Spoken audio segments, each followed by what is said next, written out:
Says, yo, yo, yo, what up, dog? What is up to you, my homes? How are you doing?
Hello, hello. Today we're gonna finish off my King of Hate podcast watch along thing. We have the two interviews with the great Ariad Lord and the great Foos. I believe she was a coder for the website, and the Lord doesn't need any introduction, so we'll just get right into it. This podcast is the beginning of P Dog and Ariad Lord's friendship.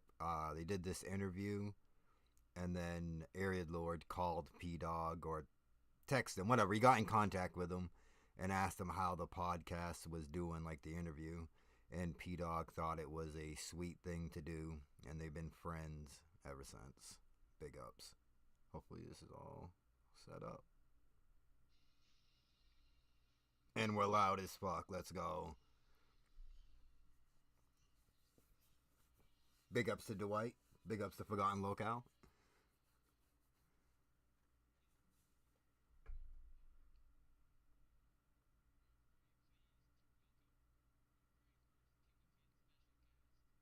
Oh man, do I even have the audio thing on this? Hold on.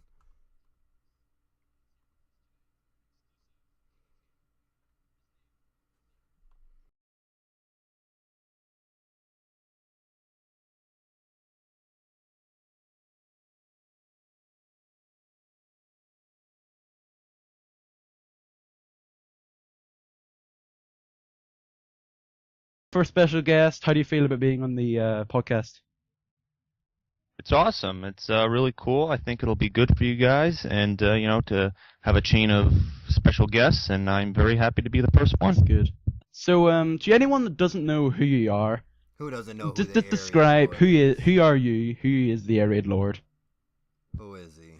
Sure. Well, I'm a YouTube commentator. Oh boy. I'm an author, Oh, and boy. well, most people know me from YouTube. And I have a channel which is youtube.com/the Ariad Lord. That is spelt TheAireaidLord. It is an odd spelling. I know I made up the name myself, and I know it's hard for a lot of people to spell it and type it in and find it. But it's a channel I started in December of 2010 with a couple of walkthrough videos for Assassin's Creed Brotherhood. I didn't really know what I wanted to do with the channel at the time. I was inspired by a couple of different things, one of them being Darkside Phil, one of them being, just There other he is. people, one of them, just being myself because I needed something almost like just like a scapegoat at the time, just something for my personal life to keep me occupied. He was getting And bullied. I started with some walkthroughs, and then I bullied him moved on to the playthroughs internet. because the walkthroughs kind of got boring because I didn't really have anything to occupy myself with.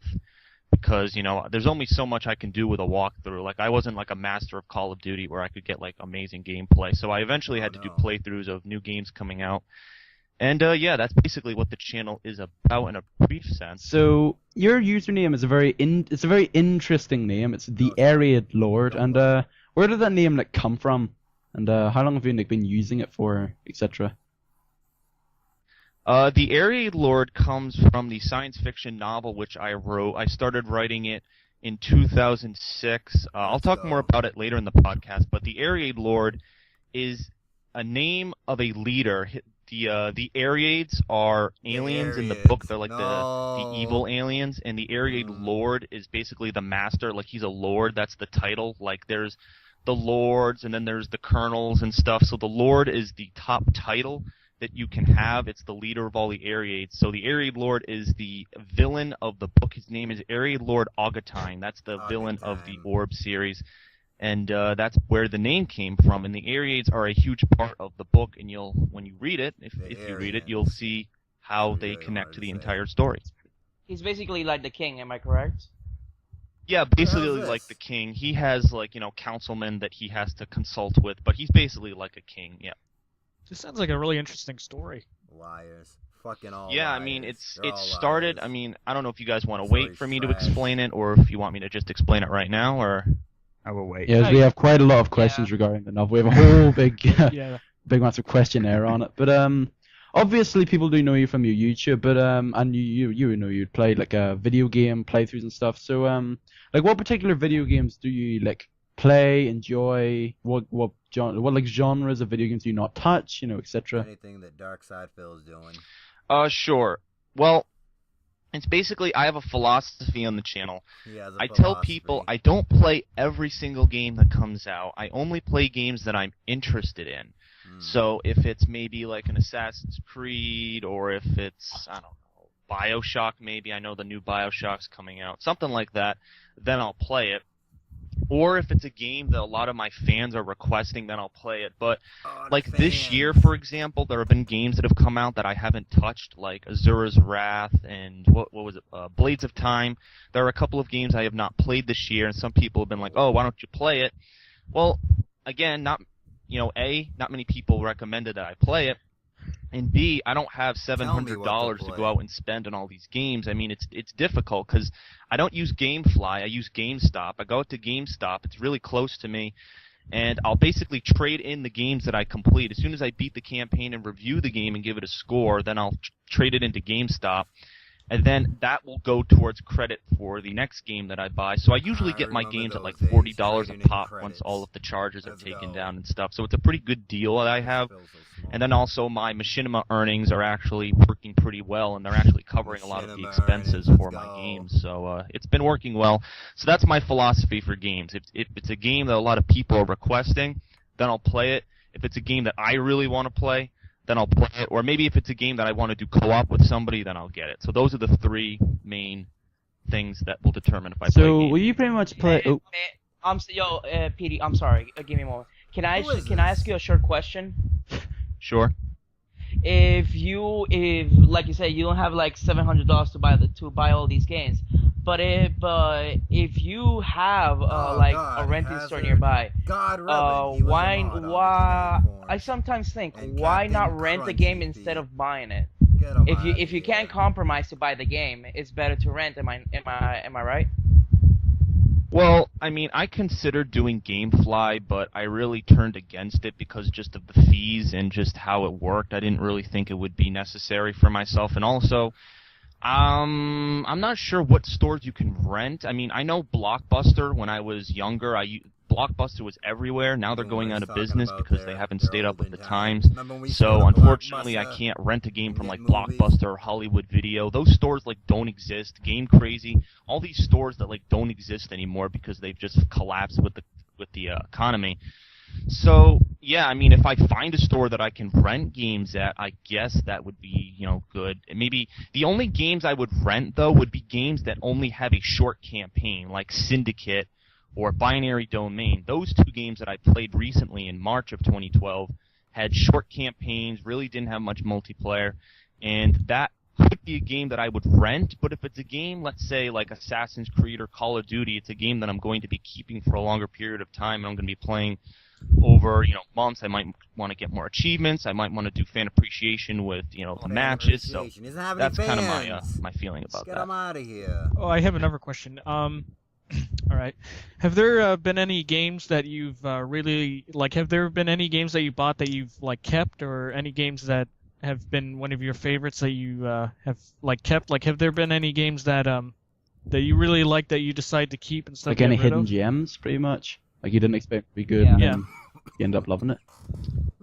Yeah, Human Revolution from 2011. I still have that game, and I actually, a lot of my fans don't know. I actually went back and completed that game on the hardest difficulty and got the achievements, just Nice because, flex. especially Did you in get the January. pacifist one as well? Did you get the? Did Yes, you I didn't try kill and go anybody. pacifist? Oh wow. Yep, I got.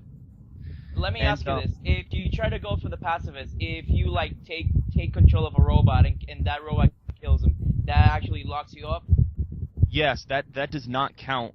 The last stage of the game, there is when all the people. Well, I don't know if this is a spoiler. This is a spoiler Oh, okay, alert. spoilers for anyone that hasn't beat it yet. It's a spoiler. Yeah, but if you there's a room like when all the people go crazy on the ice rink in the Arctic Ocean, when you go to hit the laboratory, you can actually hack a turret, and the turret will kill the crazy people, because since you can't kill anybody, there's just like this fucking mob of crazy people, like 30 of them. So running past them is hard. Punching them is hard, Challenge. because then all the other guys run after you. Shooting them with a stun pistol is kind of hard. So it was difficult, so I tried hacking the turret and having that kill them, but that doesn't count, so I had to revert my checkpoint Oh. and do it again. So no. Actually, let me tell. Does actually reverting to Someone's your actually checkpoint in it, actually yeah. save you? Because Uh-oh. I went to the. does. It does? Oh well, cool. Shit, I didn't know that. Because when I went to the wiki, I checked on the achievement. It said it couldn't be reverted, so I said, "Fuck it." I was like 2/3 of the way finishing the game, and I just started killing people, and I was. Let's go. Fuck! I just lost the murder. The murder. Fucking. So No, they're when- retarded. Let's go.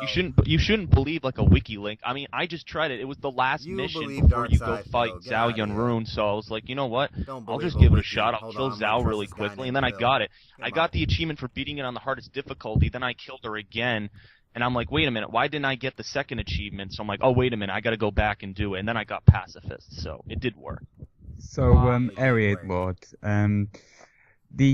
you've mentioned multiple times now that you have a YouTube channel. It's how you're most known. I This thought I'd ask dude. you, what's the backstory behind that? How did you get involved with watching people on YouTube? What was that moment that inspired you to decide to make a YouTube channel?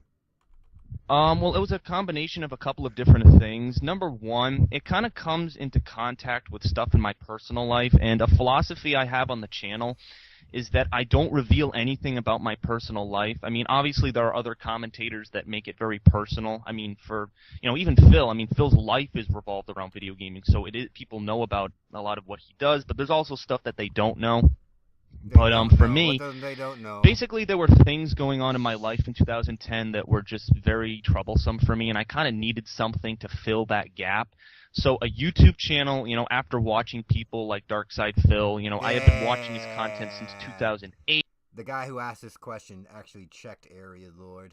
I'm just trying to figure out the episode he checked them in. I think it was in this episode. You gotta whoop some, man. Yeah, he Yeah, checks them man, in this hell yeah. episode. Get out of here with this shit. This is a good little derail real quick. This isn't the Area Lord get checked by the other King of Hate podcast. How's it going, Lemon? Things are going fine. From that quick little...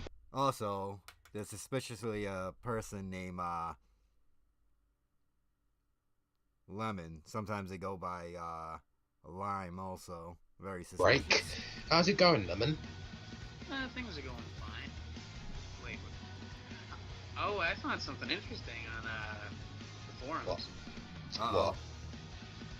What? It would seem that the Area Lord posted one of his own videos. Uh-oh. Oh. Yeah, he posted a video about his friendship with P-Dog. Oh, Okay, that what's video that is locked away. He hid that a while Well, ago. he says That'll that he never be met unlocked. him on the podcast that P-Dog invited him on to interview him. Okay. And Lackadaisical, shout out to that forum member. It appears that he mentioned something about Chris berating the new podcast. So I watched it, What? and I watched it, and Lackadaisical was correct. There was a short period of time where Chris, about 10 seconds, where he said Shout something out, about how this long you can podcast. sing along. And what did he... We are watching the King of Hate interviews. I already watched all the other episodes to see if there was anything in it. I got a these are the interviews with Ariad Lord and Foos, who was the coder for the site when Chris and Teo was running it. But I just took a quick detour of when the area, because there's two King of Hate podcasts, and Ariad Lord shit talked one of them, and he's about to get checked by the dude. He's about to lay out. He's about to do the Dave thing. Either what did he tell LTG? Either play me or you're my bitch. They're about to do that to him. And this isn't rehearsed, by the way. This is like legitimately the first time I'm hearing this. What did he say? What did he say? To quote him, and this is not the exact quote, but he said the new podcast is being run by some fucking guy who's ruining it right now. Oh no! We suck again! Huh. Interesting. And this is the Ariad Lord, right? This is the Ariad Lord, right? Yep. I'm gonna come back for that clip. Oh, that's the Ariad Lord, right? It's a pretty interesting thing for him to say, because I actually remember him writing on the thread saying, "Oh, this is actually a pretty good podcast, guys. This is pretty well done." And now all of a sudden I'm some fucking guy who's bringing it. You know, that's actually a pretty funny thing to say, seeing as, you know, this has gotten, like, more... It might not have as many views, and this is no offense to P-Dog whatsoever. I have much love and respect to P-Dog, because he has helped me out through this, but I'm just being realistic here. It's gotten... People seem to be not acknowledging it. It's a small community thing. They acknowledge So the I just find it a bit podcast. funny that how it's, quote-unquote, being ruined. So, here's what I propose, actually. You want to know what I propose, Lemon? I have an idea what you're going to propose, but what is it? I say that the Ariad Lord comes on the podcast in the next episode or the next one after that. I don't really mind. I'm always here waiting. If he wants to say something to me, that's fine. If he wants to have a two-faced attitude to it and tell me that he likes it and all of a sudden he doesn't like it, he can come on the podcast and tell me directly, not actually face to face, but he can tell me himself, man to man. Hold on, he said that he likes it? Yeah, he said that he liked it in the podcast. He said that, this is actually this is a pretty good episode, and now all of a sudden it's being ruined. So you know, that's completely different. That's like a heel turn right there. I know. I don't even know what that term means. Hashtag Ariad Lord heel turn. But let's have him on the podcast. Let's talk to him directly, and if he has you have an issue, you can talk to him one-on-one, can't we, Lemon? You got an issue, just pull up, baby. Yeah, we can talk to him. We're not going to be disrespectful. No. I'm not going to be. Okay, yeah. Obviously, I'm not going to be disrespectful. I just want to know why exactly he says it's good 1 minute and says it's bad the next. I just want to know his opinion. Well, I don't like to be that fucking guy who's destroying the podcast. I feel awful, actually. Especially after all the times that I defended him and deleted all the nasty comments on the forum about him. Despite the fact that I defended him in the last episode, because the fact that trolls are constantly maliciously attacking him, and I defended him, and now all of a sudden, I'm just some fucking guy that's ruining the podcast. That's interesting, pretty interesting. You're that nameless fuck. I'm that nameless black guy who no one cares about with the British accent who sounds like Jason Statham. In public. Hey, I got an idea. What is it? Let's talk about EA. Yeah, let's talk about something more interesting, actually. Okay. Burnt. Yeah, you can have that for calling out the Ariad Lord. Big ups.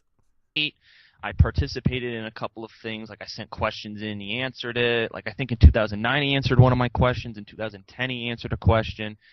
And then I think Ariad Lord is such a cuck that he got yelled at by Phil twice. He was in he did 2 of those friend request ridicules, but I think both his messages are in the same episode because he uses 2 different accounts. One account is his Destroyer 7 and then like a bunch of other numbers, but that's like his main account. Then he made a second account with the name of a character from his book, Noah Jefferson. So if you ever watch Friend Request Ridicule and you see Destroyer 7 bunch of numbers and then Noah Jefferson, that's Ariad Lord trying to suck up the DSP twice. at the end of 2010, I made a remix for him, and then I was in multiple. So a twice? YouTube channel, after watching people like Darkside Phil, I had been watching his content. Hey, big up G-Million. Since Hope everything's 2008. going well. I participated in a couple of things, like I sent questions in, he answered it. Like I think in 2009 he answered one of my questions. In 2010 he answered a question. And then I think at the end of 2010 I made a remix for him, and then I was in multiple fan appreciation matches with him in early 2011. But yes, he was one of my inspirations, but I don't want it to be like a blind inspiration. It's not like, oh, he's the reason why I started YouTube. No, it's a combination of filling the void in my life, trying to give me some, more purpose. No, I did write the book, but I didn't have an life. imprinted copy at the time. So it was meaning for me. I wanted to share it with friends, so that was the main reason. And then the second part is obviously being, inspired by Darkside Phil. So that's how the channel came about in its creation. So when you first started making videos, did you aspire? Arid Lord. He always talks about how he inspired like PewDiePie and how he influenced other people. He never talks about how he influenced Arid Lord. Dude literally set up a channel just to fucking copy Phil. He met Phil once and then opened up a fucking series called Fan Mail. And then begged people in the first episode to send fan mail. No, Arid Lord, we're going backwards. To be as entertaining as Phil, or were there other YouTubers that you wanted to kind of copy their sort of style, or did you want to make your entirely your own style? Well, I didn't really know what I wanted to do, like I mentioned earlier. Just wanted to be like Phil. I started doing walkthroughs because I didn't know what to do, because at the start people were like, oh, if you want a successful YouTube channel, people like walkthrough videos. So I'm like, all right, well, I know how to get the skin in Assassin's Creed Brotherhood. Let me show you how to do that.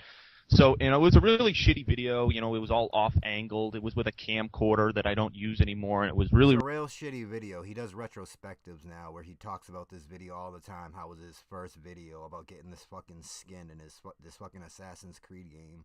But back then, it was just like a shitty video. Really bad. It was 3 videos, and they did pretty well. Some people commented, and I was like, oh, thanks for the comments. And then I did a Halo Reach one where you have to... There's some annoying achievement in Halo... hot side lore.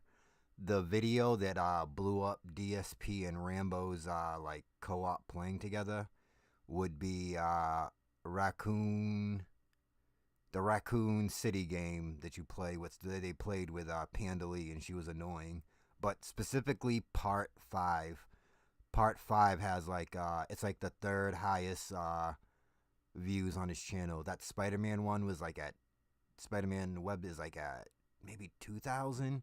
But for some reason, the Resident Evil Outbreak Part 5 has 1.5 million. And I heard Rambo discussing it when I was into a bunch of his stuff, that's the playthrough that blew it up and made him and DSP kind of do more, because they was like, hey, look, people really like you, and I can make money. Halo Reach where you gotta jump on an elite and it never works because it's glitched on some level. So I was trying to help people. I was trying to help people with it, how to get it. And then I didn't really know what I wanted to do. I know I wanted to, try to immerse myself more in the Darkside Phil world, so I made that We Didn't Start the Fire remix, which unfortunately I can't link you to that because I have it set to private, because since I'm with Machinima... Still to this day that video is set to private, even though he's not with Machinima. That shit never got unprivated. I think he also did another cover with Darkside Phil, but I don't know if he privated it because I can't find the link, but it's with the song... either the band or the song Numa Numa. I'm not too familiar with it, at least not by name. Maybe if I heard it.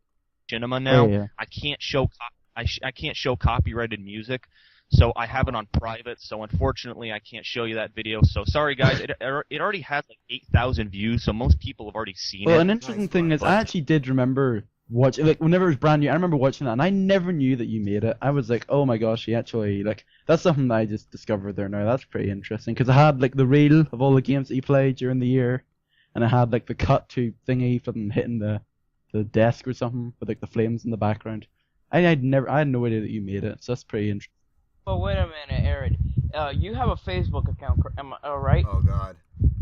I don't really want to say that I do. I do have one, but it's my own personal one. And okay. Because if you have one that's connected to the name Area Lord, I was gonna suggest that you should upload that video that you made onto your Facebook, so it won't conflict with the one with YouTube and your Machinima partnership. Well, only if you would make like a public one, like a public Area Lord account, but you know, at the same time. You know, like, well, only if the demand was great. I mean, not many people are demanding it. That's old. I mean, that was almost a year ago. So I mean, if the demand was up for it, maybe I would.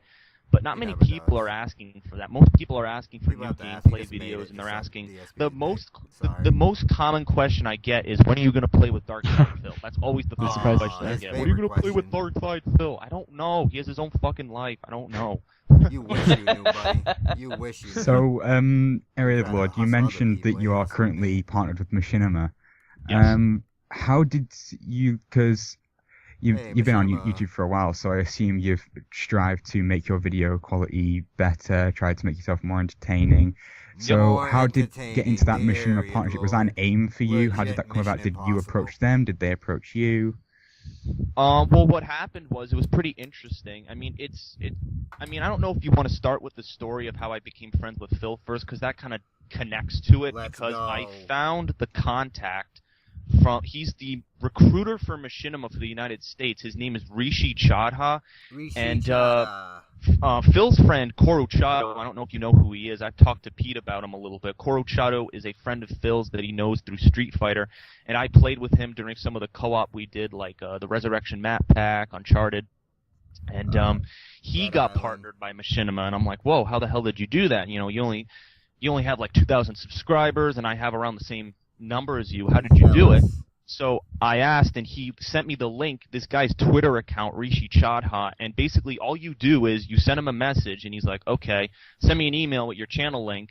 I explained to him what I did. You know, I explained to him that I use a camera, I don't use HTBR, PVR, I have this whole setup, and he emailed me back, and he's like, all right, you're in the partnership, and then I have to sign all the legal stuff, all of the tax forms and all that stuff.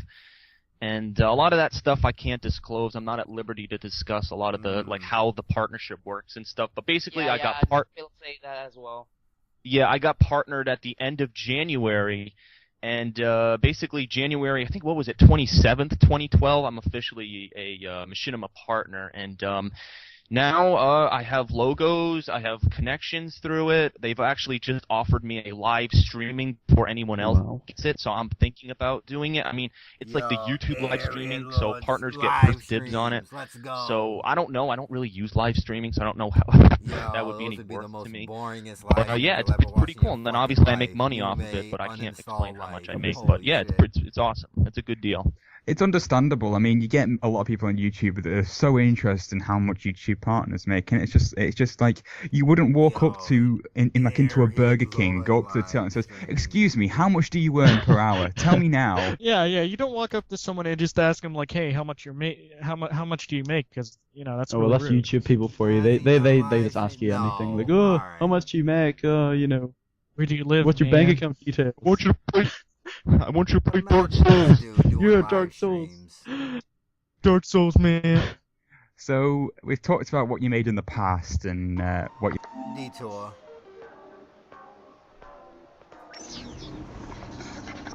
Alright, I'm playing Street Fighter 6, also known as Grand Theft Auto Street Fighter. Holy shit, the fucking audio. Oh.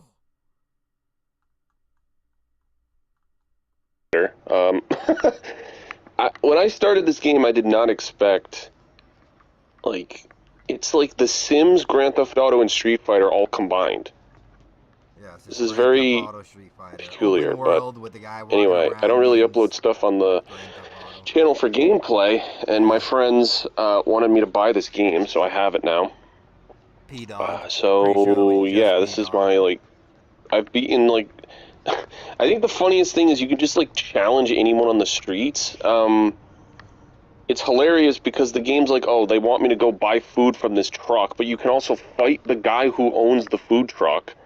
So I beat his ass, and now he's gonna go serve me food. I wish you could do that in real life.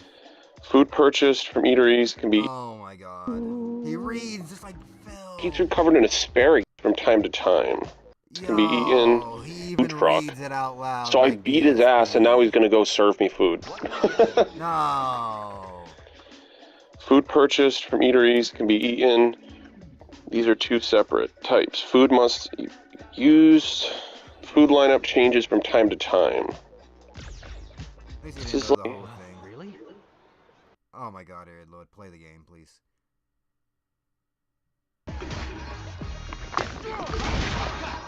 Oh,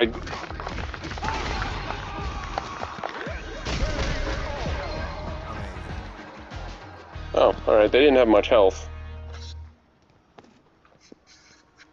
What? They had the Capcom logo on his sweater. Yes, Capcom game. Whatever.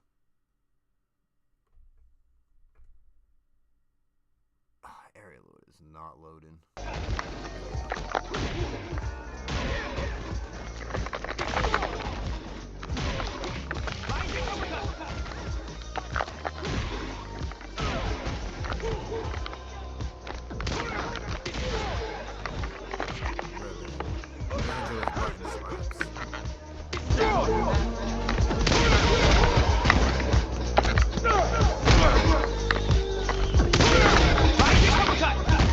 There you go.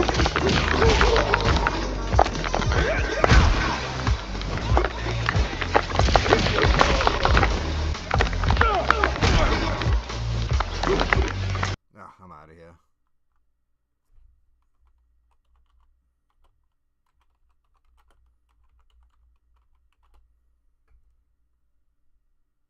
There you go. You led up to this moment. So, what are you doing on the channel at the moment? What are you doing at the moment? Well, right now, actually today, later today, I have a friend coming over. The first friend I've had like as a live guest since December when I played with my little brother. Teddy is coming over, and we're doing... What are we doing? We're doing Modern Warfare 3 DLC, the shitty DLC. Dear. It's the only thing it's the only thing I could play with them. I was going to do Operation Raccoon City because, well, I don't know if I should say this, but basically there was an argument with another commentator I had, and basically... Yes, Pete knows it. There were 3 guys trying to coordinate our schedules, and... The guys he's talking about is the Voodoo dude. Because I have that as a playlist. I found a tweet where a Voodoo guy calls out Area Lord and says he's like a fucking crybaby something. But it's this one right here. He starts a co-op playthrough, and somewhere along the line he quits playing, and they called him out on Twitter. I didn't know that we were going to go into that. Let's find out how it ends. It just wasn't working out because they were unprepared and unorganized and immature. So basically that ended in a fiery death. So basically I'm trying to find people to play Operation Raccoon City with, but it's not split screen, so I couldn't do it with my friend. So I'm going to do Modern Warfare 3 DLC with him tonight. So that should be fun. That's what's coming up on the channel right now. Other than that, there's really not that much. I think towards the end of the month I'll have my next fan mail series. The fan mail is like almost like I don't like to compare myself to Phil, but it's like an Ask the King where people send questions. Copying DSP. Yeah. Copying DSP copyright. Area Lord knows it. Yeah, basically. I mean, but it's different. I mean, people send them on Xbox or PlayStation. Each episode I alternate. Like episode 1 was on 360, episode 2 was on PS3, and then I alternate. So I just tell people to send questions, and they send the questions, and I answer them. So that's one series that I have going. Another series, Memory Lane, where I review... I'm actually watching Memory Lane. Not my burping. Actually, I review my... Did just like Phil. Holy shit.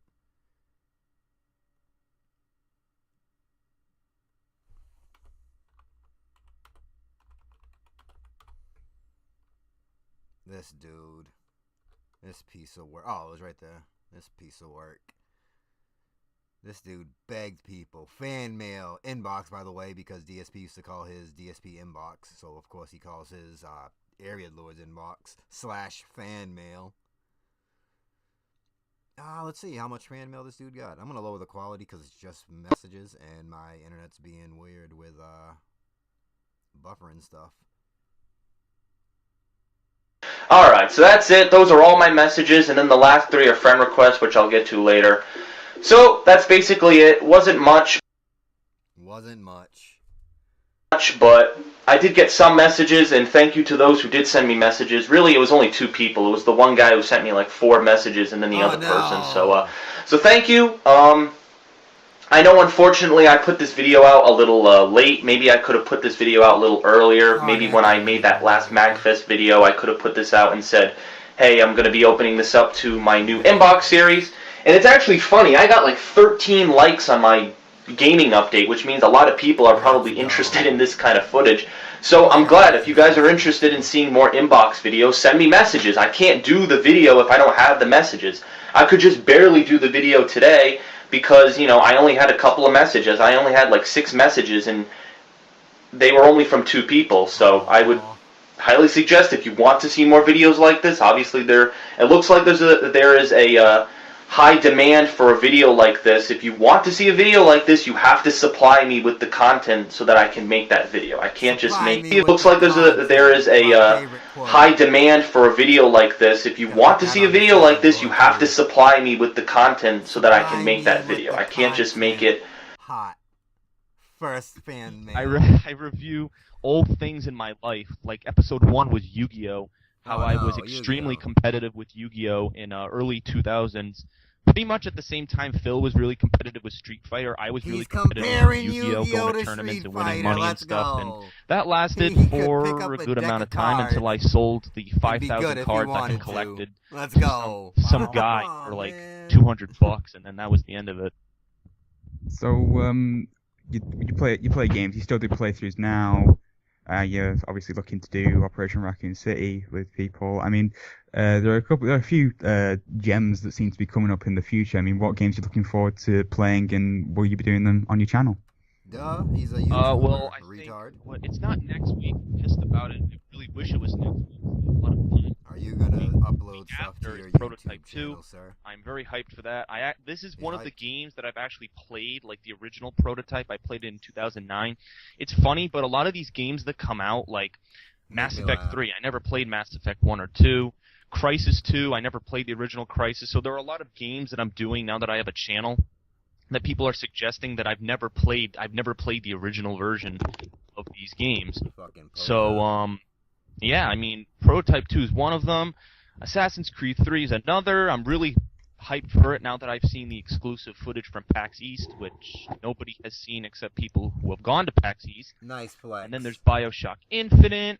The game that I'm looking forward to the most, Grand Theft Auto 5. I will be playing that game like forever. Like you will not see any existence of me when that game comes out. I will be playing it. You're just gonna know life the entire game for a week. Yeah, basically. I'm gonna go to the midnight release. I'm actually thinking of going to like one of the major cities, like New York or something. I'm gonna go to the midnight release. I'm gonna get it, do an unboxing, get the collector's edition, and then play it. Just blow through it. Maybe play it with some friends, you know, and all that stuff. So I'm extremely hyped for that game. So we're talking about the future. Lastly, where do you want to go with your channel? Because you're fairly successful. You got a good following. You make decent videos. Where do you see yourself going in the future? I don't know. That's the hard thing. I mean, let me be honest. A lot of people know how old I am. I'm only 17, but people seem to have this perception that I'm like 39 years old or 29, or a lot of people think I'm as old as Phil, and I think one of the reasons for that is because I don't show my face on YouTube. Every gaming update or channel update, whatever I make, I shoot it at my TV screen.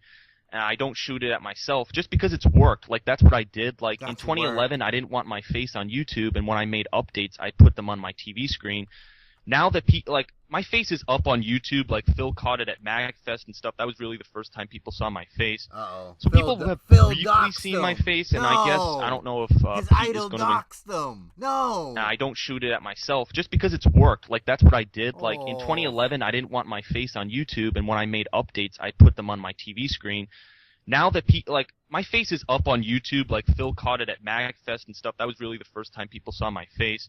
So people have briefly seen my face, and I guess I don't know if Pete is going to include the photo of me and Phil at MagFest where he was promoting the book. I don't know if that photo will be on here, so then you'll really know what I look like.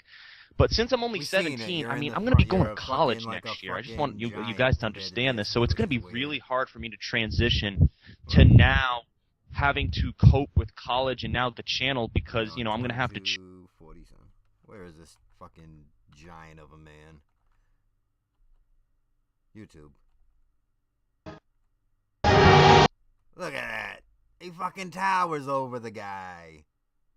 A little bit.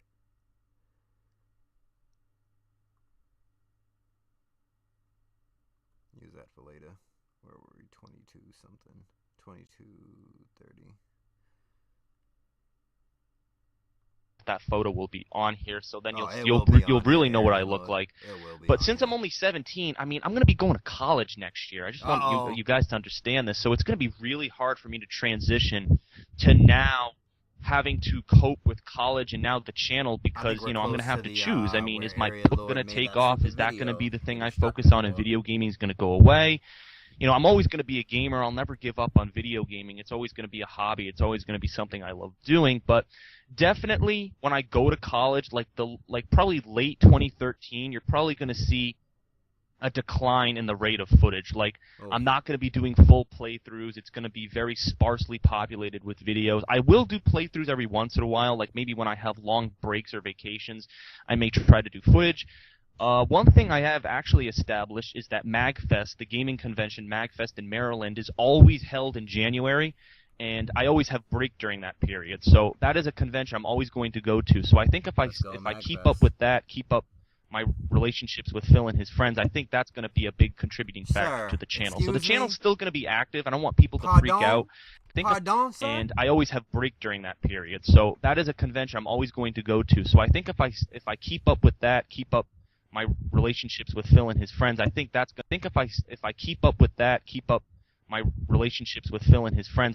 going to be a big contributing factor to the channel. So the channel's still going to be active. I don't want people to freak out. Be like, oh, he's going to just abandon the YouTube channel when he goes to college. No, I mean, I'm not going to be doing full gameplay throughs, but I'm definitely probably going to put some footage up there here and there. So that's probably what it's going to be in the future, I guess. All right. Well, all right, I have a question for you.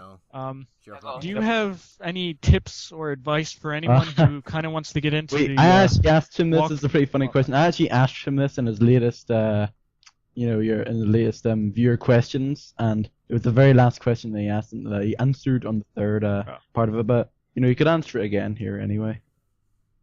But anyways, do you have any tip or advice for anyone who wants to get into the whole playthrough or walkthrough thing on YouTube?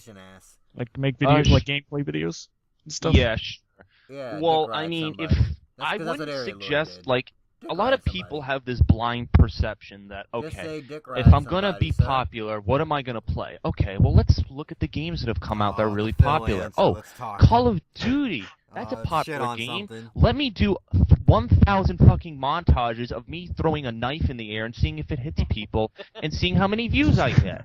It's like, no, I mean...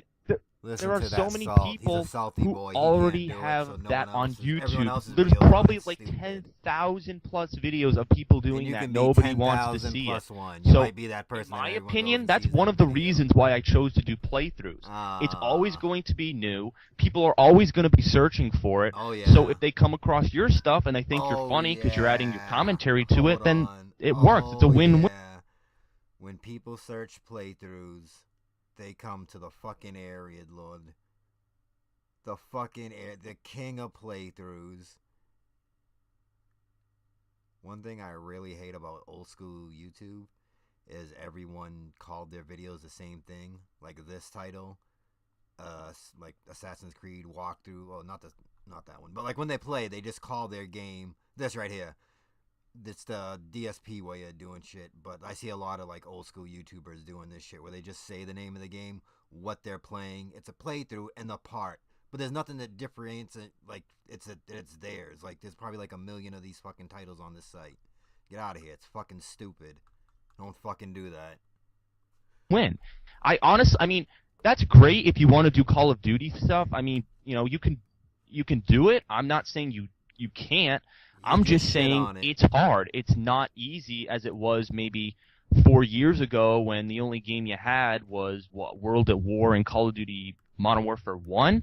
I mean, once Modern Warfare 2 came out, that was when it jumped. That's when people started just going for it full force for all of this stuff, the montages and, you know, especially the Infinity Ward situation with the lead guys getting laid off. It was in the news. It was a big deal. So people went on the bandwagon and started making videos. You look at the people who are popular with Modern Warfare commentaries. Look when they started. It was around the time of 2008, 2009. I guarantee it, almost every single one. Oh, no. And it's for that reason. That's when Call of Duty really started to take off. When Modern Warfare 2 came out, that's when it started to take off. And then people moved into Black Ops, and now they've moved on to Modern Warfare 3, and eventually Black Ops 2, if it's even going to be called that. So, honestly, doing the Call of Duty stuff, or Halo stuff, or any of this multiplayer stuff, just it's boring at this point. It's very trite, overused. I don't think it's worth it. Now, if you want to, you know, make popular videos, one thing I can suggest is collaborating with other commentators. And no, I don't mean, you know, ask them 100 times and be like, hey, can you be in my video? Help me, help me, help me. No, that's not what I mean. You know, do it in a polite way, or try to at least start out on your own. I mean, don't just directly go to somebody and ask them to be in a video or have them be in your videos. I would say start out on your own, build your content so you have a history so people can see it. Always be yourself. Always be honest. I mean, if you're honest and you're yourself, I mean, you really can't go wrong, okay? People don't like people who are fake. I hate people who act on YouTube and try to just act like they're funny and try to be funny. I hate people like that. So if you're very natural, if you're very cool about it, if it just comes out, people will like you and they will want to watch your videos. And I know a lot of people will say, oh my god, it's so hard, there's so many people on YouTube. Well, it's just the way it goes. You just have to try. It's just how it works, all right? I don't control YouTube. I don't control who watches the content. That's what I can suggest about it. All right. Okay, I got a question for you. Since Hazer decided to jump immediately to the YouTube part section, what kind of video games do you like to play? What are the main genres, and what kind of consoles do you own? And it's gonna be Jack and fucking Daxter. I own an Xbox 360. PlayStation 3, PlayStation 2, Xbox, GameCube, Wii. Am I missing anything? A PlayStation 1, but I sold it, and it's in the trash heap. We pulling up on. Let's see. Oh, a Nintendo 64, which my grandparents now own. I don't know why they own it. Just playing a bit of Super Mario 64 there. Well, because the thing is, they were retired somewhere, and they had it, and there was this little kid who lived near them that liked to play it, so they had it, and that's why. Because I didn't play it anymore, so I gave it to them like in the late '90s because I didn't need it, and then they had it, and yeah. I also I think I have the Atari 2600, but oh my god, I think that thing's broken. It doesn't work. So and what are the main game genres you play? Well, my favorite video game, I don't know if anyone's going to ask this, but I'll just say it. My favorite video game of all time is the Jack and Daxter series. There we go. That was my first PlayStation 2 game.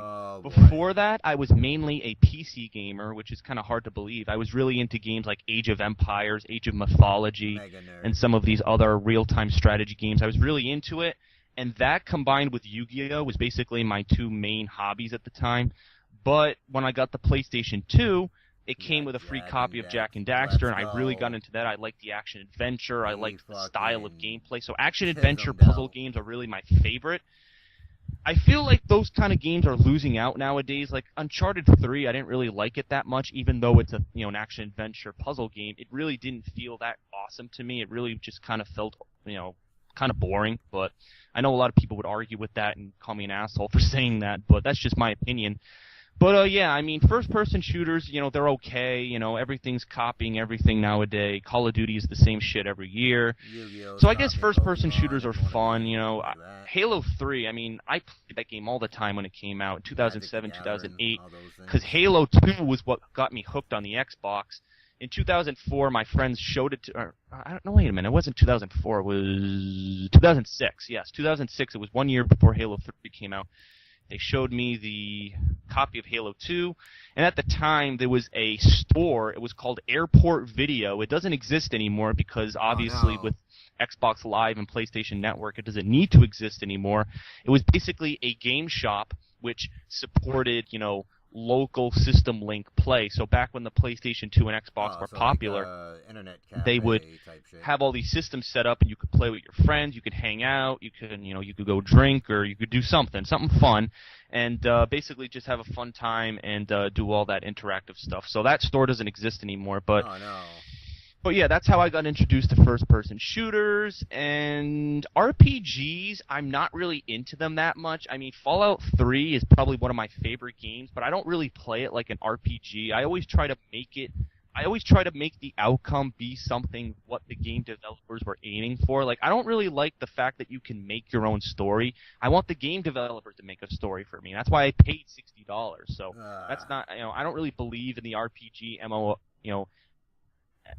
that whole MMO RPG, whatever the fuck it's called. So I don't really believe in that. So action adventure, first person shooter. Am I missing anything? Third person shooters are okay. Am I missing any genre?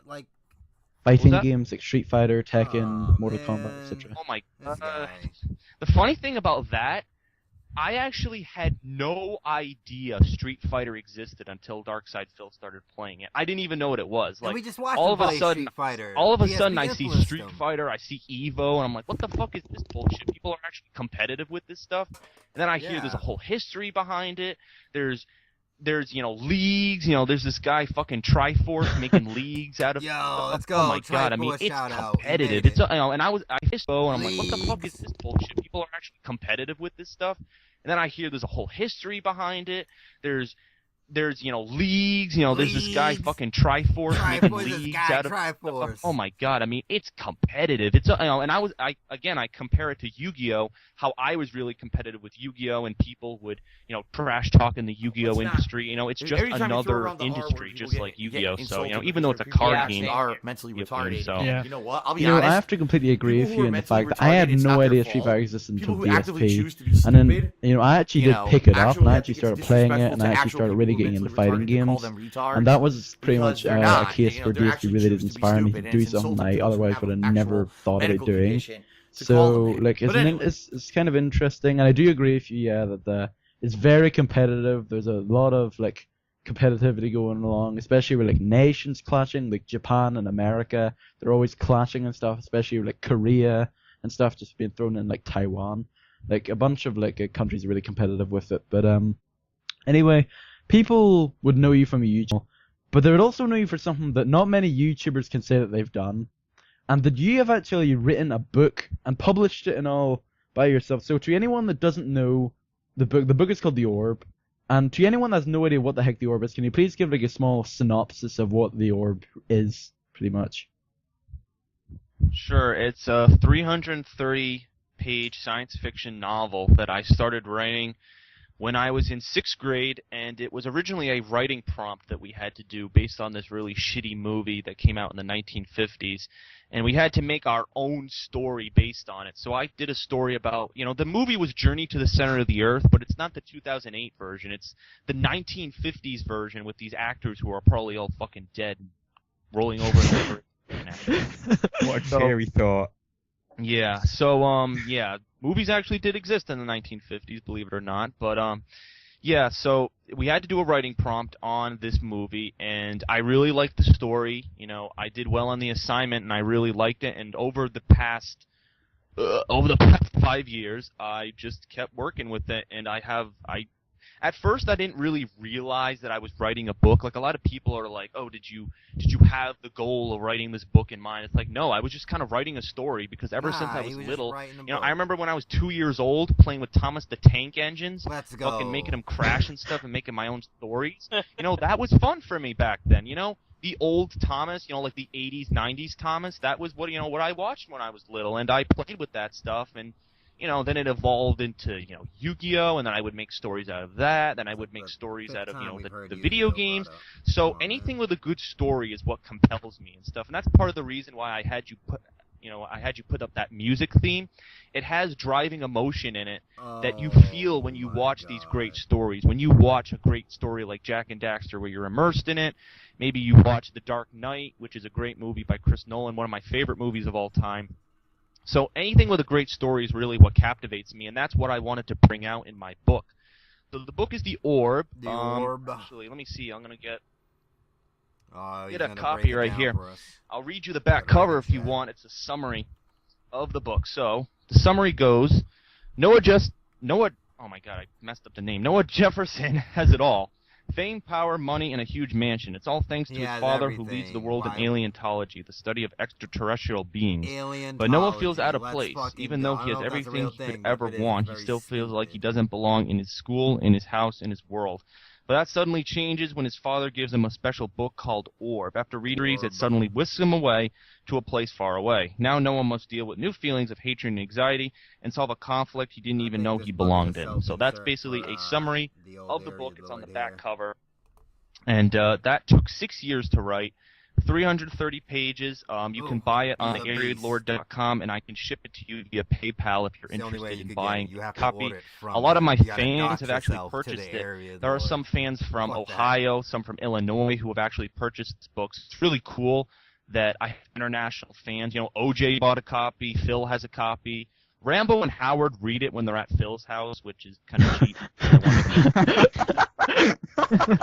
One of them buy it, but they're like, no, I want you to Phil's house. So I'm like, all right. We're over Phil's house. He's not reading it. So, read that book. This sounds interesting. I think I might actually buy it. Yeah, like we're all kind of interested in getting. Do you ship internationally? Yeah. Like, do you ship like the UK and stuff? I could ship it to And Puerto Rico and the Caribbean. I live close. Oh, sorry, go on.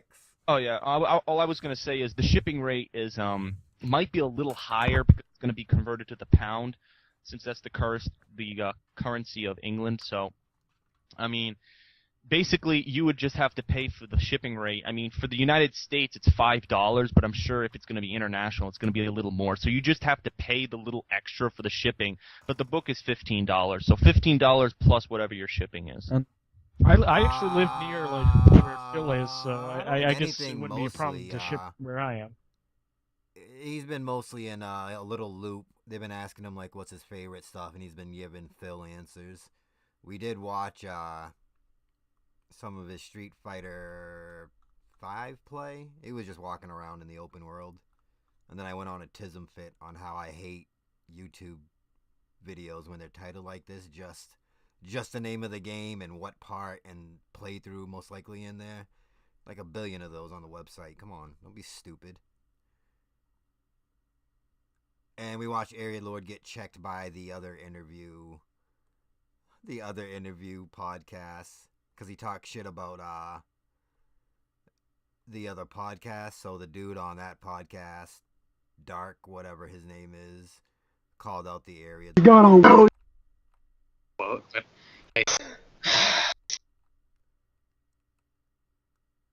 I think that's about it. Face to face, but you can tell me himself, man to man. Hold on, he said that he likes it?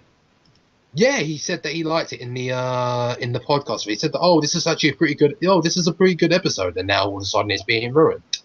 So that's completely mean. Hashtag Aaron Lord heel turn. But let's have him on the podcast. Let's talk to him directly, and if he has a Lord, pull up in.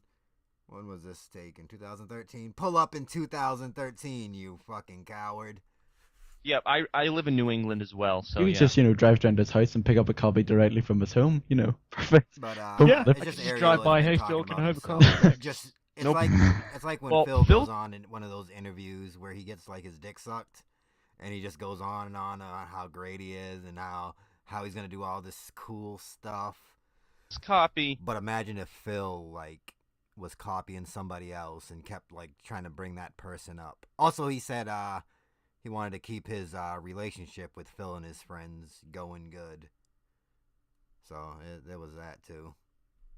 I sent to him via his P.O. box. And we're talking about the orb too. Shipping rate. Area Lord, I guess, I don't know if he said he tried to give one to Rambo and Howard, but they didn't want it because Phil always has the book on his nightstand at the Connecticut condo. So they would just read the book over there. And I guarantee you Phil's never read that book. Oh, yeah. All I was going to say is the shipping rate is might be a little higher because it's going to be converted to the pound. You gotta since order that's the, it right from currency of England. So, I mean, basically, you would just have to pay for the shipping rate. I mean, for the United States, it's $5, but I'm sure if it's going to be international, it's going to be a little more. So you just have to pay the little extra for the shipping. But the book is $15, so $15 plus whatever your shipping is. I actually live near like where Phil is, so I guess it wouldn't be a problem to ship where I am. Yeah, I live in New England as well, so you can just drive down to his house and pick up a copy directly from his home. Perfect. Yeah, I could just drive by. Hey Phil, can I have a copy? Thanks. Nope. Well, Phil's copy, by the way, I sent to him via his P.O. box. And when he did his 1 year reflection on being a full-time gamer, he showed the book because he had just received it in the mail. So that was the first time he showed it. And he's shown it on camera a couple of times, actually. He promoted it when I was going to MagFest. He promoted it in the October video. So he's actually shown a lot of it on YouTube. So That's pretty interesting. I actually just watched that video again this past week, and I just remembered that, and I was like, oh yeah, I remember he mentioned the book in the video. But whenever you were writing the book, it must have been a very lengthy process. But were all the ideas pretty much from the Journey to the Center of the Earth, or do you have any where the ideas come from, pretty much that you came up with? Was there any sort of thing that happened that made you think, oh, we should put that in the book, or been on YouTube yeah, absolutely. I mean, I'll say right now, the concept of a bunch of for 16 years, 2007. Shoryuken! DSB versus John. Who the hell's this? Put that in. Do you have a picture of him? Do you have an old picture of him? Do you have the old picture, Seth? This is real. Messages on his channel, and he never responds.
Winners bracket.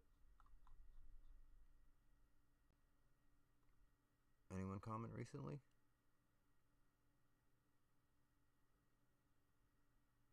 Hey, this guy gets it.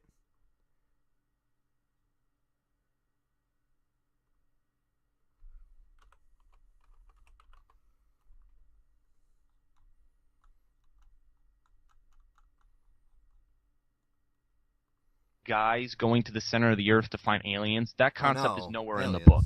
That was the starting point, and it evolved. So basically, the paper that I submitted when I was in 6th grade was, these guys go to the center of the earth and they find aliens in the center of the earth. That was the concept of the paper. And then I evolved on the paper, and I changed it, and I changed the viewpoint, because originally it was from the viewpoint of an adult, but I changed it to a kid because I thought a kid I could relate to more. So I changed it to a kid. So it was yeah, definitely. Listen to this. I mean, there's a TV show which I think it's probably the TV show with one of the greatest stories. Like, honestly, I was really inspired by the story. I don't know if you guys seen it, Avatar: The Last Airbender on Nick. It's basically about this kid who has, these powers. It's a world that's made up by these guys. But I was really inspired by that type of fighting. So you'll see in the book there's energy called light energy, and it's basically a power that Noah has through these spiritual artifacts. Because basically in the book there is a race called the spirits who are basically evolved. So in our society, it's called light energy. It's basically about, I don't know. Yeah, definitely. I mean, there's a TV show which I think it's probably the TV show with one of the greatest stories. Like, honestly, I was really inspired by the story. I don't know if you guys seen it, Avatar: The Last Airbender on Nick. It's basically about this kid who has, these powers. It's a world that's made up by these guys. But I was really inspired by that type of fighting. So you'll see in the book there's energy called light energy, and it's basically a power that Noah has through these spiritual artifacts. Because basically in the book there is a race called the spirits who are basically evolved. So in our society, they talk about evolution, how humans started from a chimpanzee or an ape and they evolved and stuff. Basically in my book, I mean, I don't want to spoil it, but basically the highest form of evolution that you can possibly be in the book is a spirit. And a spirit is where you control all of your surroundings. Basically, you can, use telekinesis, you can control the light energy, and really the light energy is just particles. Like, it's electrons, it's protons, it's electric energy that you use as an explosive force, as a force to attack people with. So this, the spirits died really like a long time ago. They're gods to the aliens, and the aliens worship them. So Noah gets pulled into the conflict, just like I told you on the summary. He did. And he has a spiritual artifact, and they're gloves. He wears these leather gloves that can make this energy, and that's his fighting for the book. And I was inspired partially by the fire bending from Avatar, how I like the fighting techniques that they use from like the Chinese martial arts. Because I take a martial art. I'm a black belt in Taekwondo. I've been doing it since 2000. He's a black belt in Taekwondo.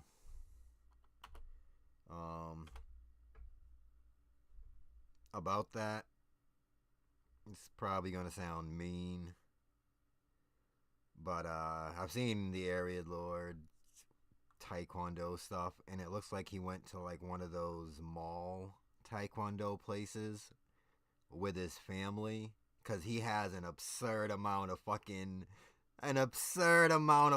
like karate belts, like he could do it as, he could have like a gi fucking, whatever they call the karate belt, like, goal. And he has so many. It's in his stupid fucking What I Used to Do, or back, like his version of like back in the day, but it's like stupid shit. Why is the playlist not here?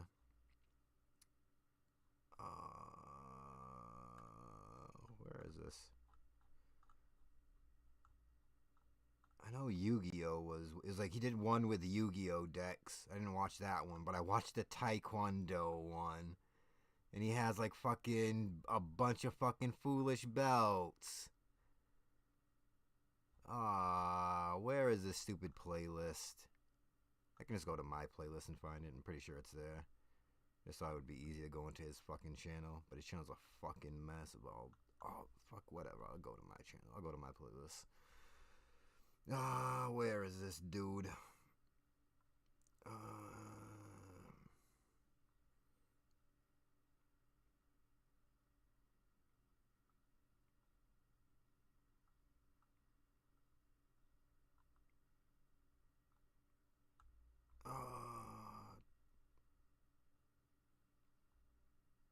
What else was part of that fucking stupid Yu-Gi-Oh?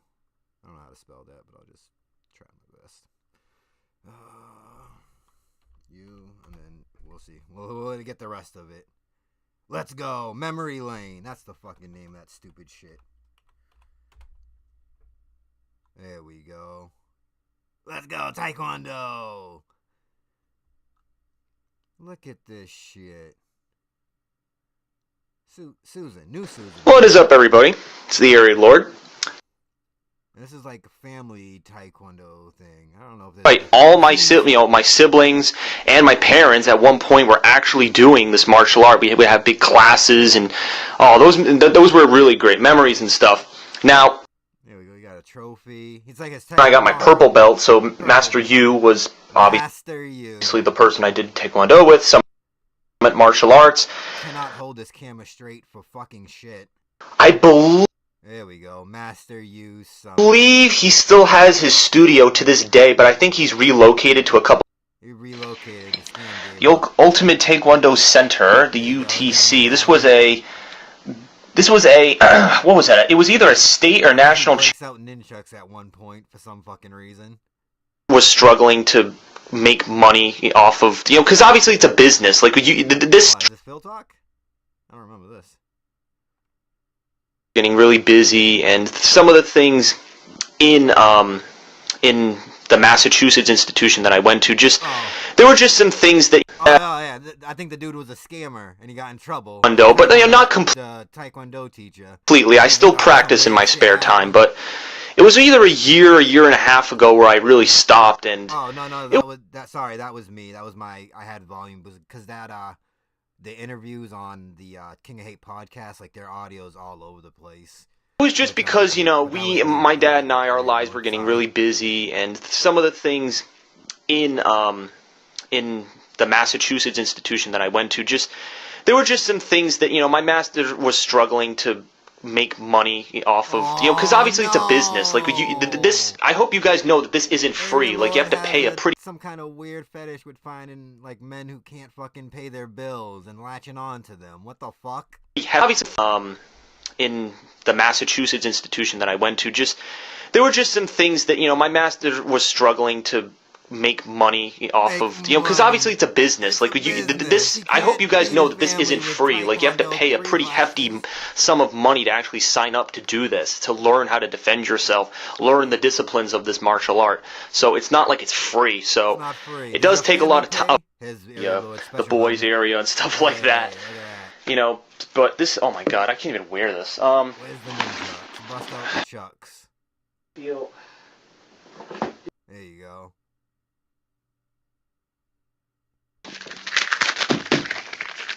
Listen to him, nunchucking it up.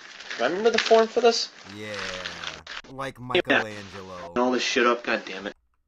As you can see, this is quite a setup. To the nunchuck, which had a. I found him. Let's go.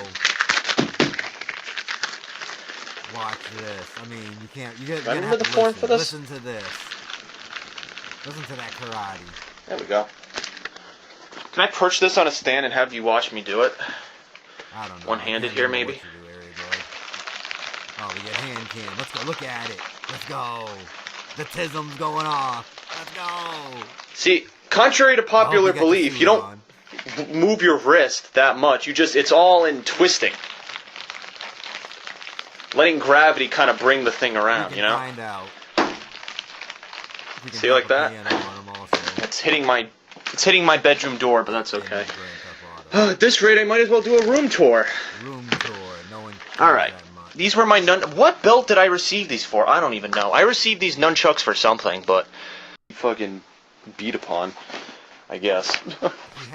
And inside, we've got some protective knee pads, which right here. He has like a rack that holds all his fucking belts, like a Phil's fucking vest. There was different ranks. Like, there were different things. There would be the offensive move. So the arm, you get a blood. You don't know what I'm talking about. Stripe and the junior one. So many more, pretty much stopped doing. Unless it's like other people. So it's crazy. So insane. 2002. So I know how people fight martial arts, like Korean and Asian martial art fighting. So I was really inspired. Hot lore. Area lore tells you that he knows Taekwondo in one of his one of the MagFest videos when DSP, because he was security guard during the Project 7 footage to make sure that no one recorded it because it was like a special showing. So Area Lord was on top flight security during MagFest 2012, protecting the footage of Dark Side Phil. I'm like, oh, that's really cool when I saw Avatar and I see them using these techniques that I use. So I decide, I'm like, you know what, I can put that in my book. So you're going to see a lot of this fighting type that's very, very unique. It's not just a bunch of guys going, hey, so it's not even a Dragon it's Ball not cliche fanfic, bullshit like you see in a lot of the movies. Avatar It's intricate, it's fanfic. intricate and it's mapped to the energy. So how the energy forms, and you have to shoot it in a specific way. And Noah has to learn how to use it at a very young age. So that's one of the fulcrum points of the book. So there's a lot of interesting stuff that came about, but were there any? Did you like run into any like problems when writing the book and stuff? Like, was there any, or did it kind of like all just run smoothly, pretty much? Oh. Do you think he's gonna say he had a problem, or is he gonna say like, nah, it was nothing. I just wrote it because I'm like a cool dude and I can just do shit. No, I mean every writer. I mean you'll hear. I mean writers go through a lot to write these books, and I actually technically wrote 2 books because the first book was based on the journey of the center of the earth concept, and it was from the viewpoint of the adult. And I'm like, you know what, that doesn't really fit. I mean, you'll hear. I mean, writers go through a lot to write these books, and I actually technically wrote 2 books because the first book was based on the journey of the center of the earth concept, and it was from the viewpoint of the adult. And I'm like, you know what, that doesn't really fit. Let me put that aside. I'm going to work on another book. So I worked on the second book, which is The Orb, which I have in my published form right here. And it from the viewpoint of the kid. So the first book I was working on is actually going to be a prequel to this one. It's going to be the third book in the series. This is a series of 5 books, I think. I'm not sure how many it's going to be yet, but I'm seeing it's going to be 5 books. So the prequel is going to be the 3rd book to give you some back history. So he's also copying George Lucas. Get out of here. I am going to eventually get to that book, but I had to put it aside. So that was one of the challenges. It's challenging, especially when I was younger. I was inept at some of my writing. So it was harder for me to put words together. But now that I'm more skilled in writing in English, I think it's easier for me to put them all, put all the words together and make some good interesting phrases. And again, you'll hear many times. I don't know if you guys have already heard this, but writers. Books. But I think he said there's only 3. Inept. And this one was.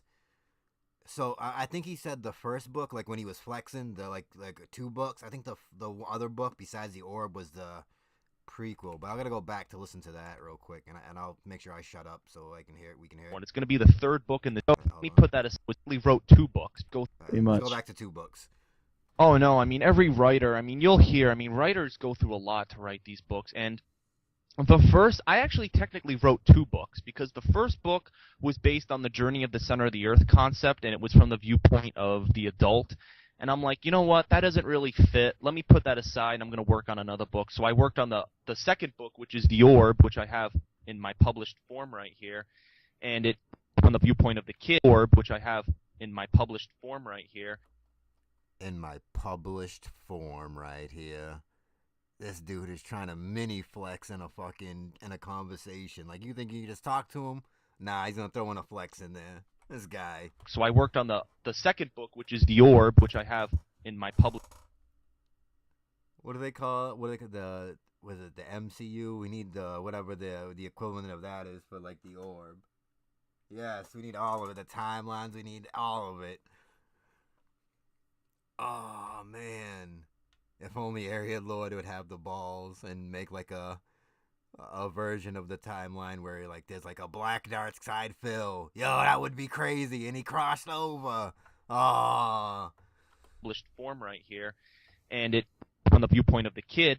So the first book I was working on is actually going to be a prequel to this one. It's going to be the 3rd book in this. All right, so it's the prequel.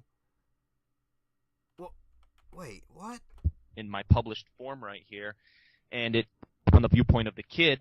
So the first book I was working on is actually going to be a prequel to this one. It's going to be the 3rd book in the series. This is a series of 5 books.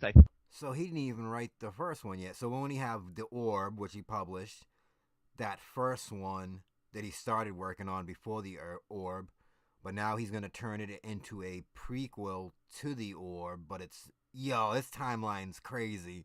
It's going to be a prequel to the Orb, so it's technically going to be part 3. So then something else is going to have to take part 1, and then he's going to have to come up with part 4 and 5. Holy fucking retardation. Holy shit. I'm not sure how many it's going to be yet, but I'm seeing he just said 5. He's flip-flopping in his mid-sentence. From the viewpoint of the adult. And I'm like, you know what? That doesn't really fit. Let me put that aside. I'm going to work on another book. So I worked on the second book, which is The Orb, which I have in my published form right here. And it from the viewpoint of the kid. So the first book I was working on is actually going to be a prequel to this one. It's going to be the third book in the series. This is a series of 5 books, I think. I'm not sure how many it's going to be yet, but I'm seeing it's going to be 5 books. So the prequel is going to be the third book to give you some back history. So I am going to eventually get to that book, but I had to put it aside. So that was one of the challenges. You know, it's challenging, especially when I was younger. I was inept at some of my writing. So it was harder for me to put words together, but now that I'm more skilled in writing, so it was harder for me to put words together, but now that I'm more skilled, you know, it's challenging, especially when I was younger. I was inept at some of my writing. So it was harder for me to put words together, but now that I'm more skilled in writing in English, I think it's easier for me to put them all, you know, put all the words together and make some good interesting phrases. And again, I don't know about you, Forgotten Locale, but George R.R. Martin's been real quiet since Area Lord just said he was dropping a 5-book series. Oh man. You'll hear many times, I don't know if you guys have already heard this, but writers write about what they feel and what they see in their world. You know, you'll read, you know, the Edgar Allan Poe, you'll read the Washington Irvings. These are classic writers from the Romantic Age who wrote about things that went on in their lives. So me, I'm writing about what's going on in my life. Deception. It's just, you know, it's awesome. And one of the things I think I can't wait for is to write the sequel to this book, because there's a concept in the second book where basically, I don't want to spoil it too much, but it's basically a guy who kills people just for fun. Like, he does it just for fun, but he has a reason for it. He kills them for fun, but he has a reason for it. And it's very perverse, it's very evil, it's a very dark book that's very evil. And you'll see how my feelings that I felt, like when I was in school and I was being tortured and bullied and stuff, how that kind of shows in my writing. So that's basically something that I think a lot of people are going to feel that's cool. And that's that's another reason why I opened the YouTube channel. You know, people were basically harassing me, and, you know, no one cared about me and my freaking, you know, where I was going. So I felt as if, you know, a YouTube channel would help me build bonds. You know, basically something that I think a lot of feelings that I felt, like when I was in school and I was being tortured and bullied and stuff, how that kind of shows in my writing. So that's basically something that I think a lot of people are going to feel that's cool. And that's another. Brings me back to another point of how petty the Area Lord is, just like Phil. Let me just bring this up real quick. Monsieur Leduc here. I believe he graduates from college, and then he's like flexing his YouTube channel, and then he has a little shot at it, like his high school fucking, like the people from his high school right here. This face, this is the face of an asshole. Look at this dude. Isn't that crazy? Yep, and I'm right at the part 2. That's great. Life where I. Well, let's go. If you could, like, you know, would you go back? Like, I've sometimes in moments of rage, I would be like, oh, I would go back and live a normal high school life where I was playing all these sports and I was in clubs and this and that. But, you know,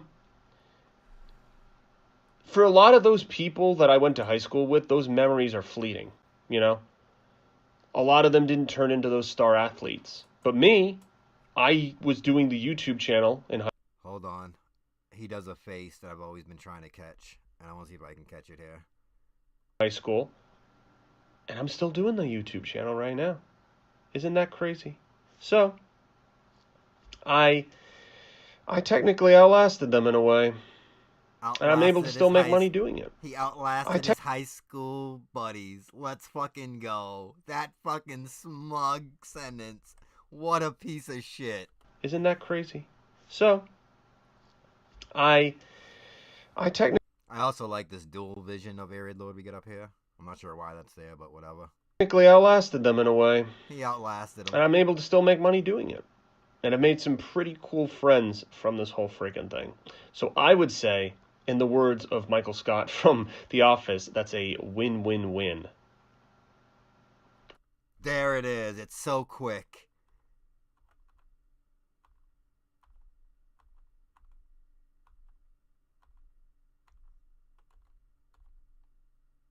When you flex on your high school friends. Oh. Let me get that. Yeah. Let's fucking go. Fuck them high schoolers. So. Alright. Oh. Like you just committed a murder. I'm done. Let me go clean up the body. Another reason why I opened the YouTube channel, people were basically harassing me, and no one cared about me and my tortured and bullied and stuff. How that kind of shows in my writing. So that's basically something that I think a lot of people are going to feel that's cool, and that's another reason why I opened the YouTube channel. People were basically harassing me, and no one cared about me and my frickin' where I was going. So I felt as if a YouTube channel would help me build bonds and make other friends like Darkside Phil. So that's a connection there for you guys. So wow, this sounds like really complicated. Like it's not just So like you stood up one day and said, "Hey, I'm going to write a book." This really has a lot of backstory and inspiration behind it. This is my entire life. This is who I am. This is me being young, loving stories. This is me understanding, how evil human beings can really be after being bullied and tortured. This is me understanding life and human existence as a whole. This book perpetrates that. And it really shows it in its fullest form. Once you read the entire series, it brings about a message of morality that I don't think you'll get anywhere from any book. And it's really a superb work of art, honestly, in my opinion. The book that I have made right here is basically just a prototype copy. It has, some errors and stuff. Read the entire series, it brings about a message of morality that I don't think you'll get anywhere from any book. And it's really a superb work of art, honestly, in my opinion. The book that I have made right here is basically just a prototype copy. It has, some errors and stuff in it because it's the first version. I just wanted to get it out for people to see it. Right now I'm updating it a little bit, but basically my plan is when I get to college to do internships with publishers so I can get my book out there so then I can be, a famous writer, maybe like a J.K. Rowling or stuff. But that's basically what the book means to me. It's basically my feelings about the world and stuff. And video gaming is just a hobby. Video gaming fits in there because it's something that I like, and it's just fun. It's been something that I've been doing just as an aside, because in video games you get to live the stories, you get to play the stories, you get to act the stories, and that's why I like video games. So, well, writing a story is one thing. You could easily just get up and write a small creative story, but it's another thing to actually go out and publish the book. So that is one thing that not many aspiring writers would dare to think about. So can you tell us what happened, how publishing the book came about, pretty much? Yes. Well, it was basically, it's not officially published. It's more of like a self-publishing thing. I did it with a couple of people I knew over the internet because, like I said, I just wanted to get it out there because my friends, my family, they all wanted to read it, so I wanted to get it out there so people knew what it was. Wouldn't even give them a free copy. And basically, I went on a website, and the guys made the cover for me. They made all of the stuff. What else did they do? They did everything. They did the printing. I ordered 100 copies in August of 2011 for, I don't want to say how much it cost, but I ordered 100 copies, basically. 100 copies from the website, and I got all 100 copies, and so far I've sold a little over 60 copies. It's pretty good. So I'm definitely gonna have to buy one, maybe two. Yeah. Yeah. Well, that's the thing. Because I can tell you, new editions will be released of this book, and it might change a couple of things, but it's still gonna be the same story. Just the writing's gonna be updated. So I think it's gonna be really cool. You can be like, oh, I was one of the first people who purchased his book, and look at I have it signed. I had the original, something like that. So it's gonna be really rare, and people, trust me, guys, this is a huge opportunity having me on your podcast because I can see in a couple of years when people interview me or something. This is just hypothetical, but this will be one of the first interviews I've ever done. I mean, other than the one that I did for that fucking voodoo guy, but this is pretty much one of the first ones that I've done. So. Yes, this is the man that we interviewed all those years back. I know And he had to take a loss on the copies unless he, because I think he gave the copy to Phil, and I know he gave a copy to P Dog, and the P Dog one he had to bring with, like, I think he had it at Magfest because it has all their signatures, Ariad Lord, Phil's, Rambo's, and OJ. So I think that was the one that was signed at Magfest. I believe OJ got a copy because OJ said I think OJ's the actually only person out of the entire Phil group who read the book. Was like the actually only one that I know of, besides Ariad Lord. Like, if you're counting who read the book, then you can be like Ariad Lord. But I think OJ also read it and gave him some pointers on it. And I think maybe that's why he did the revision. But I don't think Phil ever read it, and he just had it on his coffee table. But I don't know how to, like, I don't even know where to start measuring, like, because he didn't want to give us numbers for how much he ordered it for. And I think it was like $15 on his website, and you paid it through PayPal. So I don't know if, like, back in those days, if there was any fee through going through PayPal and all that. Get out of here. He won't respond. If he knows who you so are, have he you got won't any respond. like reactions from people? Like, have you got like tried what poking him feedback have you been multiple like times. receiving from it, or like has Phil told there's like no read the response. book and He'll has given strike you you, like but he any just won't feedback talk on to it? you. Like how has the general reactions been for it? Yes, at New York Comic Con, Phil said he read 50 pages, but Oh, he read at 50 Magfest pages. he said he forgot it all. So. Oh, yo, but yeah, Phil he said straight he's very lied to busy and he him. doesn't have Lied much to time his to read it. face. I How read has the 50 general pages. reactions been I for it? forgot it. Yes, at New York Comic Con, Phil said he read 50 pages, but at Magfest he said he forgot it all. So. Oh man. But yeah, he said he's very busy and he doesn't have much time to read it. But I hit him with when the I I'm said very 50 busy. I'm trying to make money for my business. No. What a piece pages, of but trash. at Magfest he said he forgot it all. So. But yeah, he said he's very busy and he doesn't have much time to read it. But when I sent it to him, he read 50 pages. He said he really liked it. He also said that he could tell that I self-published it because no editor actually sat down with this book and critiqued all of the stuff. This writing is pretty much from, maybe 2 or 3 years ago that I've updated in some parts. So that's a reason why I'm updating it right now, to get rid of those mistakes and stuff. But he said he really loves the story. So I would suggest when you read the book, read it for the story, which is the main reason why I have it. So that was the feedback I received from him. Some of my fans on YouTube have actually said that they love the book. One of my fans said he can't put it down. He loves it so much. So I've gotten really good. Can't put it down. Yeah, he's finished reading it now. It's just glued to his hand. Pretty much. He obviously meant it in the way that he's really into it and can't put it down. But well, so you mentioned that you're going to. This is the first of a series of 5 books that you're going to make. But do you have intentions of continuing on with writing books, like whenever the Orb is done, and like what genres of books would you like to write in the future, maybe? It's the grift. Well, this one isn't really science fiction. I mean, people have this perception that my book is just science fiction. They're like, "Oh, what genre is it?" "Oh, science fiction." No, it's really its own genre. It's really an own genre of its book. It's kind of like a mix of science. Play a book. What was that? It's a very unique genre. Oh, it is. It's a combination of science fiction, action adventure, fantasy, I don't know, thriller. I'm just trying to it's really a unique story. I can't really describe it other than a mix between action adventure and science fiction. It's really its own mix. And he doesn't know how to describe it. There you go. And also, I guess that's why they call you Captain Crunchy. Are you eating something? Maybe. I'm hearing like voice modulations coming out of his mic. Sorry. Keep talking about your stupid book. I do have one last question before we move on. You said you were going to release like multiple versions of the first book. Would you necessarily say that it's good to have the very first version, or would you say it's better for newcomers to read if you do re-release it, like better version? Like which version do you think would be better to read? Well, you're still pretty much getting the same story. I am critiquing, some things like there is. I have not seen him on the website, but I didn't go specifically looking for him. But I might be able to find him. and then we can finally have the king. What the fuck is wrong with these people?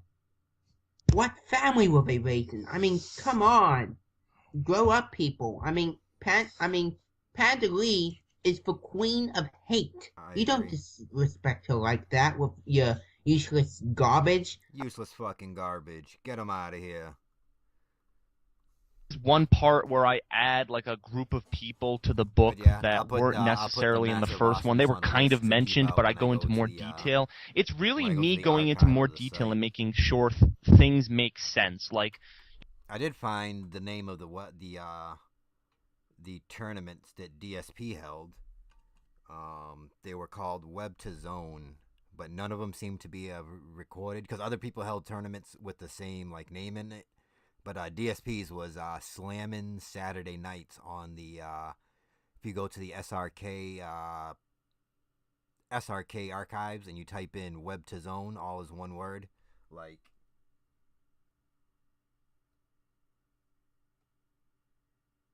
you type that in and you'll get like some of the archive things. He's the guy who, his name's not going to come up because his profile is deleted, but it will, the person who starts those threads is Phil. And it's funny because the people who are come in first place in a bunch of those tournaments are people from Team Hate and John Rambo, and also DSP comes in first, but he's not.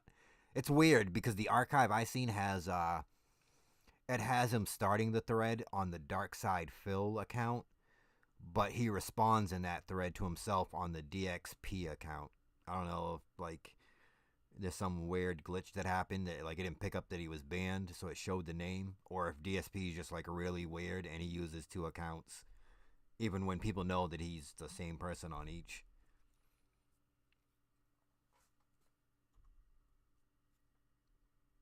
You know, why did that guy blow up? You know, there's really no explanation for it. I have to explain why he blew up. Like, if he's using the spiritual energy and it blows up, why does it blow up? There needs to be an explanation. I don't really have much of an explanation. I kind of do, but I thought I would need to go into more detail. So it's really just polishing it off more. I mean, I really thought I had it complete when I did it, but going back, it seems like, you know, for writers, it's always revising. I think it's like 90% revising, 10% writing. So it's a lot. I mean, revising, I've revised this book probably like 700 times, so it takes a lot. So I would definitely suggest for people to buy the book now, because you'll A, get the first copy of it ever released, B, you'll still get the same story, and C, you'll have it, you know, for the next one, so you can, you know, have a reference and you'll know what's going on. So you'll know what's going on. That's all I have to ask for the book. So, yeah, Red Lord, I, being a loyal subscriber to your channel, noticed you went to PAX East last weekend, and also you've mentioned going to MagFest. So, are you an avid like gaming convention goer, or is it something that you only just started doing? It's actually something that I've just started to do. I didn't go to any gaming conventions before. Like, my first gaming convention was Kineticon 2011, where I first met Phil. I don't know if you guys want me to wait, and I'll explain how I met Phil and became friends with him later on in the podcast. But yeah, I didn't really go to many conventions before Kineticon. Now that I considered, since I have a growing audience on YouTube and I'm a machinima partner, it makes sense for me to keep up on the new games and the new stuff going on. So that was kind of my thinking. Also, I don't get to see Phil other than the gaming conventions because he's so busy. I mean, I live an hour and a half away from him, and I do want to meet up with him. I do have plans for that during the summer, but other than that, because he and I are so busy, it's so hard for us to meet. So going to these conventions like MagFest and New York Comic Con is really the only way we can hang out. So that's another reason why I've been going to the conventions more. Let's go. So, would you say that those are your main reasons for attending? I mean, what is it that you want? Is it for content for your channel? Like, what do you think your viewers are interested in? Are they interested in the games? Are they interested in literally just what the convention's about? Interested in, like, say for PAX East, interested in, like, the big news releases that happen? Oh, yeah, I mean, it's a combination. I mean, people were really interested in the new games, like Assassin's Creed 3. Nobody could film it, but I took footage of the place where they were showing it. So I got like 10,000 views on the video, and of course a lot of people were like, "Oh, thanks, at least you tried." And then some people were like, "Oh, why are you uploading this video to your channel? It has nothing to do with your fucking channel, and all you're doing is being a cock tease because basically you're showing content that is not going to be released yet." And I'm like, "What the fuck are you talking about?" Well, actually, not necessarily in the British accent. I do apologize. But no, it was actually quite great. It's a good accent. That was great. That was unannounced. Yeah, I did that in one of my gaming updates, and people. That's another thing people request. Ever since I did that in my gaming update like 2 weeks ago, people are like, "Oh, do another British accent." It's like, I'm not trying to insult people. It's just a joke. That East Coast custom. So yes, to get back to the gaming conventions, yeah, people were asking about the new games, and that's something that I think drives the views and stuff. People also like to just see me, like I do like vlog videos of me traveling in the car, and people like to see that. Oh yeah. Because since I'm so secretive with my personal life, people probably like to see a lot of that stuff that goes on with me and stuff like that. So people enjoy that as well, and yeah, I mean, just to film my friends and just show us having a good time is the other thing. So those three things are pretty much what I like going to the conventions for. You know, it's something to do. It brings the whole channel together. Maybe if subscribers are in the area, they can go and meet me at these things. And yeah, that's why I go. Watch you. They can come if they want to. But sounds pretty cool. So as I mentioned before, we know, well, I know anyway, that you went to PAX East last weekend. And we actually got a question from Phil himself. I'll say that right now. Oh shit. But I was interested too. What was the best things about PAX East? Would you say, like, what games looked the best? What was mainly interesting about the convention itself? Yeah, it's funny Phil asked that question. I almost expected him to, because he didn't get to go to PAX East because they denied his table. And this was something for everybody. PAX East was a very commercial event, almost like E3, you know, not nearly as large as E3, but it's commercial. They're basically pussying out to all of the gaming companies that want their attention, and there are no like custom merchandise people. I mean, like if you go to like MagFest or Too Many Games, you'll find custom merchandise. People selling, you know, stick on the wall figures. They're selling old games. But when you go to PAX East, there's none of that. There's no customization at all. The only things that I actually bought at PAX East was a PAX East 2012 T-shirt, and I don't really know when the fuck I'm gonna wear that because it's just the PAX East logo, so that's kind of worthless. But I mean, that's the only stuff that they were selling, PAX East merchandise. They weren't selling custom merchandise, and I'm like, well, why? I don't understand that. It doesn't really make any sense. So that's something that I didn't like about PAX East, just to skip to that. But what I did like about PAX East, to answer Phil's question directly, I liked how they had a lot of the new games. They did have a larger display of games. I honestly thought they could have had more games. I felt as like, you know, they didn't have anything for Halo 4. They didn't have anything really for BioShock. They did have a panel for BioShock, but they didn't have any display for BioShock. I really felt they could have displayed more games, but I did enjoy going to the games that I saw. Like, watching the Assassin's Creed 3 gameplay preview was probably the most fun that I had at PAX. That was awesome, seeing that gameplay. I mean, nobody has seen it before, but I really think that was really cool. So, these people. But let's see, what else? There was Max Payne, which I didn't get to see. There Borderlands was 2. Woo. Which no, fuck Borderlands 2. That fucking guy. Oh my god, you made me choke. I was drinking water right now, and you just made me choke right now. That's a subscriber secret there for anyone that follows.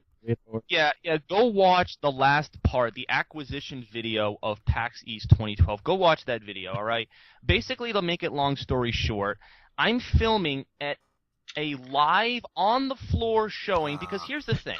For Assassin's Creed 3, they made it obvious they didn't want anyone filming it, okay? They closed the doors, they had like 10 people standing guard making sure nobody filmed. It was obvious. Borderlands 2?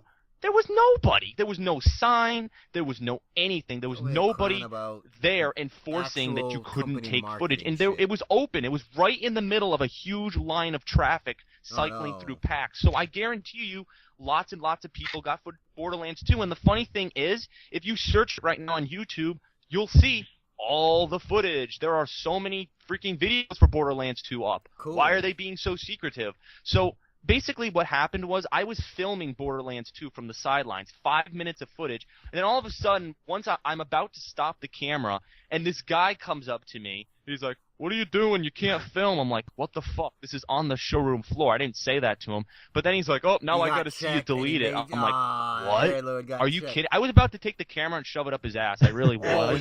So now you should have. Now someone should have recorded that. Now that's something you want to see. I was basically I discussed it with my father afterwards, and we're like, I should have refused. Like, what's he gonna do? Try to kick me out? No, he can't do that because it was a public showing. I have the right to film. Assassin's Creed 3, I didn't have the right to film because they made it obvious that I couldn't film. This guy didn't. So basically, I'm thinking of not even playing Borderlands 2. That's how much that guy pissed me off. He made me delete a video off my camera that I could have A, made money on, and B, shown the fans. So basically, I don't know who made Borderlands 2, but I'm basically giving the middle finger to them because I absolutely hate the guy who told me not to do that, and I hate Borderlands 2. So I might not even get Borderlands 2, so don't be surprised if I don't play it.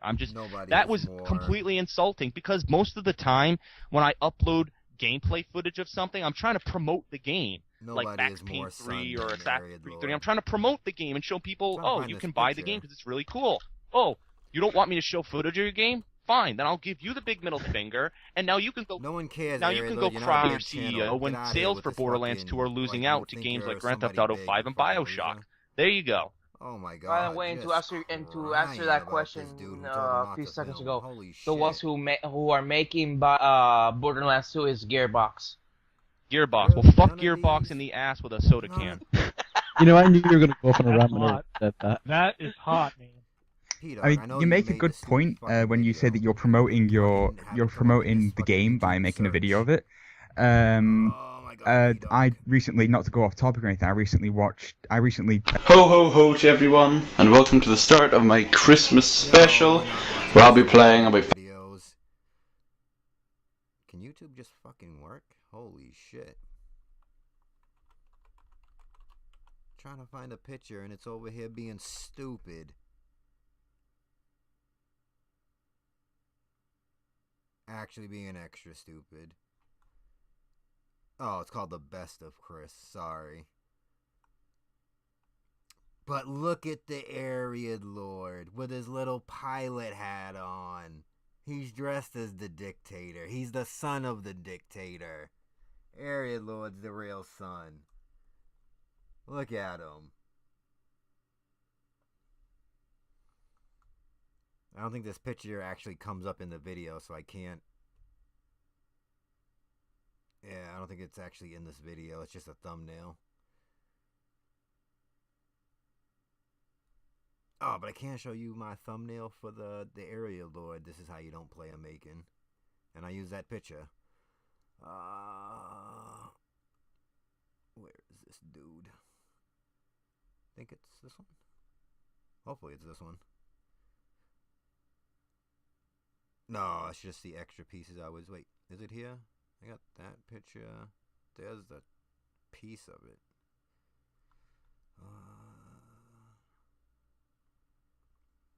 Found this picture, Dave.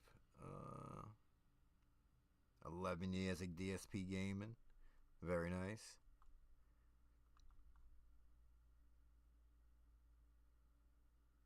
Oh, here it is. But thumbnail's gonna look something like this. Oh, it's just the pieces. But anyway, we got Chris right here. There he is. Look at grinning. Look at that. Look at that.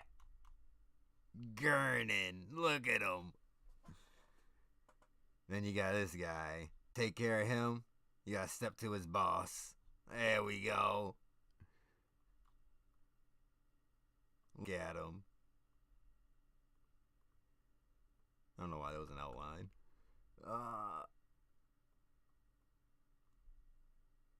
Father and son. The dictator duo. Look at him. Let's go.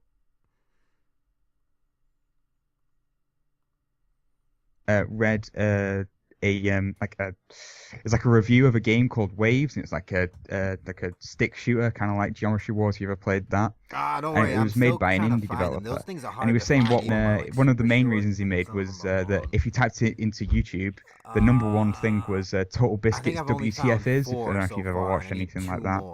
But he was saying because of the fact that Total Biscuit didn't like it, 150,000 people now didn't like it, and it was stupid because it wasn't that. It was the fact that as long as the footage is up there, you are now introducing everyone that watches that video, so you're making thousands more people aware that that is out there. And it's just like.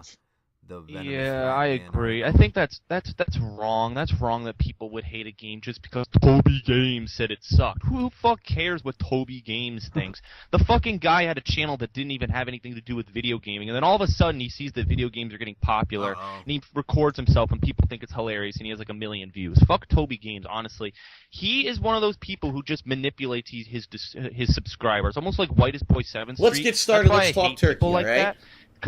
Yes, I watch a lot of White Boy, and I don't even want to start ranting about that dude. He's always in your face. Like this video, it helps me. Favorite this video, it helps me. Put 200 and then go sis, and then I'm gonna go. You guys subscribe to me. Subscribe to me and click the subscribe button, and you'll get committed. Basically, although the one thing that the one thing that I was sad about is that his house was broken into, and the little shrine he had about his parents was completely destroyed and defiled. Let's go. That's one thing that I was sad about it. Let's go. Wreck the mood. That's the only You want to shit on somebody? Shit on them now. Here's the thing. Shit on them now. The guy is basically this pathetic guy. Oh, Ariel Lord's taking up the challenge. Ariel Lord's like, oh, you think I won't shit on someone because they got robbed? You think I won't do that? Guess what? Wrong. Anyone who said that, this blatantly 100% proves you wrong. Although the one thing that the one thing that I was sad about is that his house was broken into, and the little shrine he had about his parents was completely. Yo, the shrine to his parents got fucked up. How's Ariel Lord gonna handle this? Listen here. Destroyed and defiled. That's one thing that I was sad about it. That's the only Well, I mean, here's the thing. I mean, the guy is basically this pathetic guy who's like in his 20s and 30s, probably. Which one is it, Ariel Lord? 20 or 30? It's a 10-year gap. Basically, this pathetic guy who's like in his 20s and 30s, probably he like never shaves. I don't know what this guy's life is, but from the video, I don't know what this guy's life is, but let me judge. Probably he like never shaves. I don't know what this guy's life is, but from the video, I just watched a couple of videos. I was just like, all right, Yo, this is straight up DSP when he talks about other fucking streamers that like people are trying to use drama with, like started with. I don't know anything about this guy. Everything I get is from his videos. But here's what I know about him. Shaves. I don't Apparently he does drugs, and people broke into his house to get the money back for the drugs he owed, and they knocked over some shit on his parents' shrine. This is the son. He is his son. Little dictator. Life is, but from the video, I just watched a couple of videos. I was just like, all right, who the fuck is this guy? People talking about him, and it's just sad. It's honestly sad because drama. They love drama. They love drama. They fucking love it. Exactly. They fucking love it, and they take it. All these, Hollywood producers and stuff take advantage of that, and now this is why I hate these YouTube commentators. They take advantage of the drama bullshit, and they make their channels revolve around it. That's why I hate commentators like that, and that's why someone like Darkside Phil, someone like myself, we just put the footage up. If people want to watch it, great. If they don't, oh well. That's a very simple attitude, and it shows on your part that you're a good person, that you're not trying to suck the views out of people. I might be buffering. Oh man, I'm in poor quality. Hold on, we might be buffering. Where am I? Yeah, I'm still getting told poor. Hold on.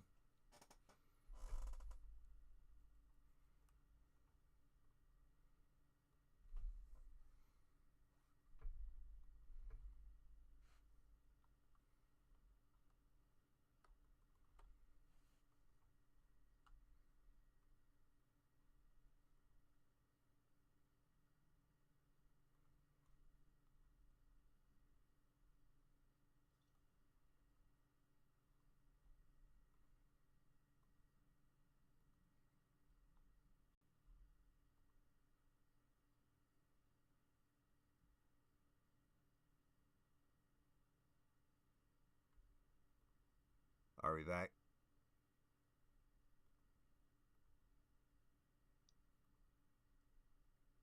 Am I stuck in the void? Can I be heard? YouTube's telling me I got back to excellent. I got disconnected for some, like, it got, like, didn't seem like my internet went out, but my page was, like, the internet page on YouTube is telling me, like, there's no things going on.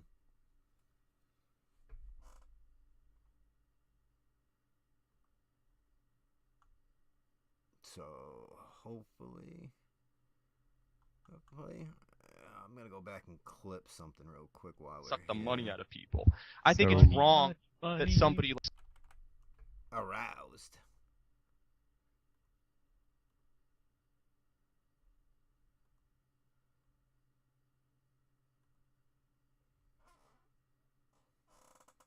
been all these, you know, Hollywood producers and stuff take advantage of that, and now this is why I hate these YouTube advantage of the drama bullshit, and they make their channels revolve around it. That's why I hate commentators like that, and that's why someone like Darkside Phil, someone like myself, we just put the footage up. If people want to watch it, great. If they don't, oh well.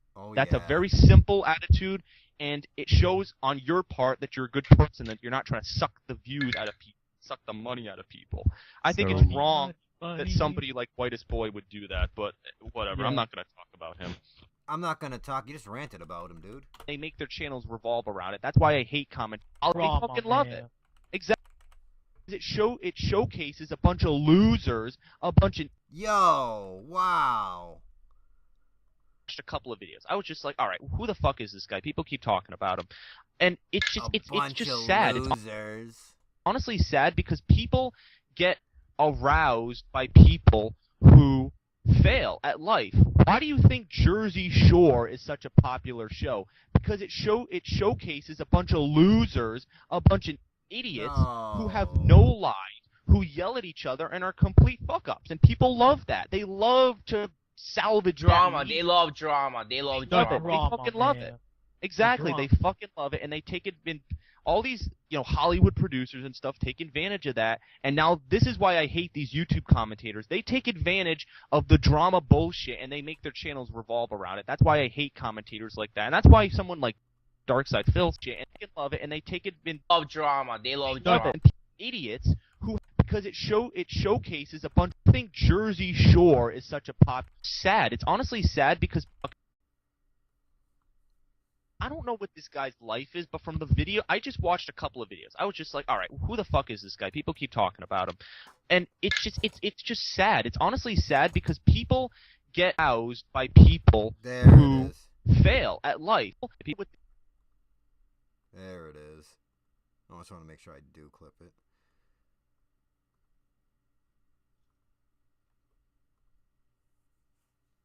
Come on, Ariad Lord. Interview. Work. I mean, here's. There we go. Oh, fuck off. Really? Awesome. Lovely. Fucking everything is just lovely. God damn it. Oh, play the fucking video, YouTube. What are you doing? Over here being extra stupid.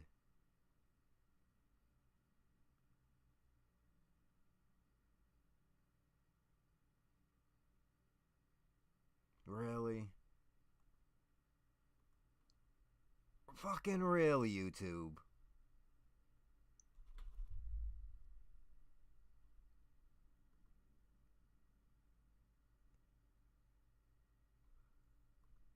Okay.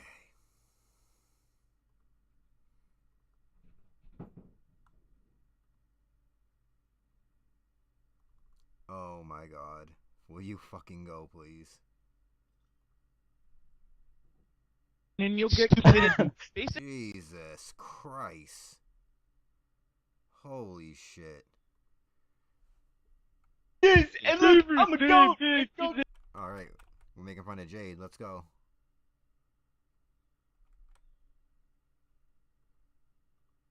Dog, it's at 140. Come on now. You're telling me... Stupid, because it wasn't that. It was the fact that as long as the footage is up there, you are now introducing everyone that his subscribers, almost like Whitest Boy 7th Street. That's why I hate people like that. Yes, I watch a lot of White Boy, and I watch a lot of White Boy. I'm getting that clip too. I want that clip too. I watch a lot of White Boy. I'm play that every time fucking Rye comes on stream. I watch a lot of White Boy. Let's fucking go. So you're making thousands more people aware that that is out there. It's just like... Yeah, I agree. I think that's wrong. That's wrong that people would hate a game just because Toby Games thinks. The fucking guy had a channel that didn't even have anything to do with video gaming, and then all of a sudden he sees that video games are getting popular, and he records himself, and people think it's hilarious, and he has like 1 million views. Fuck Toby Games, honestly. He is one of those people who just manipulates his subscribers, almost like Whitest Boy 7th Street. That's why I hate people like that. Yes, I watch a lot of White Boy, and I don't even want to start ranting about that dude. He's always in your face. Like this video, it helps me. I watch a lot of White Boy, and he's just ranting in your face. Let's fucking go. Subscribe to me, and click the... What are we mocking here? I watch a lot of White Boy, and I don't even want to start ranting about that dude.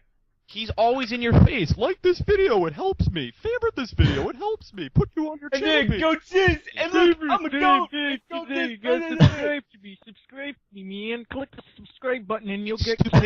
Basically, although the one thing that the one thing that I was sad about is that his house was broken into, and the little shrine he had about his parents was completely destroyed and defiled. That's one thing that I was sad about. He gets aroused. That's the only thing. Well, I mean, here's the thing. I mean, the guy is basically this pathetic guy who's like in his 20s and 30s. Probably he like never shaves. I don't know what this guy's life is, but from the video, I just watched a couple of videos. I was just like, all right, who the fuck is this guy? People keep talking about him, and it's just sad. It's honestly sad because people get aroused by people who fail at life. Why do you think Jersey Shore is such a popular show? Because it showcases a bunch of losers, a bunch of idiots who have no lives, who yell at each other and are complete fuck-ups. And people love that. They love to salvage drama. They love drama. They love drama. They fucking love it. The drama. Exactly. They fucking love it, and they take it in. All these, Hollywood producers and stuff take advantage of that, and now this is why I hate these YouTube commentators. They take advantage of the drama bullshit, and they make their channels revolve around it. That's why I hate commentators like that, and that's why someone like Darkside Phil, someone like myself, we just put the footage up. If people want to watch it, great. If they don't, oh well. That's a very simple attitude, and it shows on your part that you're a good person, that you're not trying to suck the views out of people, suck the money out of people. I think it's wrong that somebody like Whitest Boy would do that, but whatever. Yeah. I'm not going to talk about him. So now that we've gone from gaming conventions to White Boy 7th Street, maybe we should go out to gaming conventions. And I'd like to ask you, what are the most outstanding moments? So maybe you could go into that one thing you mentioned before about meeting a certain someone. Oh, here we go. Who did we? What were the most outstanding moments of gaming conventions that have happened? What's your favorite part? What stood out for you? What did you mean when you said meet a certain somebody? I think you met some guy called Phil or something. I don't know. Some guy. Oh well, then just say that. I didn't know we were moving on to how I met Phil. I didn't know that. Awkward. So is that what you want me to talk about? Yes, how I we met might Phil? as well with the cat out of the bag. The podcasters that listened this far, they want to know, how did the Arid Lord meet Darkside Phil?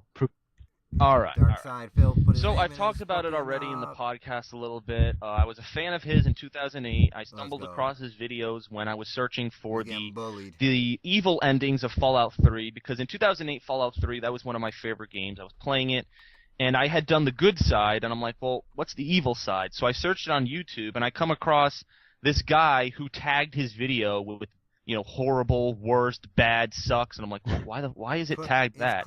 So I see this video of him playing Fallout, and I guess he was like he actually admitted to me that he was drunk during a lot of those videos. So it was basically him. It was him pressing the trigger on the vault door, the last mission of Fallout 3. So he kept closing the door on himself, and the place kept blowing up. And he wanted to get the specific ending, so he was flipping out. He's getting frustrated, and I was in tears watching this video because he was just getting so angry at the game. Just he couldn't understand why it just wasn't working for him. And then he finally. I want to see if this sound clip works for Rye. I watch a lot of White Boy, and I don't even want to start ranting about that dude. Let's go. The Rye Drake clip is ready. But we do have the Tito's. Get the party started. You guys know how fire sales work. Hell yeah. Finally understood it. So it was funny, and from that moment I was just hooked on his videos, and I thought they were the funniest fucking thing. So I stayed up with them. I didn't watch video. I only watched like a couple of parts and stuff, and I followed his life, what happened to him, YouTube, haters hating on him, getting him kicked off, and all that, the glorious history of Dark Side Philip, I guess if you want to call it that. And basically, in 2010, as I said, I started the channel, and I made the remix, the first one, We Didn't Start the Fire. He favored that video, and he thought it was really cool. And then, because of the whole Blip TV situation, he ended up doing a lot of fan appreciation. So he did, Black Ops fan appreciation. He did another Black Ops fan appreciation for the Super Bowl. He ended up doing a lot of fan interactivity because he admitted this to me. Basically, what happened was, because of the dire situation, basically him realizing, with no job and Blip TV fucking him in the ass, he needed people watching him. Like, he desperately needed it. So doing all of this interactive stuff was really, was really helpful, and it was a really big driving thing for him. So I took advantage of it. I was in every single fan appreciation. I think almost every one. I was in almost every single one playing with him. And every single match, I just talked to him a little bit more, just got to know him a little bit better, just kept talking to him. And then I think for Homefront, when we were sitting in the lobby, I explained my book, and I explained to him how I could ship it to him, and he thought it was really cool. And then finally, I was planning on meeting him at Too Many Games, but I was unable to go to Too Many Games because it's 7 hours away in frickin' Pennsylvania in the middle of nowhere. So that's where I live. In the middle of nowhere or Pennsylvania? No, I live in Pittsburgh, Pennsylvania. Nice dog. Well, are you going to go to Too Many Games? I'm going to be going this year. I might actually. I'm thinking of it. Oh, well, you can go, and you can meet us, the whole Dark Side Phil crew. I'm actually going to be at their table selling the book, but not to get sidetracked. Yeah, not to get sidetracked. Not to get sidetracked. We'll This discuss dude was like, you can meet us when like it's he's Too Many part Games, of the group. I completely June, forgot. the middle of June 15th to the 17th. There you go. Okay. I'll see if I can get myself a plane ticket and go there, because I've been wanting to go to Too Many Games, but I've been so damn busy over here. Let's see if this sound clips works. And it's just sad. It's honestly sad because people get aroused by people who fail at life. Hot clip. I may have to cut that up a little bit more at the end. It's a little bit rough in the ending. Here that I haven't had the time. Yeah, maybe Hazard and I could book flights over there and all, Yeah, it's only 700 quid round trip. Yeah, so 2 seconds real quick. I just want to hear this without a audio in the background. Sorry. It'll be 2 seconds.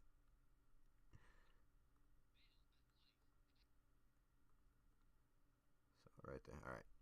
So for PETA is gonna be like 1,000 pounds. I know it's gonna be crazy. Anyway, right?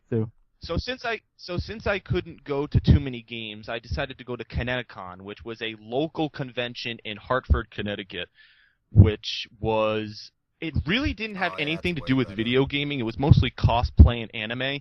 So I went to Hartford, Connecticut, and I just went the Saturday, and that's when I officially met Phil. He came in the afternoon, and I just started talking to him, and it was, I'm the Area Lord on YouTube, and he instantly knew. He's like, oh yeah, you on YouTube, yeah, it was cool. You were in my matches. So I was talking to him, and I was just talking to him more, and then, we exchanged cell phone numbers, and he was telling me stuff about his life that not a lot of people know. And OJ had some sort of argument, so I ended up filming with his camera on when he was playing Street Fighter for a tournament. It's just sad. And it was cool. It was a really awesome experience by people who fail at life.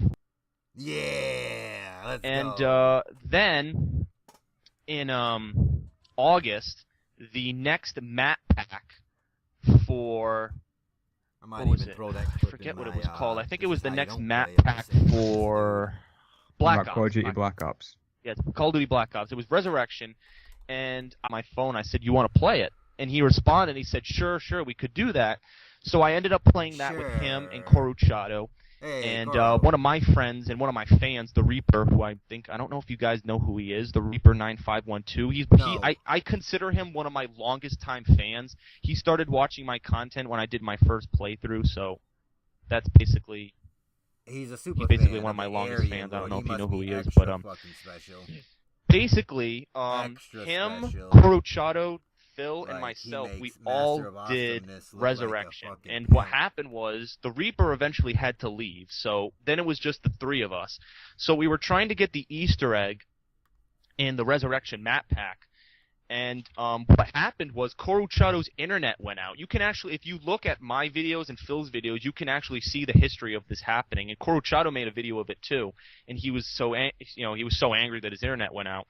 So basically, his internet went out, and he dropped from the game. So then it was just Phil and myself. So basically, we were stuck in this lobby for just Phil and him in a lobby, sitting there, talking some talk. I wish I had like romantic style music to play here, but I don't. The only music I have is this. But it works too. They were holding hands.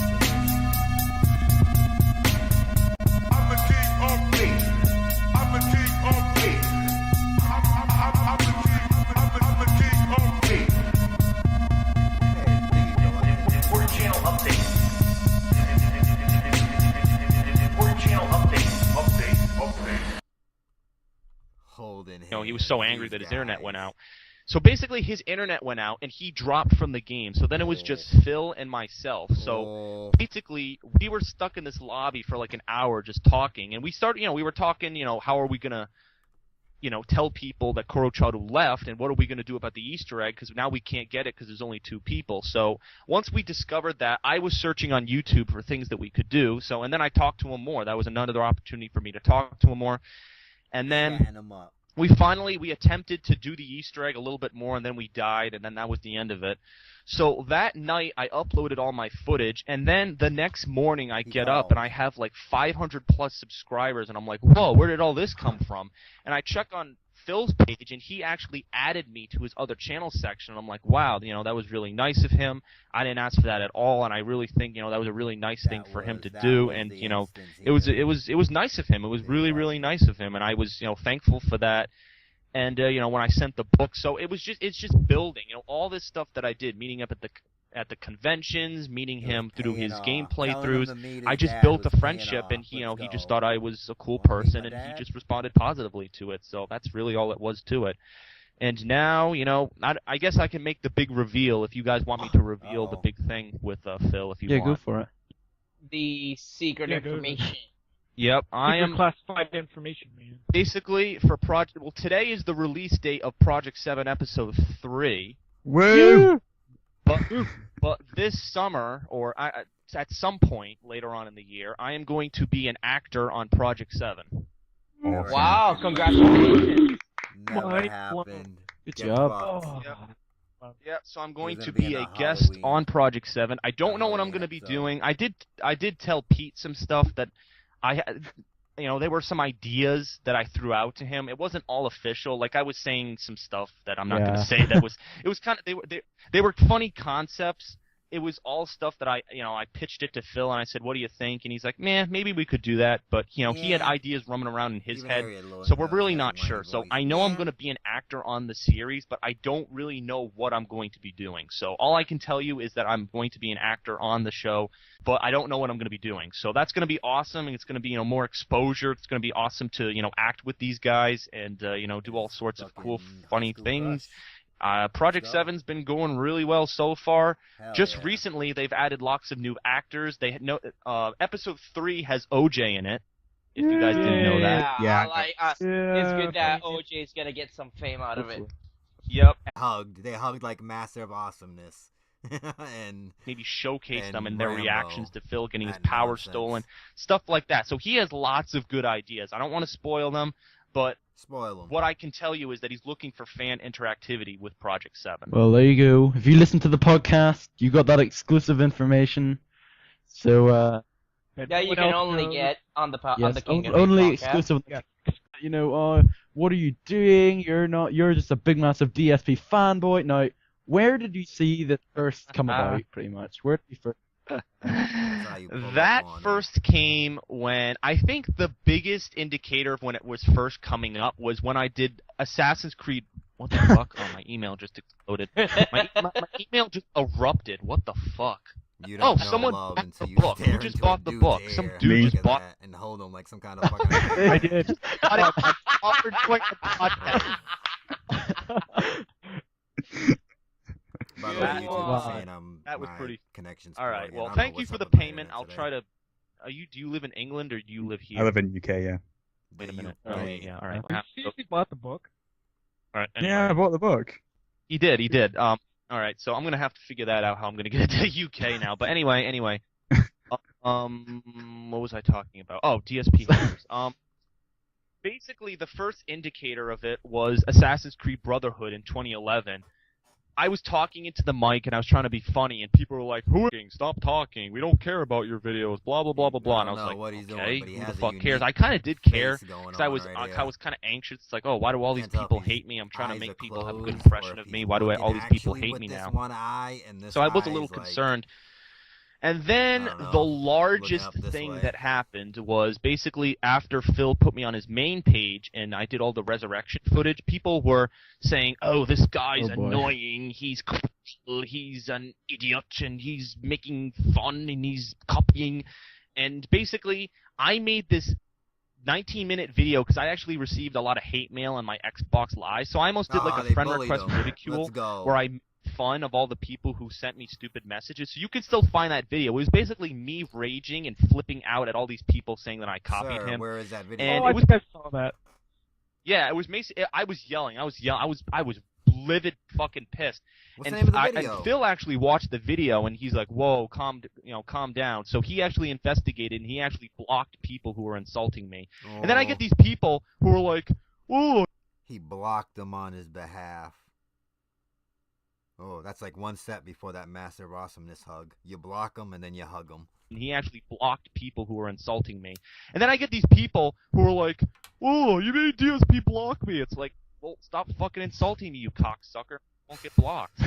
Get blocked. Oh, my internet is fucking trash. Am I still connected? Yeah.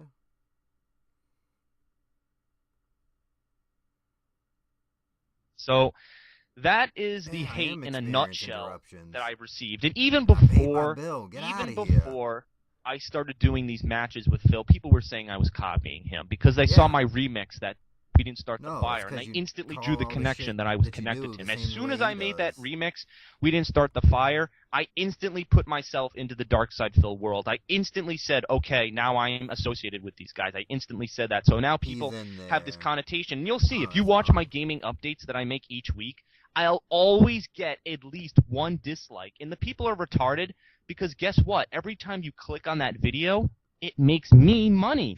So every time so next time I'm out on a date with a girlfriend or something and I have to pay for the bill, I'm going to be, "Oh yeah, the hater makes me money." So every time so next time I'm out on a date with a girlfriend or something and I have to pay for the bill, I'm gonna Wrong. be, "Oh yeah." Anyone who said the that, haters gave me this this money. Thank blatantly you very 100% proves you what a bunch wrong. of stupid fucks. So that's all I can. The irony hurts, man.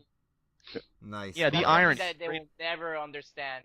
That even though they're Fun the fact, one Area hating, Lord they're did actually call the ones that are DSP paying for you love it, money. You know, That's the same. It happened. Irony. You know, it's It on the happened Hate like Live it happened like podcast. a I can't remember big, what the, massive fireball when Phil started how the playing The conversation Witcher 2.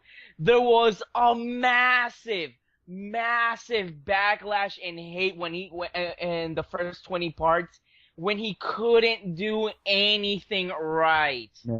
And it just brought like over let's say like over 50,000 people from all around the damn web to his videos, 50,000 people. Insulting him, disliking the damn videos. And guess what, bitches? It actually gave him money. So, oh shit! Oh shit! Yeah. Guess what? He's I mean, begging same for money thing now, happened for me. I don't know if any What's up? of my fans know this, Where but you when at? I played How's he the doing Battlefield 3, the online multiplayer DLC thing that came out before the game was actually released, the funny thing is, I sucked at that game. I kept dying. I'm like, oh, it's the worst game ever. I get like 150 dislikes and like 3,000 views. I'm like, oh, thanks, that'll help. It's about the equivalent of like a hater walking up to you in real life, insulting you and like giving you $1 and just saying, "Oh, I hate your videos and here's $1," and then just leaving. Yeah. It's I'm gonna not punch because you in the they face, wanna but I give also you want to the give you a dollar, it's 'cause $5 if they bill. want Here you go. They have to You know what? give you the view. I think Hey, you guts, like man. Here's a more $10. recent Let's not example be of that, stupid. this is just me showing my subscription loyalty, is whenever you played the Mass Effect 3 demo, Just I you think, being and then retarded, sir. you got really Oh, yeah. annoyed about it, and then people were like, "Oh my gosh, what's wrong with you?" Blah blah blah, all that there stuff. So Yeah. all kinds of stuff. So okay, so that's pretty much it for the haters. Obviously, No more. it's a He wants to no-brainer talk why about they're his war. insulting you. It's because they're all jealous, obviously. Oh yeah. It's something I'm never gonna. I right now on my channel, So I call it the jealous. Dark Side Phil curse because almost all the time it'll come up. You're copying Phil. You're copying Phil. So I'm like, all right, where's the block button? Where's the fucking, it's Yeah, like, there you go. You're copying it's Phil with the ridiculous. I mean, I blocking. think more people have said that I copy Phil than I think any other insult I've ever I don't even received. have I mean, even Spectrum. people I have, who insult me in my fucking personal life, Verizon. it can't compare to the number of Unless people they're who like say I like copy Spectrum Phil. is like part of their So company I type find shit. it amazing, They're and like our Verizon, commentary and they're styles are playing totally games. different. We both commentate on different things. I play different games. I mean, Phil didn't play Jack and Daxter. That's something I did because I'm a longtime fan of the series. Yeah, so you sent there's him a lot Jack of and different things I've done on Daxter, my the channel that precursor he doesn't legacy, and do. you bitched So when you didn't play it for like it's 3 obvious years. that we don't copy each other, but people just get infuriated. People are jealous. That's the thing. They're Oh, jealous yeah, I'm that I red became friends jealous. with this guy. Let's That's why go. if you go on the MagFest videos, you'll Let's see all go. these people who are jealous and they're saying that I don't belong, that I'm a fanboy. They're jealous. They're jealous that I'm friends with these guys and they can't accept You that have fact. friends. So You they're were going to such go a video friend, or you in weren't the invited to the in CP the comments, throw yeah. down. Okay. That's how much Yeah, of a yeah, friend people in you the Yeah, were. just walked up and said, "You don't belong," and then just left. Yeah. Big up. You don't belong in this world. It was probably the fat guy with the fan that I insulted at MagFest. If you guys saw that video, did you guys see that video? Yeah, I saw that No, video. I haven't yet. It was a I guy. have. It was a guy who bought a Link in Zelda action figure for $275. What? ESP bought shit and is I broke wanted now. to confirm it. I'm like, wait a minute, you paid $275 for that? And he's like, yeah, and he's like, and then he shows it to me. He's like, well, of course I bought it because it's ultra rare. And then I whisper into the camera, and I'm like, oh, of course you bought it because you're a fucking nerd. Oh. and he didn't hear me. He didn't hear me. People But on the King of Hate podcast. I'm making fun of it nerds. was like, and people thought it was hilarious. I got like 8 likes, and everyone's like, oh, that's so funny. I'm like, all right, well, one minute you're hating, one minute you're saying I'm the best. Ultra But rare. That's catchphrase. So yeah, ultra. So anyway, so we've talked about the haters, the fact they're all jealous, and obvious jealousy. Now, one more thing back to Phil. What do you? We've already kind of talked about what you and Phil are going to do in the future, like how you plan to meet up at your gaming conventions. Like, obviously, people, they are upset because they do think, oh, I wish I could have been that lucky, because people think, oh, you're so lucky because you were just picked randomly to all of a sudden be friends with DSP and you still don't belong, blah blah blah, all like the haters and stuff, and it kind of and like so do you plan on like doing any like future full playthroughs and stuff? Like, what games in the future are you hoping to play with Phil? And like another thing is, how would you arrange play a game with Phil? Would you confront him like beforehand? Would you confront him like at the time? You might say, oh, I'm bored, do you want to play some of this, some of that, etc. Well, whenever I ask to play a game with him, it's usually a game that he needs to play. So it's not like I go up to him and say, hey, you want to play Modern Warfare 3? No, he's not going to do that. So basically, well, I mean, I have his cell phone number, so it's not like on YouTube people send him a message and he doesn't read it. He always reads his text he gets on his phone. So I'll send him a message and I'll be like, "You want to play? I don't know." Well, one game I'm really looking forward to is Black Ops 2 because I hear there's a zombie campaign, and myself, him, and Coruchado, and possibly someone else. I don't know if it's going to be Panda Lee. I don't know if it's going to be my friend the Reaper. I don't know who it's going to be, but there's going to be another person with us playing the zombie campaign. I can't wait. That is going to be so fun playing that with him, and I think it's going to be really, really fucking fun to play that entire game with him. So I think it's awesome. And another thing, like, there are some times when I can't play with him, like Operation Raccoon City. I wanted to play with him, but he sent me a message and said, "Sorry, I'm filled up. You know, I have my girlfriend, I have Coruchado, and John Rambo wants to play this time. So if I had one extra slot, you could have played with us, but unfortunately." I actually watched your Raccoon City playthrough, though. What, the 6 parts with those guys who then threw me out because they stood them up, you idiot. Yeah, didn't you do a single-player playthrough, too? Like, it was just you? No, I'm waiting. I have. There's a guy I met at MagFest. His name is Marcus. I don't know if you guys know him. I'm trying to get to play with him, but he's so busy. So I don't know when I'm gonna get to Operation Raccoon City. So I don't know. I mean, it's not like I'm gonna do it with fans. You know, it's not like I'm gonna say if any of my fans want to play, because it's not really a fan game. It's not like I'm doing triple F or fan appreciation. I'm doing a co-op playthrough with friends, and I wanted to do it with my friend who's coming over in a couple of hours actually, but unfortunately it's not split screen. Capcom made the wild decision to have it only be online. So Everyone I don't loves know. Capcom, man. There's just totally the rage these days. It's just, I don't know. I think Operation Raccoon City is going to become the new Saints Row the Third, because for Saints Row the Third, if you're a fan of my channel, you'll know that I stopped playing that game because my friend Wadham Top Dog had stuff going on in his life. I know Wadham. Do you guys know who that is, Wadham Top Dog? No. He's a friend of mine I've known in my personal life for 5 years, and I've had him in a couple of playthroughs, and one of the playthroughs he was in was Saints Row, and we did 21 videos of it from when it came out in November to December, and then he just never played the game with me ever again, just because he was caught up with stuff. So I actually beat it last night with my friend the Reaper. We decided to do it. So I finished Saints Row, but now I find it ironic that I have yet another game that's lingering. So I don't know when I'm going to finish Operation Raccoon City. Okay, so I think that's pretty much everything covered for for the Wacky World of DSP, unless any of you have any other questions. Actually, you forgot about the fans turn trolls. Yeah, no, we did. We talked about the... Yeah, we talked about yeah. that. Oh, okay. So I guess we could move on to viewer submitted questions. Yes. Viewer questions. If for any of you that didn't know, I submitted a thread on the King of Hate forums where I said, for a week, I said you could submit questions to the Arid Lord if you want to ask. Some of them we've already covered in the interview, such as Phil's question we already covered. Some of them are absolutely flipping ridiculous, but I think we have enough questions to get us through. Now, first of all, I would like to thank Darkman for winning the prize, because last month, during...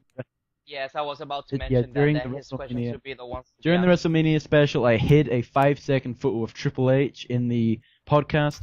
Darkman was the first one to spot it, and therefore he won the chance to find out that it was the Air Raid Lord to be in the interview this week. And he was allowed to ask 3 questions before anyone else. So I'm going to ask you these 3 questions now. They submit it. The first question that Darkman asks is, what is the most embarrassing thing that happened to you? He'll never tell you. Why would he tell you that? Why would anyone tell you that? Let's see. That's always a hard one. It is. It's not like... I don't know. I mean, it would be very personal for me to say that. I think when I lived in New Jersey, I remember having a birthday party at this... this was probably one of the coolest arcades ever. It was like this... There was like this big pinball machine, and you had like these big foam balls, and it was like a castle, and it was for kids. And basically... I remember at my birthday party, there was this kid being an asshole. I wanted to fucking slug him in the face. Oh, yeah. And I tried to, at one point, he was pissing me off so much that I tried to hit him. And he ended up throwing me into, like, one of the game machines, and it, like, really hurt my back. And I got fucking pissed. So I kicked him, and he, like, fell backwards. And then our parents stopped us. But I was just, like, I was crying, and I was upset. And I'm like, oh, it hurt because he hit me into the pinball machine. But other than that, I don't really know if there have been any other embarrassing moments. I'm trying. If I think long enough, I would probably come up with one. I mean, people have harassed me in like school and stuff in the past and have tried to fucking make a fool out of me, but I've always stuck to my guns. I don't fucking fall for that shit. He doesn't fall for So, that. He's too cool for that. I don't know. I mean, I'm a good public speaker, so it's not like I fucked up saying anything or something. So that's probably the most embarrassing moment, being thrown into a pinball machine by this asshole kid who's probably in juvie right now. The second question that Darkman asks is, as you're an author, I am sure that you spend some time reading. What is your favorite book and why? My favorite book. Well, this is actually interesting because unlike oh my god, I just fucked up my English. Unlike you said he's a good public speaker. Yeah, I said unlike most authors instead of most. Anyway, unlike most authors, I don't really. It's not like I have a like. All the time I'm asked, oh, who's your favorite author? Who's your favorite genre? Who's your favorite this and that? I don't have a favorite. It's not like I took all of my inspiration. Like I said in the podcast, and if you've been watching this long and didn't just skip to the end, I explained how a lot of my inspiration comes from my favorite TV shows, from my favorite movies, from my favorite stuff. I mean, it's not like, I do read books. One of my favorite book series was the Percy Jackson series by Rick Riordan, even though the movie was a complete and utter fucking failure. Percy Jackson. I remember the commercials for that movie. Yeah. That movie pussied out to Hollywood, and if my book ever was a movie, I would demand that the correct director directed the movie, and B, that it was on Chris Nolan, probably. I would ask first if he would want to do it, because he likes to go on his own ideas, like Inception, The Dark Knight. Those were all his decisions. So he would have to go by my book, so it would be different for him. So I would definitely ask, though, if I ever got to that stage. Okay, so the third and final question that Darkman was allowed to ask is, has DSP ever raged towards something that you have did in a video game with him? So an example would be... Oh, I'm surprised. Somebody caught on. Two things. You can actually look for this. In part 9 of our co-op playthrough for Uncharted, DSP, his mic wasn't working. And because the PlayStation mic sucks, and I know all the PlayStation fanboys are like, oh my god, you're not doing it correctly, that's why it sucks, you suck. It's like, no, your mic sucks shit, it doesn't work. Bluetooth doesn't work with PlayStation. So his mics, he tried like 6 mics, they weren't working. So I was asking a whole bunch of times trying to help him, and then in part 9, I asked one more time, and he's like he kind of made, I think he wasn't really angry at me. He was angry at the fact that he couldn't communicate with Corochado and myself. So he made a statement. He's like, oh, why is he asking? Obviously he knows that it's broken. So that was one thing. And then I kind of cleared it up with him, and he was kind of like, yeah, I didn't really mean to say that. I was just angry because we couldn't fucking talk to each other. So that wasn't really much. And then when we went out to eat, what was that? Yeah, there's some noise. Oh, something like... Yeah, it's okay. Up there. Yeah, go ahead, continue. Yep. The second moment was when I went out to eat with him, and there was 10. I don't know if you guys know the story, how there were 10 people Saturday night at MagFest, and we wanted to go see a concert, and we ended up having to wait 2 hours to get our food at a restaurant. There were 10 people. 2 of the people shouldn't have been there because they were fans that didn't ask permission to go out with him, and I was fucking pissed. It's like, yeah, I was like, look, I asked Phil, I'm like, look, is it okay if I go out and eat with you guys, and blah, blah, blah, blah, blah, and he said, sure, that's fine. These guys, I guess I'll just go with Phil. It's like, dude, you should have asked first. That's not correct. It's not, really moral or anything. So I was kind of livid, and basically the bill was $314 when we went out to eat Saturday night. Wow! Oh my gosh. And basically he passed the check around and had us put in money. And then we weren't adding up. Like, everyone was supposed to put in a correct amount of money. I put in money, everyone else did, but we weren't counting up to the correct amount. So Phil was getting frustrated that we didn't have enough money, and I asked, and I said, I asked him I think I asked him a question, like, can I help or something? And Phil was kind of just so angry at the time of what was going on. He's just, and basically the bill was $300 to get our food at a restaurant. There were 10 people. 2 of which was 10 fucking talk to each other, so that wasn't really much. And then when we went out to eat, what was that? Yeah, there's some noise. Oh, something like, yeah, it's okay. Up there. Yeah, go ahead, continue. Yep. The second moment was when I went out to eat with him, and there was 10. I don't know if you guys know the story. How there were 10 people Saturday night at MagFest, and we wanted to go see a concert. And we ended up having to wait 2 hours to get our food at a restaurant.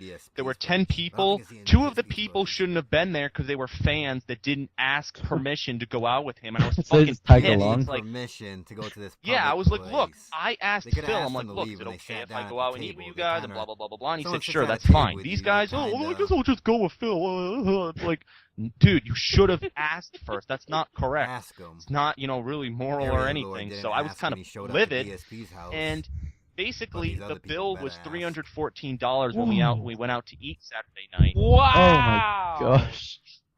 And basically he passed the check around and had us put in money, and then we weren't adding up. Like, everyone was supposed to put in a correct amount of money. I put in money, everyone else did, but we weren't counting up to the correct amount. So Phil was getting frustrated that we didn't have enough money, and I asked, and I said, getting Buffett again. I said, I asked him I think I asked him a question like, can I help or something? And Phil was kind of just so angry at the time of what was going on. He told me to calm down. He's like, I don't know, man, just calm down right now. I'm trying to count the money. So that was the only other time he kind of got mad at me. But other than that, that was the only time he really got. He doesn't really get angry with me. It's just stuff that happens that frustrates him. And then when the other time he kind of got mad at me.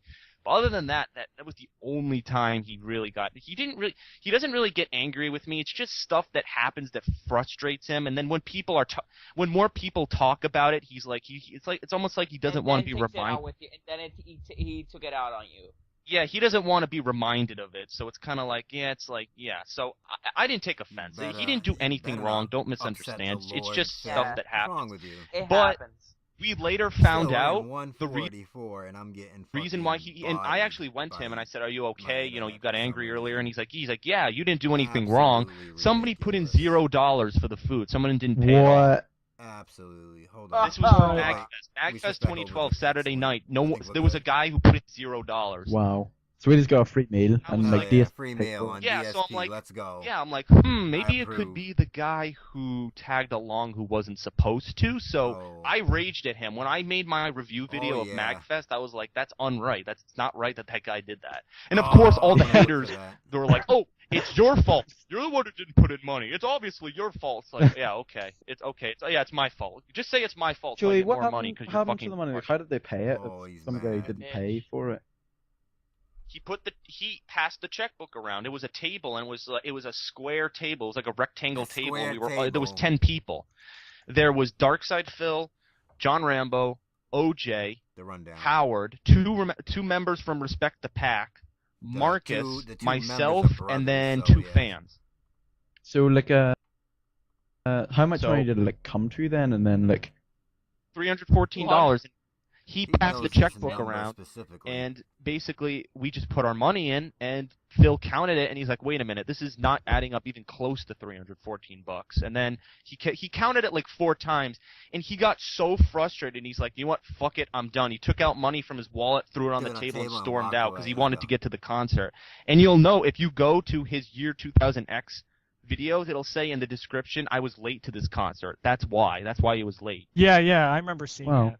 Yeah, that's why he was late because nobody put in the correct amount of money, so he kept counting it like 10 times, and he got fucking frustrated. He didn't want to ran, say nothing. Walked out, and nobody followed him, so he was pissed. All right, so this is another insider story only for podcasters that listen to this. Okay, the next question, which this is actually going into a thread now.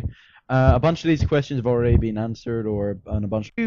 Do you watch anime? And if no, I have to get was it from like a second part?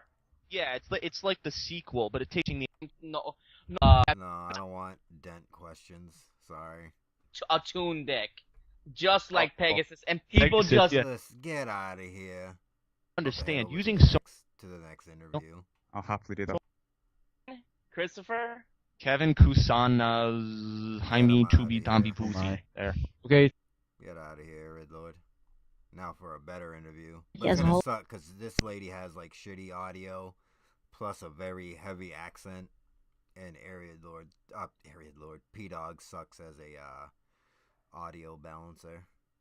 But before that, I'm gonna watch this. when DSP went on the King of Hate Minecraft server. Let's see if we can find any cool people like Massive Awesomeness or anyone. Look at this. I don't know what year was this? 2015, so he's definitely in Washington, which usually goes against the rules of what I usually watch. But let's watch him. Let's see if we see any of the cool people we've met along the way. The P-Dogs, the Master of Awesomenesses, the other guy who's like a dude. Alright, ladies and gentlemen. By the way, fucking scroll at the bottom. Let's go. Wonder if that's constant. Patreon scroll at the bottom. Let's go. Alright, ladies and gentlemen. Welcome to Chaos. What the flippity flop is going on here? This is the KingofHate.com's Minecraft server. And, K Galleon's there. There we go. Nipple Eater 5000. And one dude is watching the stream and playing side by side. LOL. As we gonna have these guys and gals.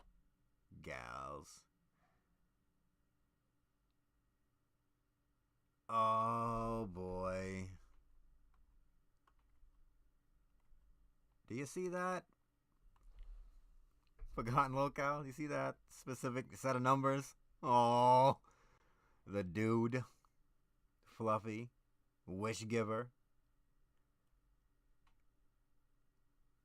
14 double eights. Very nice. Have been jumping on this server and messing around with stuff. As you can see, oh my god, the chaos. Now the frame rate is terrible right now because I'm in this high spawn area. So I'm actually going to get out of there for a second and start walking around a little bit, and we're going to explore what people have been doing on the KingofHate.com server for weeks. For like a week and a half, this server's been live. People have been just doing wild stuff. Would you get out of my face? Okay, first of all, I want to say special thanks to the viewer and fan who sent me some skins. I'll show you what the skins are. Hold on. This is my character now in Minecraft. Look at that. Looks like me with a King of Hate shirt on, which is pretty neat. And I am appreciative of that shirt is, you know, it's custom made. He actually made me a bunch of skins. And, you know, it's pretty cool that he did that. There's other ones, too, that I can alternate for if I'm going to be playing more multiplayer and mods and stuff coming up. So that's my skin for now, which is pretty neat. Better than that generic one, right? The generic female skin. So here's all these crazy assholes. Just look at some of the skins that some of these people have. Just take a look here. This guy, what the hell? This guy looks like some kind of an 8-bit character from like an Atari game. We got knights. We got a guy that looks like a British gentleman. Whoa, it looks like a Final Fantasy character. Look at that. That seriously looks like a Chrono Trigger sprite. Is that the Spartan? No, it looks like maybe a Call of Duty character. We've got generic, you know, generic people. What is that? This guy's got full diamond armor. Wow. What else do we have? Let me walk back a little bit because all these people are crowding and I can't really see. We've got this guy looks like a shinobi ninja almost. Whoa, that guy looks like a samurai. It's pretty wild the amount of skin. Bible Black.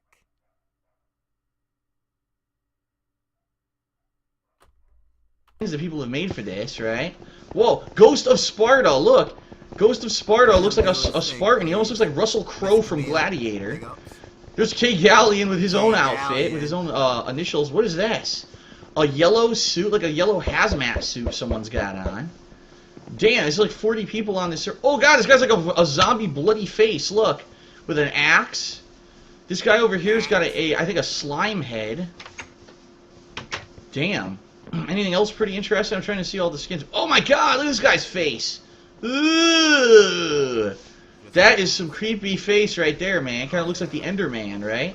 Guy with some nice sunglasses on. Oh, God. Furry Films. Look at his head. Oh. What am I even looking at? Who else do we got over here? Mega Blue Blur 64. Kind of looks like Ash Ketchum with like a hoodie or something. God. Oh, I think it was Saiya Man. Someone here is Saiya Man, but the frame rate's terrible because there's too many people. Yeah, look. Who is that? 1488 looks like the Great Saiya Man from Dragon Ball. Oh but I can't my god. Kind of looks like Ash Ketchum with like a hoodie or something. Oh, Bill, 1488. No. God, oh, I think it was Say a Man. Someone here say a man, but the frame rate's terrible because there's too many people. Yeah, look. Who is that? 1488. Looks like the. Oh man. The great Say a Man from Dragon Ball. But I can't see him. There's too many people. There's too much chaos. There's chaos everywhere. Oh man. Oh my god. I don't even know what that's supposed to be. Look. Insanity. There's a different zombie guy here. Ugh. So this is just the spawn point. I'm just looking at the people. What the hell? That guy looks like a pug. Oh, look at this guy's skin. He looks like a pug dog. Look at this guy right here. Renegrad man. It is a pug. He's a pug dog. What the hell? They must have made some wild stuff. All right, so we're in the spawn area. And I want to walk around here and look around. There's some signage here I want to read. Hold on. Look at all the signs. Northgate Blacksmith Northwest Tower. Town Square, the Northgate Blacksmith West Tower. So there's signs everywhere. The frame rate's absolutely terrible right now because there's too many people crowding me. Oh my god. It's a lady. Nice sprite. Thank god there's no clipping in this game. People crowding me. Oh my god. Nice sprite. Nice sprite. Thank god there's no clipping in this game. Wait, what? Nice sprite. Thank god it's terrible right now because there's too many people crowding me. Oh my god. Nice sprite. Thank god there's no clipping in this game. Stuff gets destroyed by jealous people. Hold on. Map will be rolled back after the stream is over to what it was.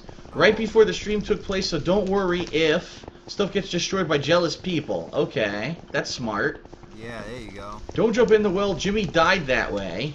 No. Group is guest, so people can't place or break blocks. Know that people will be moved to the members group. Okay, by mods. If the server lags too much or crashes, additional optimizations will be made and server promptly restarted. Well, so far so good, right? So far we're not having any issues. Well, let's go. We're not doing anything. Okay, so let's this is don't go in the well. Why? What's in the well? Maybe it is Anon. There's people in the well. Look. What the hell are you guys doing?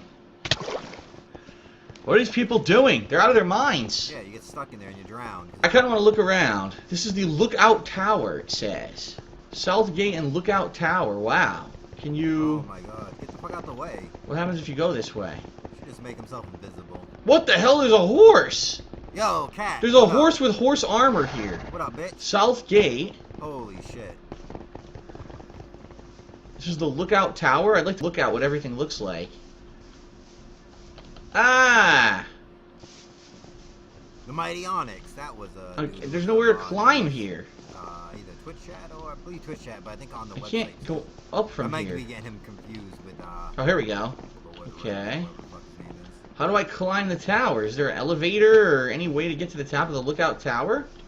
Here we go. How do you open this? Ah! Aha! Ah, I see you climb a ladder. Let's check this out. I didn't make any ladders in my vanilla gameplay of the game. Alright, so here we are at Lookout... Oh, God. Look at Lookout Tower. So... if these idiots would get out of my way! Where's the hate? We got mountains. Someone just jumped off the tower. Where's the hate fucking... the hate dome where they play like the hate... There's a cool like elevated forest in that direction. Oh my god. There's the main lodge, I guess, where people spawn. It's like almost a castle wall and moat. Up in this corner there's some more forest. Oh my god. Oh, there we got like almost like a Japanese style temple. I don't know, it looks like there's another tower or something over there. It's not a huge map. There's some lava there. Okay, I'm gonna check all this stuff out. So how do I go down now?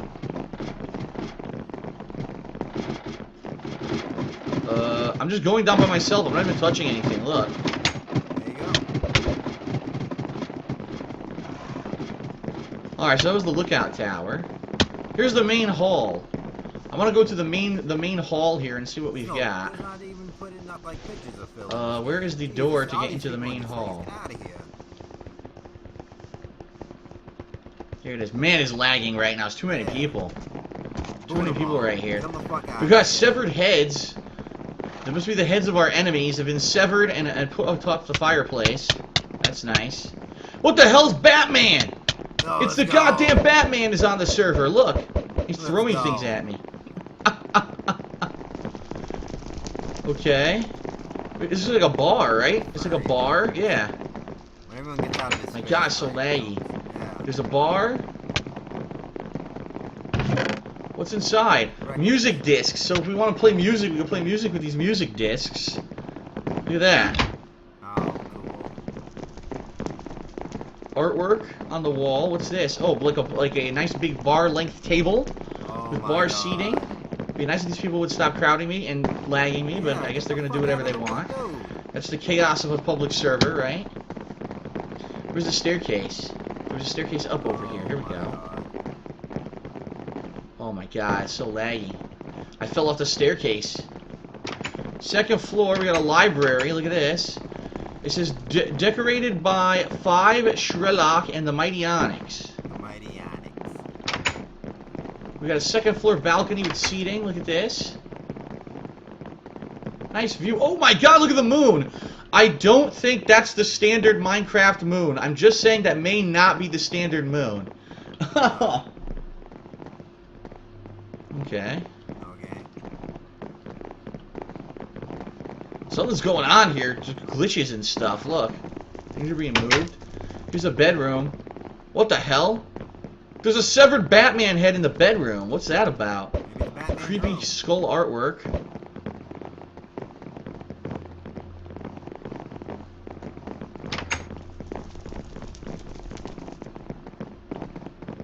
Let's go. Some mod. Another bedroom. Another severed head. Now they can't leave an area. Good. I guess that's it. You got the 2 bedrooms. Oh wait, what's this? There's a ladder up to a 3rd floor. It's the attic. We're in the attic. Oh my god, it's so choppy. It's the attic. Look at this. A nice master bed here. Look how big it is. It's huge. Huh. What is this? I don't even know what those are. Like armor racks, I guess?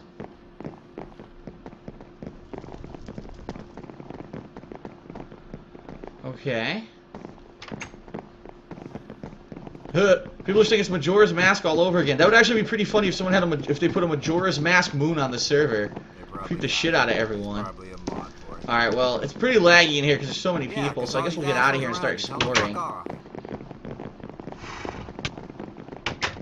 Here's the back door. Oh my god, it's so laggy.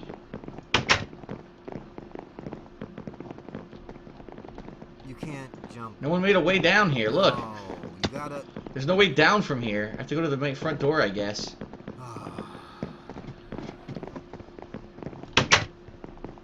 Someone asking where are okay. You in the chat. There's another horse. I'm riding a horse now. I thought I was. No, I want to ride the horse, but it's not letting me. Look. This belongs to Vazify until it can be given to you, so I can't use it yet. Alright, what have we got here? The North Gate. I love. We're leaving the stronghold. We're gonna investigate stuff. My name is Derek. Oh my god. The dude. My name is Derek. Oh no. This is the world people built for me. Oh boy. A whole new world. Wow, look at how improved the textures are with the pack people used. Those look realistic. The mushrooms look real. A whole new world. Ooh, I'm drowning. What did he play this on? It is PC. What do we got up here? Oh, like little daisies. Oh, daisies. Derek, get out of there. How did I get a painting? Talking about wrestling. I have a painting in my inventory. We are an army? Yeah, they hate armies. It's getting dark. Shit's getting real dark.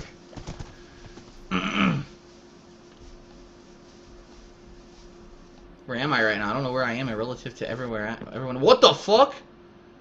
I teleported. What happened? Huh? I don't know what just happened. I teleported. I was checking the size. I teleported. I don't know what happened. Phil, I can find you. Supposed Derek. That's weird. The stables. Why is there an upside down horse? There's an upside down horse in the stables. What the hell's going on? Where are you, Phil? This dude really wants to get to Phil. Phil's mansion. 32 hours of hard work by the community. It's my mansion. The community mansion. Phil's hut. Jeb, who's this? There's a color changing sheep inside of my hut. There you go. Jeb. Oh, the music started playing now. Get out of my way. What is this? This isn't... I'm confused. I'm outside now.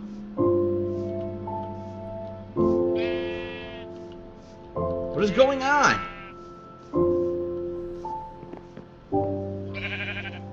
It's my personal hut. Why is there water? Oh my god, there's a sheep. The sheep went in the hut and is drowning. What is going on? My sheep is dead. The color changing sheep jumped in and died. What the hell is that? Bed spawn set? Oh, I could go to sleep. Not right now. It's still daytime. I went to sleep. Alright, let's leave the bed. What is going on? 32 hours to build one room with a sheep inside, I guess.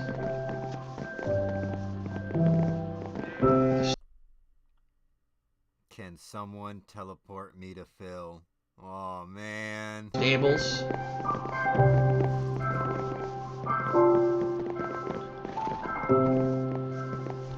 Huh. Alright, now I'm starting to see stuff in relation. There was the big spawn hut in the middle there. Whoa, someone exploded. What happened? No. Giant explosion. I want to check out all the stuff people built, but I have to find it first.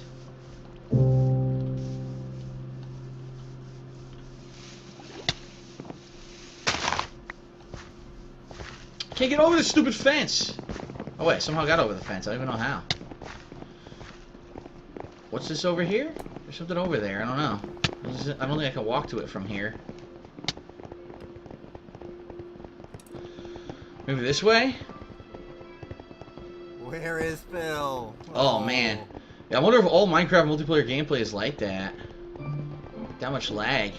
Check this direction. What the? What happened? I got flipped. I got flipped around.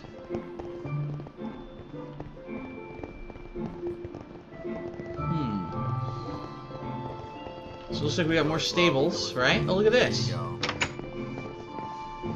Sava's horse. So everyone's horses. No! Derek left. Table. Suppose Derek left. This. No. He left the world. The dude. Built by Stricken Guy. The stables. No. There he is. Good lord, there's so many people here. No, he joined. He rejoined. Let's go. Let's fucking horses. go. Right there, he left. Then we was sad. Fucking Sava's horse. So everyone's horses. He's looking for Phil. He's on the hunt for some Phil. My name's Derek. Built by Stricken Guy. The stables. Good lord, there's so many people here. Let's go. Look for him. Don't give up your dream. So that's the stables. Hey, Phil. And that must have been the little hut that was built for me. Okay. Where else can we go?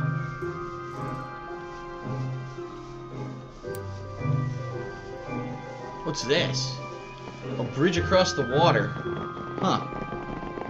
La la la la la. Phil, where are you? I can't find you. Spiders! Free cookies. East to the east. Where are you cookies, right now? I want. I got all kinds of garbage. Look at this. What is this dirt? Oh, brown wool. I thought it was dirt. A daisy? I got a painting in my hand somehow. I don't even know how that happened. Whoa, there's a big building that way. What's that? Let's check this building out. What is it? Let's see.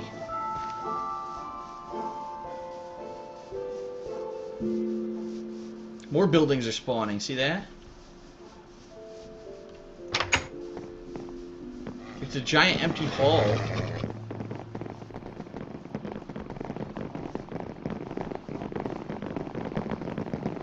What the hell is this? A cross? What is the sacrificial dungeon basement? What the hell? A cross of flames. This is where we do this the rituals to Beelzebub. You just need to burn a goat. Mighty, where is Phil? Okay, great. Wait, did someone do that for Phil? To Beelzebub. You just need to burn a goat. Where is Phil again? Alright, that's Phil typing in something that lets him do. Okay, great. There you go. You're fucked. What's up here? So much fucking fun. Yeah, it's just a big empty hall. That's okay. You do stuff out. Dance party. We'll do some line dancing. I can't. Don't down my heart. Now. My No. achy, breaky heart. Oh gosh, skeletons. There's still enemies that spawn, huh?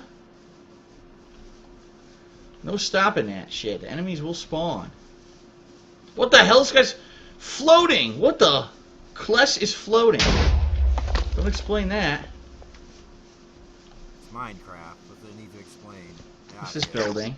A brick building. For sale. Contract 5 Strelok for details. Just a little brick building. Can you go back to the spawn? Meet me halfway, Phil. What's this one? This is the Mayor 5 Strelok. He's the mayor. Oh yeah? The mayor, like Mike Jones. Hey, dick butt. Thanks, now I can get in. Random things.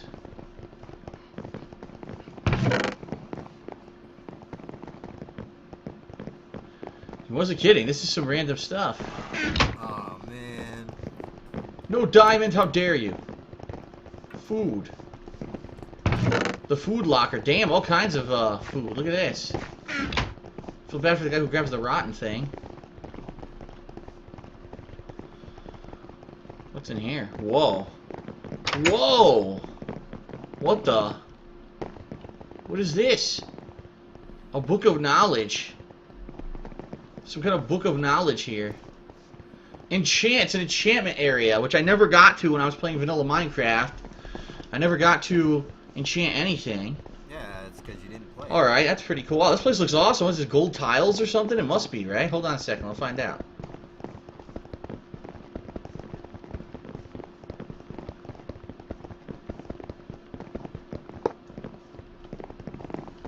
Oh, I didn't get anything. I wanted to steal gold from this guy. I didn't get nothing. No!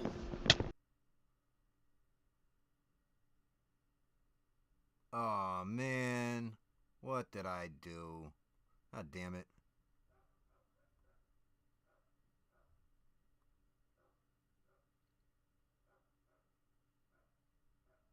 Where were we in these shenanigans? Come on.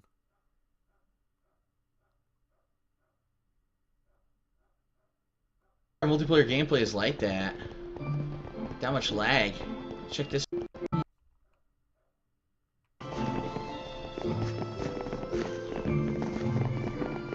Built by Stricken Guy, the stables. Good lord, there's so many people here. So that's the stables, and that must have been the little hut that was built for me. Okay, where else can we go?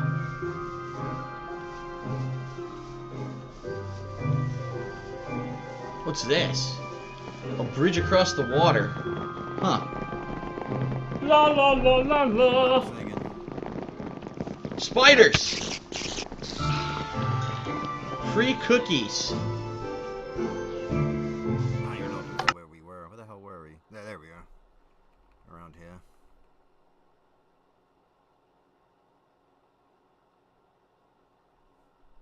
Oh my god. Internet, why? Like legit, why?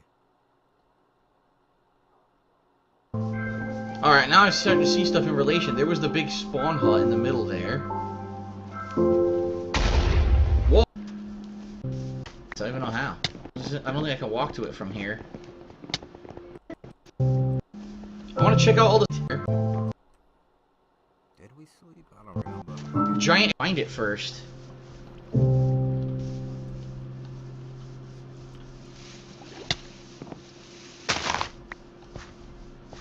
Can't get over this stupid fence. Can't jump fences. Oh wait, somehow got over the fence. I don't even know how. What's this over here? There's something over there. I don't know. I don't think I can walk to it from here. Okay. Where is Phil? Oh man. Yeah, I wonder if all Minecraft multiplayer gameplay is like that. That much lag. Much lag. Check this direction. What the? What happened? I got flipped. Phil is in I got your flipped heart. around. Let's go. Someone mocking him.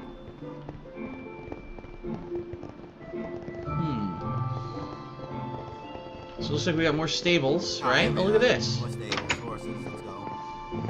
Sava's horse. So everyone's horses. He left the game again. Oh, he's trying. I bet he's trying to spawn in on Phil. Built by Stricken Guy, the stables. Oh no, this is where he teleports back in. He doesn't come back in. This is where we were. Good lord, there's so many people here. Yeah, tell him to fucking beat it. Great bird. So that's the stables, and that must have been the little hut Phil. that was built for me. Okay, where else can we go?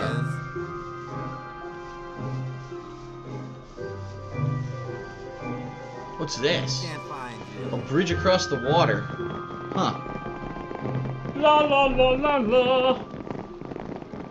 Spiders! Free cookies. East to the east. Where are you right now? Phil, where are you right Got some now? cookies, I Put guess. my foot down. I got all kinds of garbage. Look at this. Oh, Look at this dirt. Oh, brown wool. I thought it was dirt. A daisy? I got a painting in my hand somehow. I don't even know how that happened. Whoa, there's a big building that way. What's that? Let's check this building out. What is it? Let's see.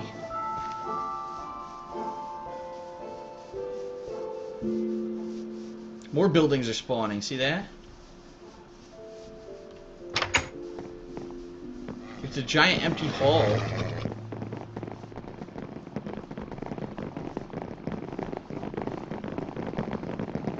What the hell is this? A cross? What is this? This is a big empty hall. Oh, enemies that spawn, huh? Guy floating. What the? What's this bill? Contract 5 Strelok for details. It's a little brick building.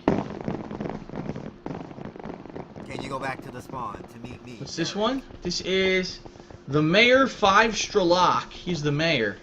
Oh yeah? Hey, there's Dick Butt again. Thanks, now I can get in. Let's go. Random things. They're random things. I wasn't dude. kidding. This is some random stuff. Yeah, no shit. You think it was a fucking joke? No diamond, how dare you? Fuck off. Food. Phil. Actually, fuck off. The food locker. Damn, all kinds of No food. shit, Look at this. Feel bad for the guy who grabs the rotten thing. This fucking idiot. What's in here? Whoa. Whoa! What the? What is this? Spell book. A book of knowledge. Some kind of book of knowledge here. Enchant, an enchantment area, which I never got to when I was playing vanilla Minecraft. I never got to enchant anything.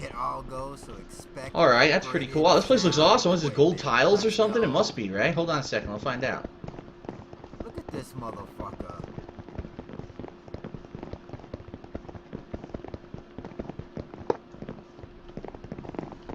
Oh, I didn't get anything. I wanted to steal gold from this guy. I didn't get nothing. Oh well, he's probably gonna be pissed off that I destroyed his house. Even I know that. I don't even play this. Get him out of here. Alright, well. Those two. When I saw this, I thought it was a little Hitler dude. Just the outfit from far away. I just seen like black boots. I thought these were like medals and shit. And then I thought that was the patch on the arm. Alright. Well. I was like, wait a minute. Those two buildings. Oh my god, someone built Mario! Check this out! Dude, this is sweet! Oh my god, what is this area? Someone built a giant Mario replica and all kinds of stuff. Look at this. Oh shit. Oh, this is cool, man. Someone's floating into the sky. Yeah, they're in like. It's Super Mario. Let's go. 8-bit Mario from Mario Brothers. Super Mario Brothers, that is. Made by I cured it with my brain. Made the big Super Mario. Cool, I like that, man. There you go, forum user. Da da da da da da. It's a Mario. Do the Mario. Floating sheep all over the place. What do we got this direction? Anything? I don't know. Big mountain.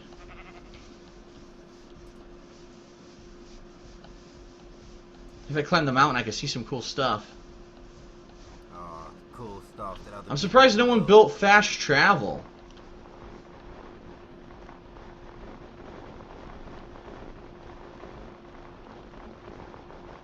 Whoa, what the hell? Look at this. Oh, shit. Someone built a bridge that ended. It ended. Hold on, I want to do this. Hold on, hold on. This fucking moron.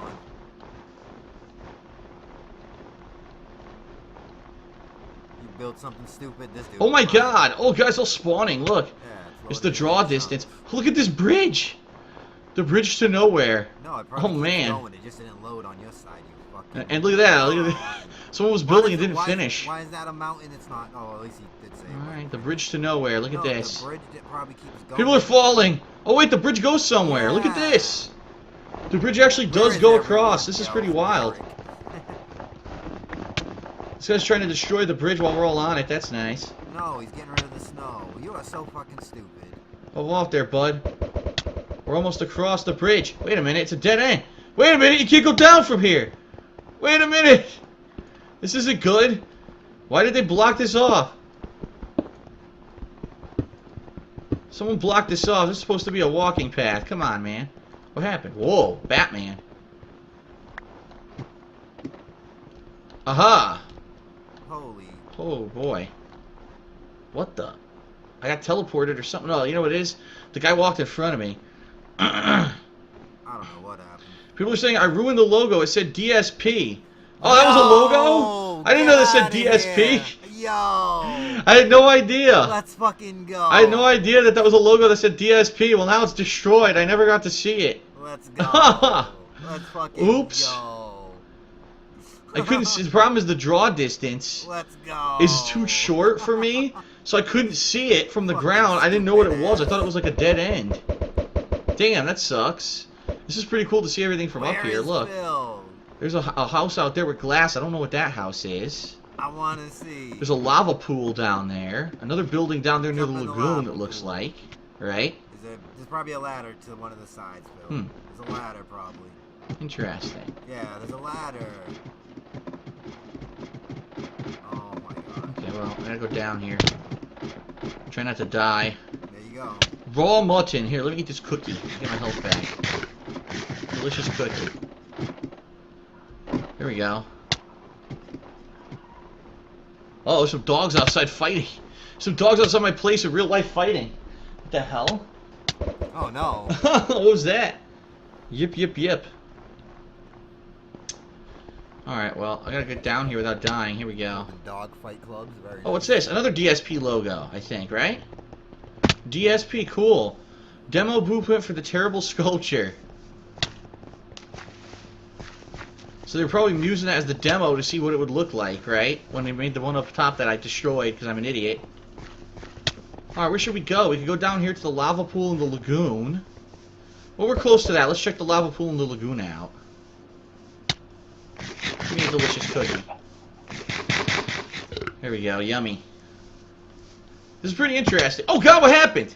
Shit. The hell is this? I fell in a fucking tunnel.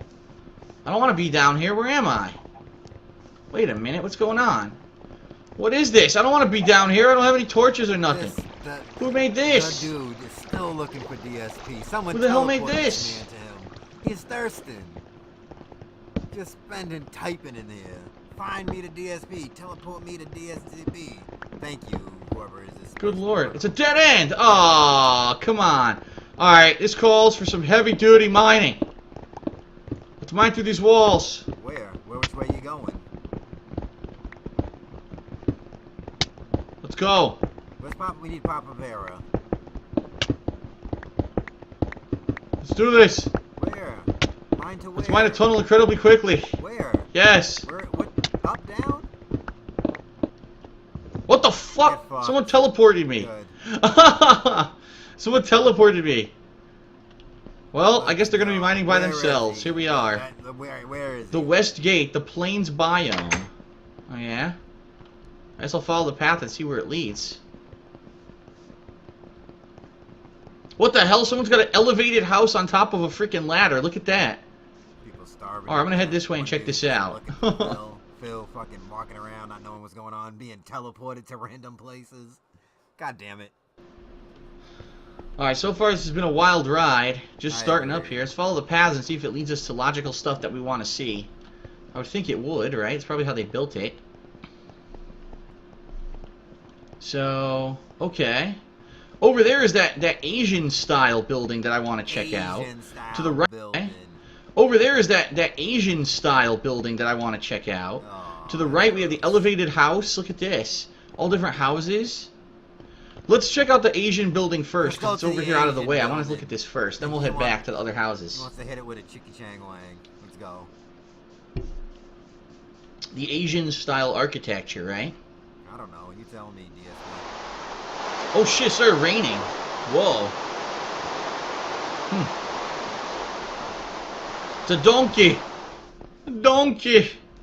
Oh god, he's gonna Shrek. It's an Eddie Murphy donkey. Out of the way, donkey. What do we got here? What the? Look at this. Pulling up into people's Glowing house. armor of some sort. Look at this dude. Everyone's coming in the house now. What is that? What is that supposed to be? Like a Halloween mask, jack-o'-lantern or something. Yeah. What else would it look like? We got a floor here. Ah, a floor here. Some seating. What does it say? It says bedroom. This is the bedroom. Well, if it's Japanese, that's authentic, since the Japanese have such small rooms. Okay. Everything is so small in Japan. So wow, we have a windmill style. It's almost like a windmill style. What country has these? It's famous. The Dutch, right? Hey, the Dutch, like It's the a Dutch bros. windmill. Like the Dutch bros. Let's go. Windmill. Small in Japan. He was That's about authentic. to say a windmill style windmill. The Japanese have such small rooms. That would've been hot. Everything is so small in Japan. So wow, we have a windmill style. It's almost like a windmill styled what? Windmill. Get him out of here. What country has these? It's famous. The Dutch, right? Yeah. It's a Dutch windmill. Oh.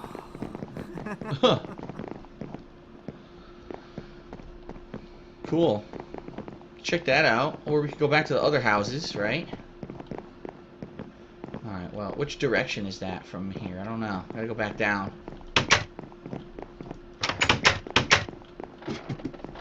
How do you go down? It just does it by itself.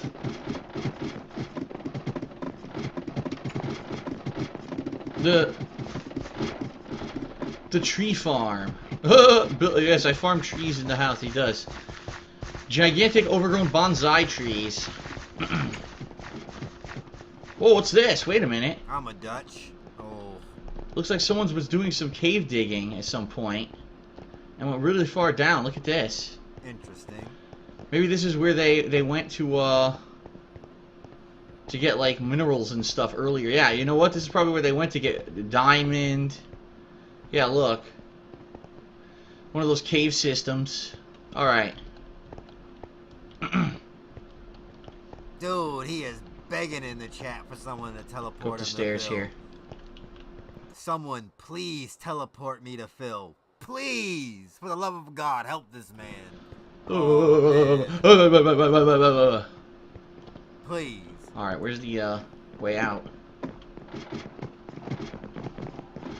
Storage room, building blocks, minerals and ores, decorations, junk miscellaneous, minerals and ores. Wow. Glowstone dust. I don't even know how you make glowstone. Nether quartz. Never seen that before. I never made it to the nether realm. DSP, you own the server. You Alright, don't look at well. boxes. You just do God mode stuff. Get out of here. Here's the main floor. It's nighttime now. So I could go back. I want to check out the windmill. Let's go to the windmill style windmill.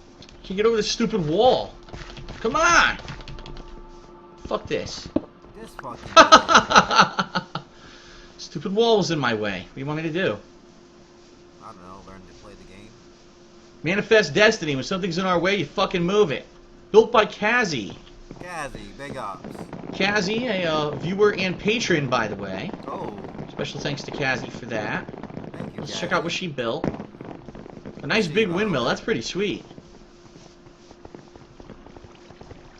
Lionheart Farm by Ray.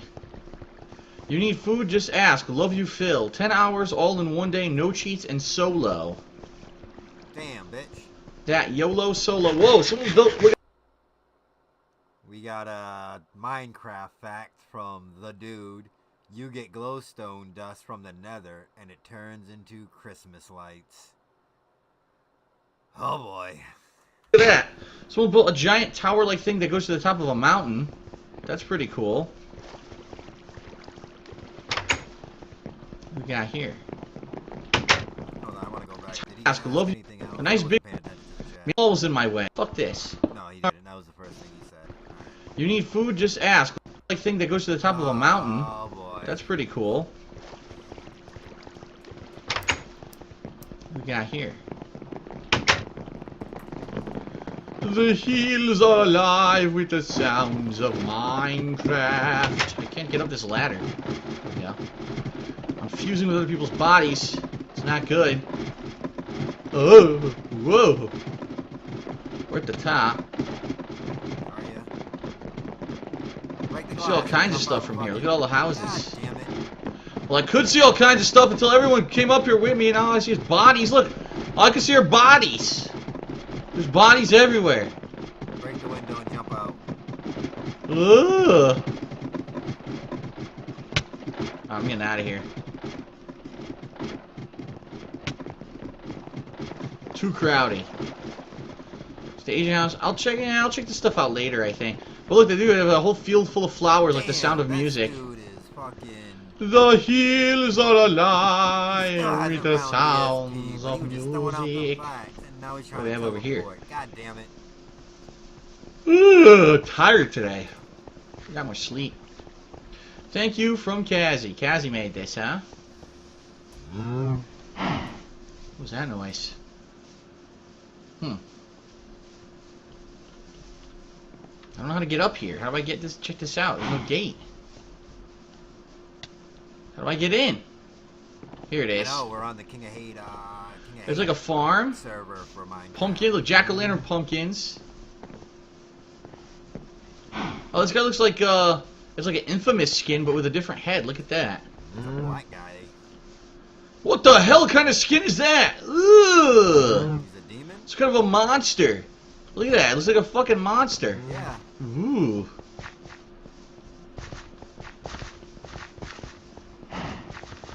The Yeti bear looks like Chewbacca. Look at that. It's a Chewbacca skin. Haha.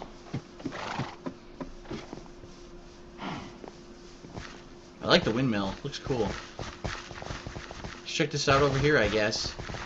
Do something, Phil. There's a bridge. Oh, the bridge might lead us to where I want to go. How do I get to it? Break a wall. Who gives a fuck? Through the gate. Fuck that gate. You're on the server. Break a wall. Made by Burnout 26. Made this bridge. Thanks, Burnout. Big ups. Some homes to our right we'll check out. And then maybe climb the mountain? I don't know. It's confusing. There's so much stuff.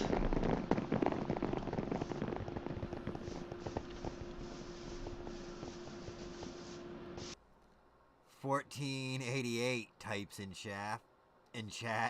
If you could teleport me to where everyone is. I lost them a while back. I hope he gets his wish. There's a staircase up to the mountains. A few houses here though. Kazi's house. This is a house that she built. Oh my god! Ugh! What a revolting mass of humanity. Everyone came here at once. Ugh! That was gross. I couldn't even walk inside. It was just pixel on pixel action. Yuck. Pixel on pixel action.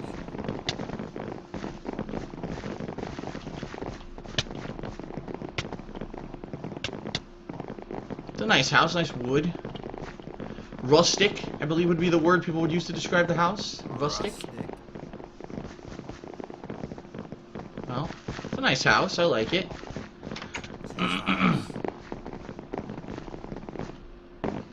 Big ups to KG and chat. Ah! Bodies everywhere.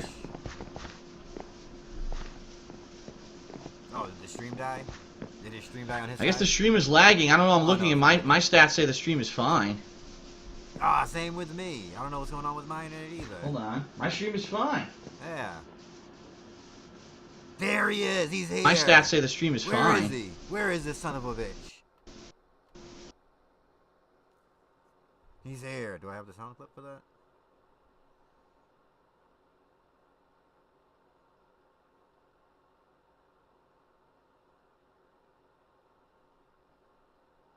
I don't.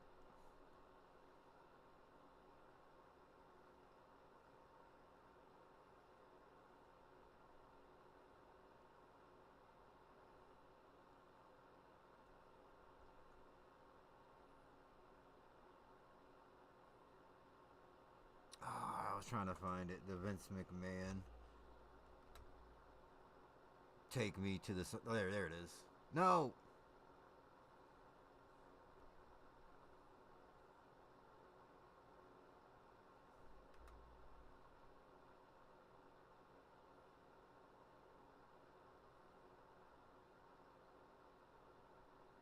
Mr. McMahon, we have a problem also. What problem? What do you, Mr. McMahon, we have a problem. What are you doing in the parking lot? You stay here! You stay here with Stephanie! You take me to him! Take me to the son of a bitch! Take me to him! Come on! Go, go, go, go, go, go! Go, go, go, go, go, go, go, go! Where's the son of a bitch? Where is he?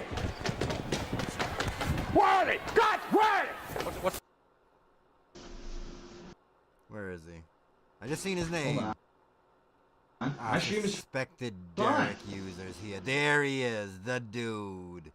Or the dude is what he tried to spell. What kind of skin he got on here? Is this D-Rock? Oh, he's the fancy dude. I actually have the stream running on my laptop and it seems to be running fine right now, so I'm not sure what people are talking about. Maybe YouTube is screwed up or something. So that's Kazzy's house. Given, like, weird facts, like what other homes do we have? There's another windmill, second windmill. What's going on here? I think this is a different house I didn't go to right there. Damn, there's so much to look at. He's got a ton of work. Wow, look at all the towers are generating around me. It's nuts.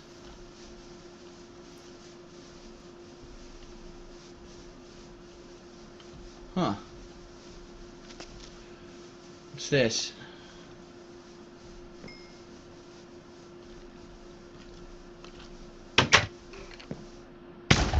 Oh, what happened? Got hurt? No. Huh? Color me confused. I don't know what just happened. Let us out. There's explosions. Oh my god, creepers. There's creepers. Minecraftians unite. Destroy the creepers. We must scale the mountain and destroy the creeper army. They must be destroyed. Let's go. Creepers! Get them! You fools could explode! What, did they kill him? They killed him. Where are we? I don't know where we are right now. This is weird. Yeah, you were just walking randomly, Phil. Are you following this path? What on earth? Look at this. We're being led into the wilderness. We're going out to the wilderness now for some reason. There's a path. Follow the spotty road. Follow the spotty road.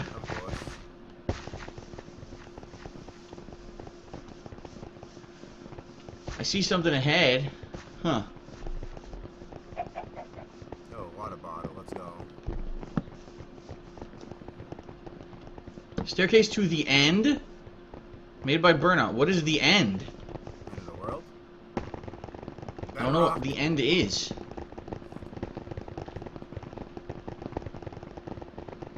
To the end!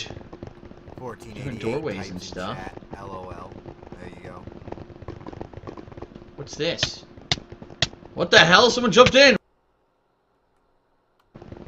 And Glow Boy Jr. typed in chat, my trap house.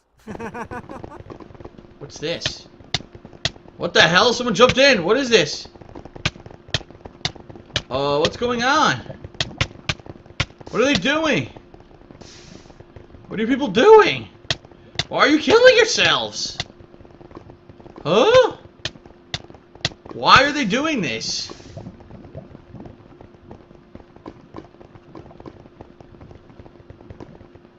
I don't know what's happening. Why did they jump into the lava? What does that even do? Is it a joke? Is it a joke? This door doesn't open. What the hell?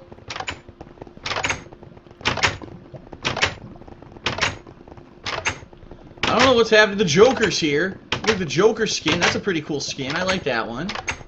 Huh. I don't know where I am or what to do. Where are we going? What's this? What the hell?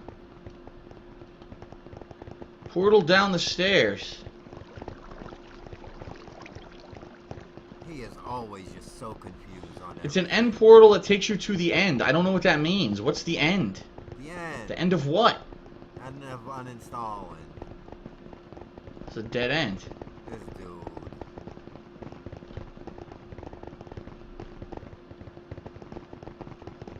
The end of the game? There is no end of the game. The game has an ending? I can't open this door! What is happening? I'm lost. I'm in a circle. No! Where am I? No! No, stop following me. I don't know where I am. I feel claustrophobic. I'm gonna have a seizure. I don't know what's going on. Clearly. The end is a dimension. What? Oh, jump in the fucking lava just so you can get out of here at least. The end is the world where the Endermen come from? What?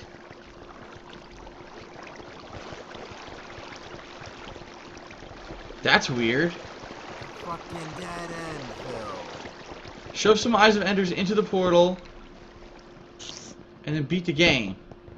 I didn't know the game had an ending. Oh god, no wait! No wait! No, I didn't mean to fall in here!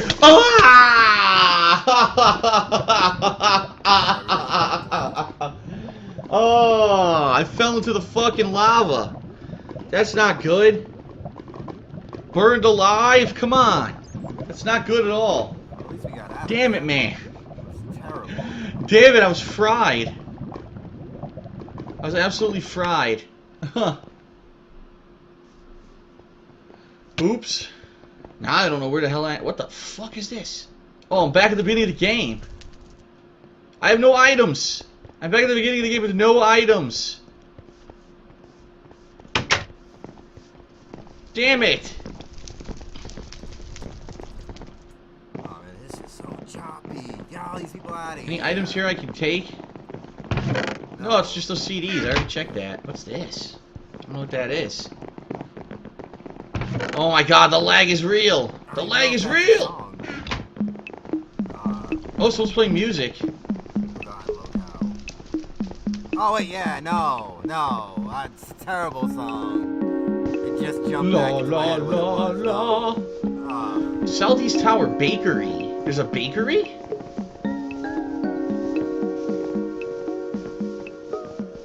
Bakery built by Vosify. I can't open doors anymore. I'm trying, it doesn't work. Look. It's like lag because there's so many people on the server. I can't even open a door.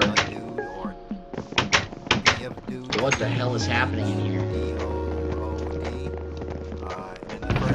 Baked goods. I'll take some bread. And then for about 15 to 20 minutes, he was begging mods to teleport him. I'll take 10 pieces of bread. And then finally he got teleported there. But he hasn't talked to much yet for a while. Nice music.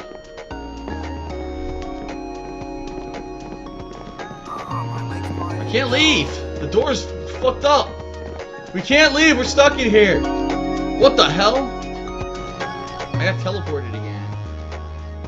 And I have the audio application all the way up. I think that's why. My fault. Where's the blacksmith? Is this it? But possible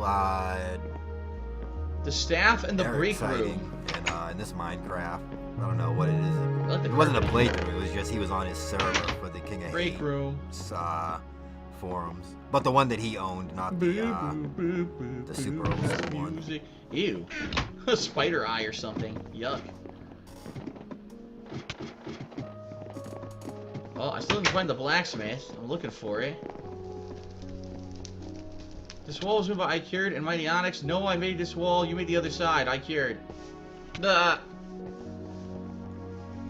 don't know where the I don't know where the blacksmith is. Whoa! What the shit is this? And then the what the hell just happened? Him. Dude, I'm getting teleported all everywhere. What is happening?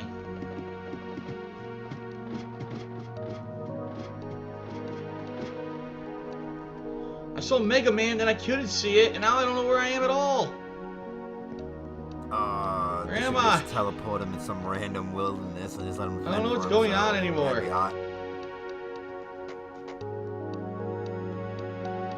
So it looked better. You wouldn't have 20 people on his fucking screen in his face. Ugh. That was cool. I was looking at Mega Man and then I got teleported. Someone teleported me to the blacksmith. Where is it? Hold on. I want to see where it is before I go in it. Hey, Possible Derek. We are at the blacksmith. Where is the blacksmith? It's down here somewhere. Yeah, I'm assuming he paid for the server. But I can't remember. I just found this playlist. I need a sword. That's why I came to the blacksmith. There's no swords here. What kind of a blacksmith doesn't store swords? I thought maybe it'd have something to do with what kind of a place is this? Server, but it's 2015, so it's when he's in Connecticut, in Renton, so he has full control of the site. But back in the old days, you could go on the site and insult I have no as long as you didn't use like shit that they would stuck. like absolutely ban you for, like using the N-word towards them. You could go in. I'm hearing multiple music playing now. That's weird. I'm hearing music overlapping other music. He couldn't ban you because he didn't have the power. It's the generic Minecraft music I'm hearing now. And sometimes other people would get banned and then unbanned by other people because they were like, nah, they're just shit talking. It's fine. I was also hoping the Master of Awesomeness would still be here. I want to check out more stuff. I'm not sure where else to go. The only dude we have close enough to anything is the guy who's dressed up like the Great Mega Man Saiyan art. That was cool, but I got teleported away before I could see it. With the username I definitely want to check out the Nether Realm and this the Ender place people are talking about. He's the only thing holding this together right now. That one. Impossible, Derek. I'm getting teleported. I don't know where I am. What is this? What the hell? There's a secret room here. Look. Ah! Oh, there's that laugh. A secret base. Now where am I? I got teleported again. What is going on? I keep getting teleported. Now where is this? Here's the Mega Man art. The Mega Man pixel art is a Triforce, and there's something there that I can't really see because a cloud is blocking it. Is that Invader Zim? Yeah. It might be. Huh. It's pretty cool. I like the Mega Man. It's the same one you got. Lapis Lazuli. Area Lord's done. Is the only thing that was left in there was questions from the forums, and I didn't care about that. Whoa. I don't even know what the fuck just happened. What the hell? Colored sheep. I found the hidden sheep temple. But the next interview up is with the coder for the site, Cozy. A golden shovel. Shears, unbreaking shears. Also depends on how long I finish. I don't know how long I'm gonna watch this Minecraft because I thought this was gonna be a little bit more better, but him not doing nothing and meandering around is starting to get on like, every nerve. And him saying I don't know what's going on. Also, it's like you just want another enchanting area. Yeah, it's an enchantment book.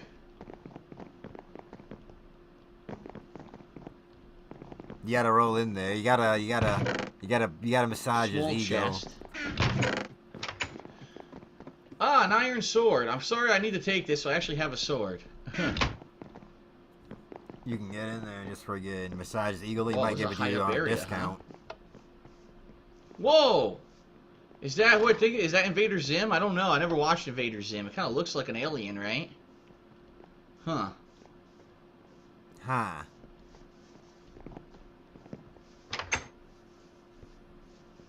This is pretty cool. Look, here's a Mega Man. Wow, they had like a textured thing for him. Look, textured. Textured. That's pretty cool. I like that.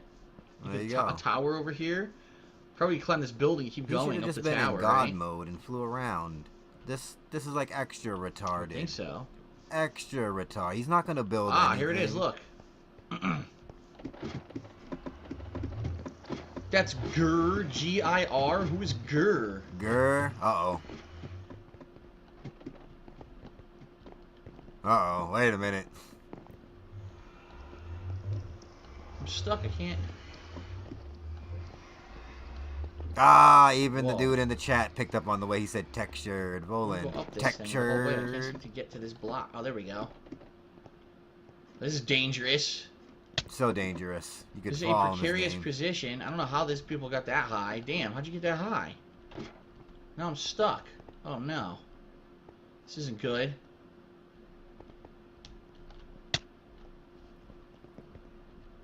Yeah, that's what I was thinking. My name is Oh. Nick. I was like, no, be careful. Shit! Oh no. I keep falling now, no! Where's the ladder? What's all that noise? You hear that shit? Here we are up at the Triforce. Oh no, Triforce, run. He's pulling up with the Oh, we're boys. up around the giant Triforce. Huh. It's pretty cool. It's becoming nighttime now. We're exploring around up here. Oh, this is mind-numbing. Well, how much longer we got in this? What the hell is this? Oh, after this one, we're going back to the interview. I can't get in. How At do I least the get in last here? interview. Because I thought he was gonna be. How do you get in the door? Doing other stuff, or they I already made it. had shit Is set this up. what I It's think it just is? It him might be a fucking- nether portal. Oh boy. It sounds kind of funky. Someone give me a Sounds diamond funky. sword. I don't even know how I got it. Someone got me a diamond sword. Oh, let's go, diamond sword. Oh, we're gonna check this Pulling out up. for the first time, I guess. Oh boy. Oh boy. Alright, we're heading into the nether. Jump Snowball. in it. Just go in the. What the fucking hell? portal. Mutant zombies? Yeah, it's just oh, what the hell? Get out of here. We're gonna watch Foos. Hello, ladies and gentlemen. Welcome to the King of Hate podcast. But it's a special Let's one. go. Because we have our second interview. Now, ladies and Maybe I should have gentlemen, played that song. She is a fan of Phil, as always. But not only that, but she's also the King of Hate admin, the King of Hate's very own, Foos. Hello. Now, before we even begin with anything, we're going to ask the age-old myth, okay? How do you pronounce your name? It's pronounced Foos. Foos. Oh. Okay. Can you hear her? So everyone, I'm always worried. Like I was worried everyone that in like the King because of she Hate talks world, really fucking lightly. It is now Foos. So pretty much it rhymes with lose, if I would be correct. Yes. So Foos rhyming with lose. It's okay. So and rhyming with Foos is a bit more appropriate. Yeah, I'm gonna write that down. All right. So Yeah, I'm gonna write that down too. everyone right around here is a part of the forums. Okay. So your name is Foos. But where does that name come from? Because it's a very unique type of a name. It's small caps, All right. F-O-E, All capital right, Z. P-Dog, relax where there does on the this name come shaming. from? It's from way back when I just started online gaming. I used to play a lot of Unreal Tournament Classic, and there was a clan there called Foos, and it was spelled F-O-O-Z-E, and that's where it came from. But in Dutch, my language, the oo sound is How does that written sound? as O-E, so I I made just it want to make sure Oos, you can hear but her, with because like OE and a Z. whatever P-Dog says is Is there any whatever the reason why the question, Z but is it's her that I'm worried about because the way she capitalized? her audio ain't the best, and she has no. like an accent. I just thought it looked cooler. Then you got P And Dog indeed on it does. It is iconic audio. in the King of Fate forums. So Yeah, I just stuck with it. yeah, and obviously, like it's not like any other username. Like if you look at the admins, you've got Darkside Phil. Okay, that's a normal name. You got Chris. Okay, that's a normal name. Teo. Okay, that's a normal name. Yeah, Darkside Phil, a normal name. These, you know, like it's really weird just if you look down the staff here. You go, interesting. So obviously, everyone here knows you as the admin of the King of Fate. One of 4 admins in the King of Fate forums, but probably the most active in the site.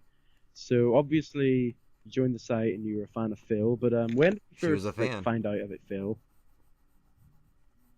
It was like half a year after we started doing YouTube videos. Oh. I was, I was in the hospital, and I had nothing to do at all. So I was spending a lot of my time on YouTube. And since I was really into gaming, and I didn't have like a PC or an Xbox or anything back then, I was watching people play games instead of playing them myself. Crank it up. And I really liked Phil's videos. So I didn't even have an account back then, so I couldn't subscribe. So I just kept finding his name over and over again for certain games, and I just used the How does that the sound? automatic related videos function to. She does like coding for the website, the original King of Hate website, the one that Chris and Teo were running before DSP bought it or took it, whatever. She's gonna tell us about through some each of his behind the videos. stuff. That's basically how I started watching his videos. That's so weird because like that's how I actually watched Phil's videos from the very beginning. Like I didn't have a YouTube account, and I was just trying to like find him in like a list of popular games. I was like, okay, where's Darkside Phil? There it is. So what? So you've been following him for quite some time, and you've been with him through all the trials and tribulations of Blip.tv and all that there. So since you do have a lot of experience of DSP on your belt, what would you say has been your favorite DSP moment answering one of his questions that he asked in the forums, if any, or a list? There are a lot of moments which I found really interesting, entertaining, and funny, but the one I found the most funny was when he was playing Fallout New Vegas and he murdered an entire town while he was drunk. And a few years later, he came back and he was like, what the fuck happened here? And the best part is for him there was like a night in between. For me that was like literally 5 or 10 minutes between. So it was really, really funny to see just skip through the part where he kills him, then skip through what the fuck happened. It was hilarious.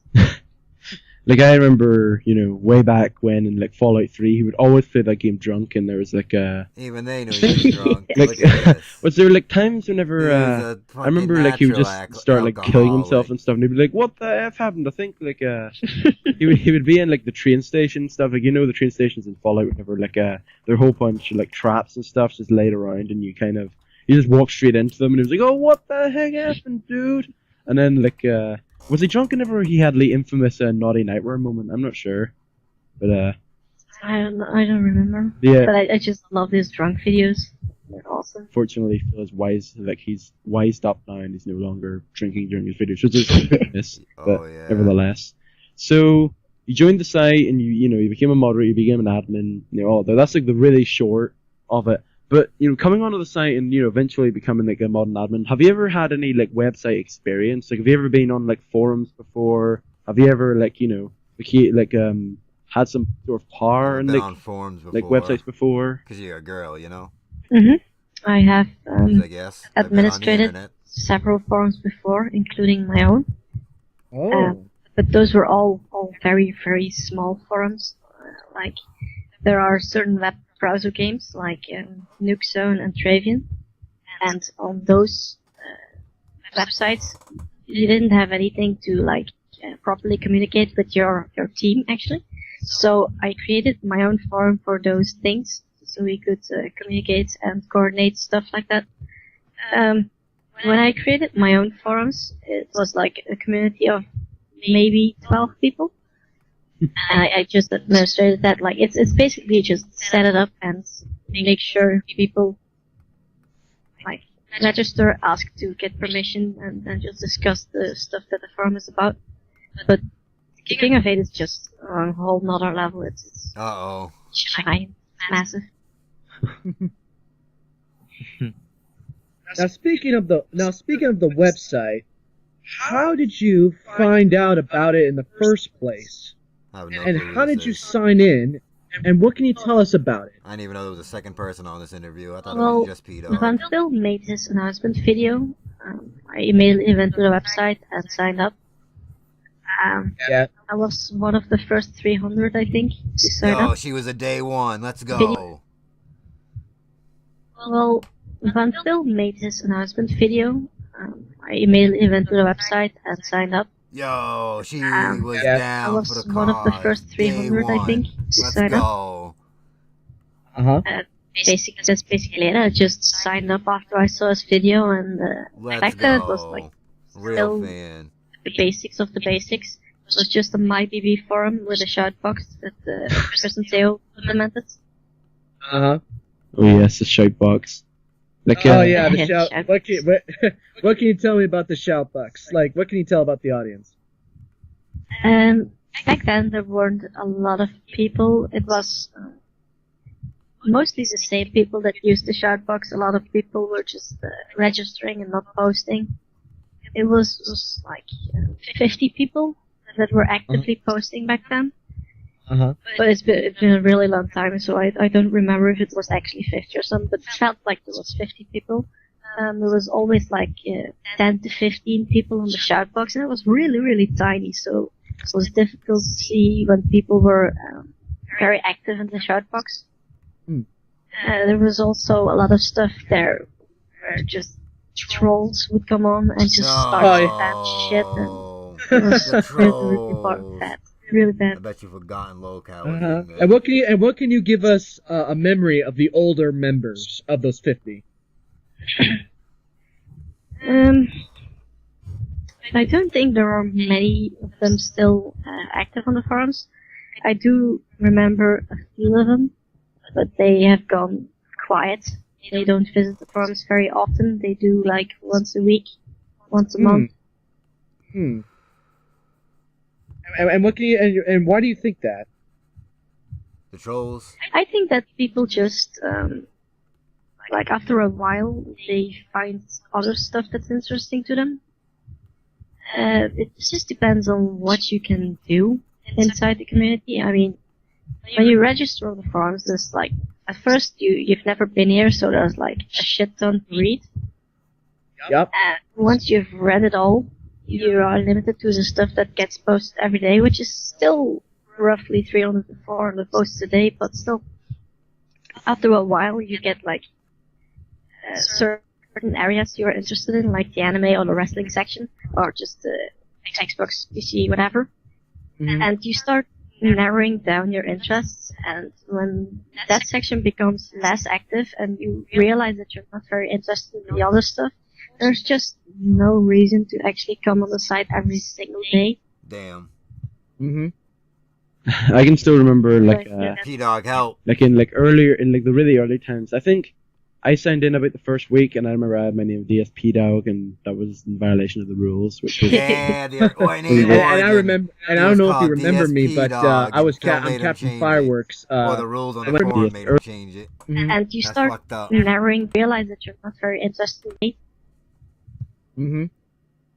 I can still remember like in earlier in the really early times. I think I signed in about the first week, and I remember I had my name DSP-Dog, and that was in violation of the rules, which was. and I remember, and I don't know if you remember me, but I'm Captain Fireworks. And when I first came here, Captain Fireworks introducing himself. Yeah, we had some good times at the younger time, and you know, it's such an honor talking to you, and it's an honor, my lady.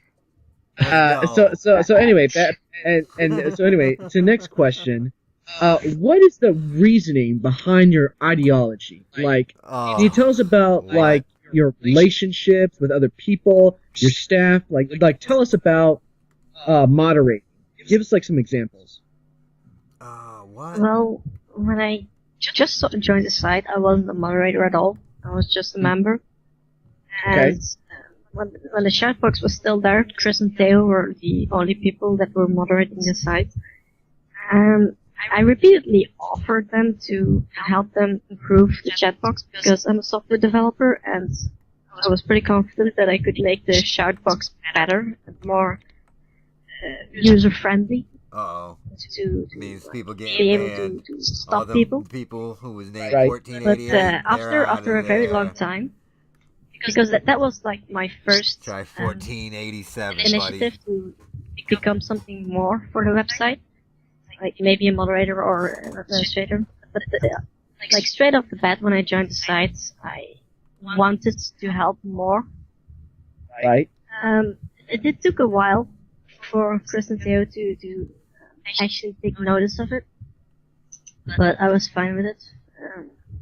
They then chose 2 moderators because practically all the users were begging for it.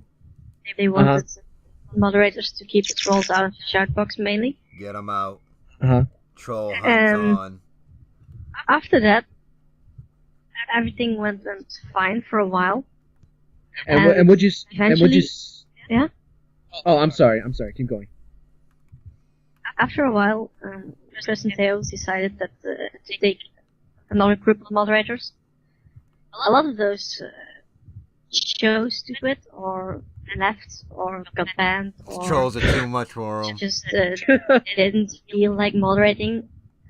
The trolls, that's but a troll we W still have from back in the Peachy, day. who is one of the very first moderators and currently the longest moderator on the website. Oh yeah, he's Other great. than that, it's all new people. But like, when Peachy got chosen to be a moderator, there were like 5 other people. I think he was one of the 6 moderators that was chosen. At which point we had like quite a lot of moderators. I wasn't one of them, but I did donate back then. So I became a premium member.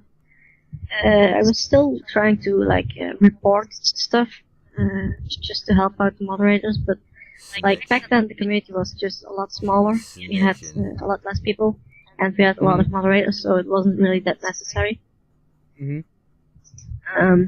After a while, certain moderators started like not coming anymore. One in particular, Naughty I can't Nightmare. remember his name. Naughty It was Nightmare. something to eat. Something cupcake or whatever. And he just didn't log on anymore. There were other moderators that were too busy doing other stuff. And eventually, the users started asking for more moderators. And Chris and Theo decided to recruit another batch of moderators. And that was Namtua, Phantom Ryu, myself, and someone else. I don't recall who else.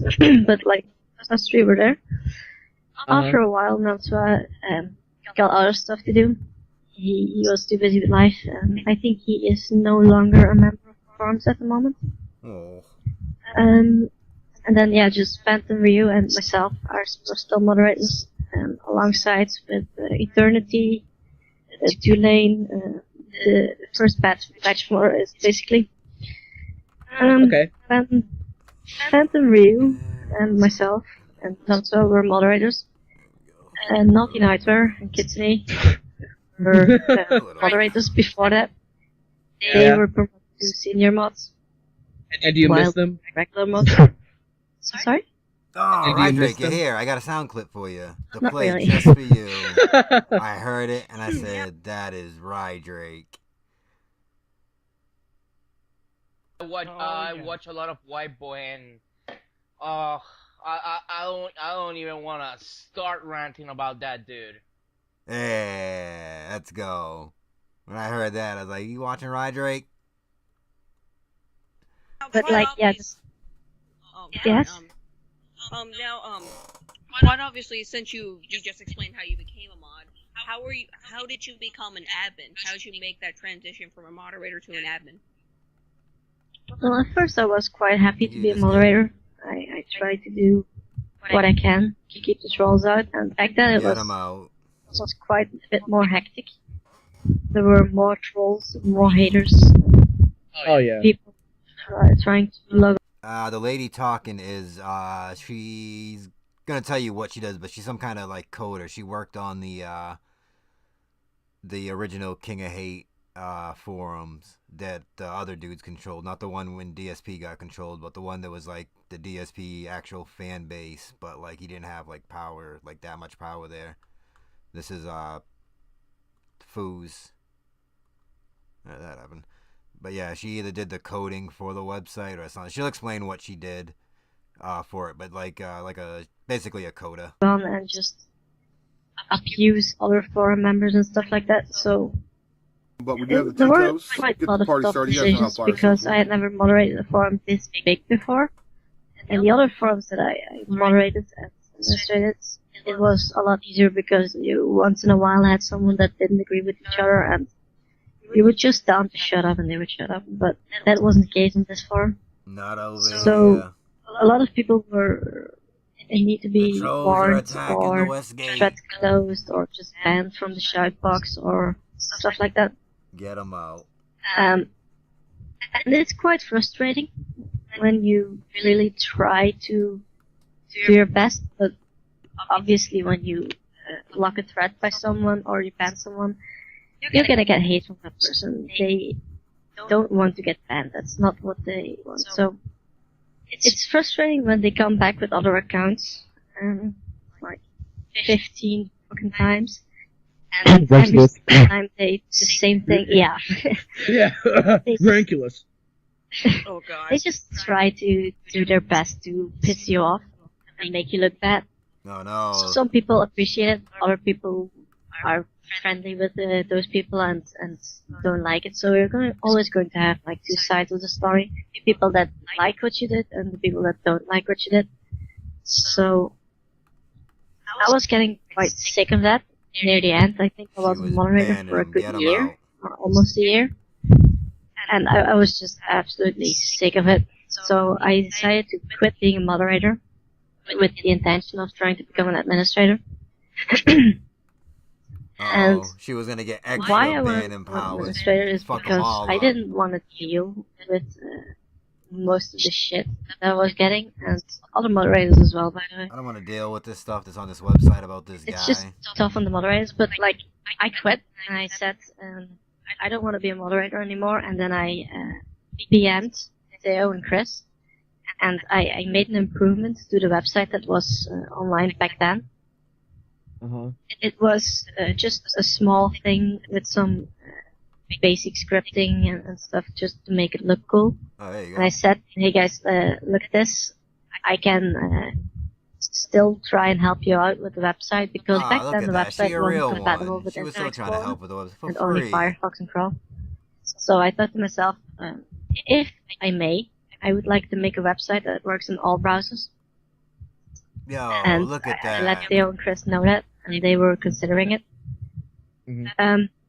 I made a website, and Chris and Theo liked it.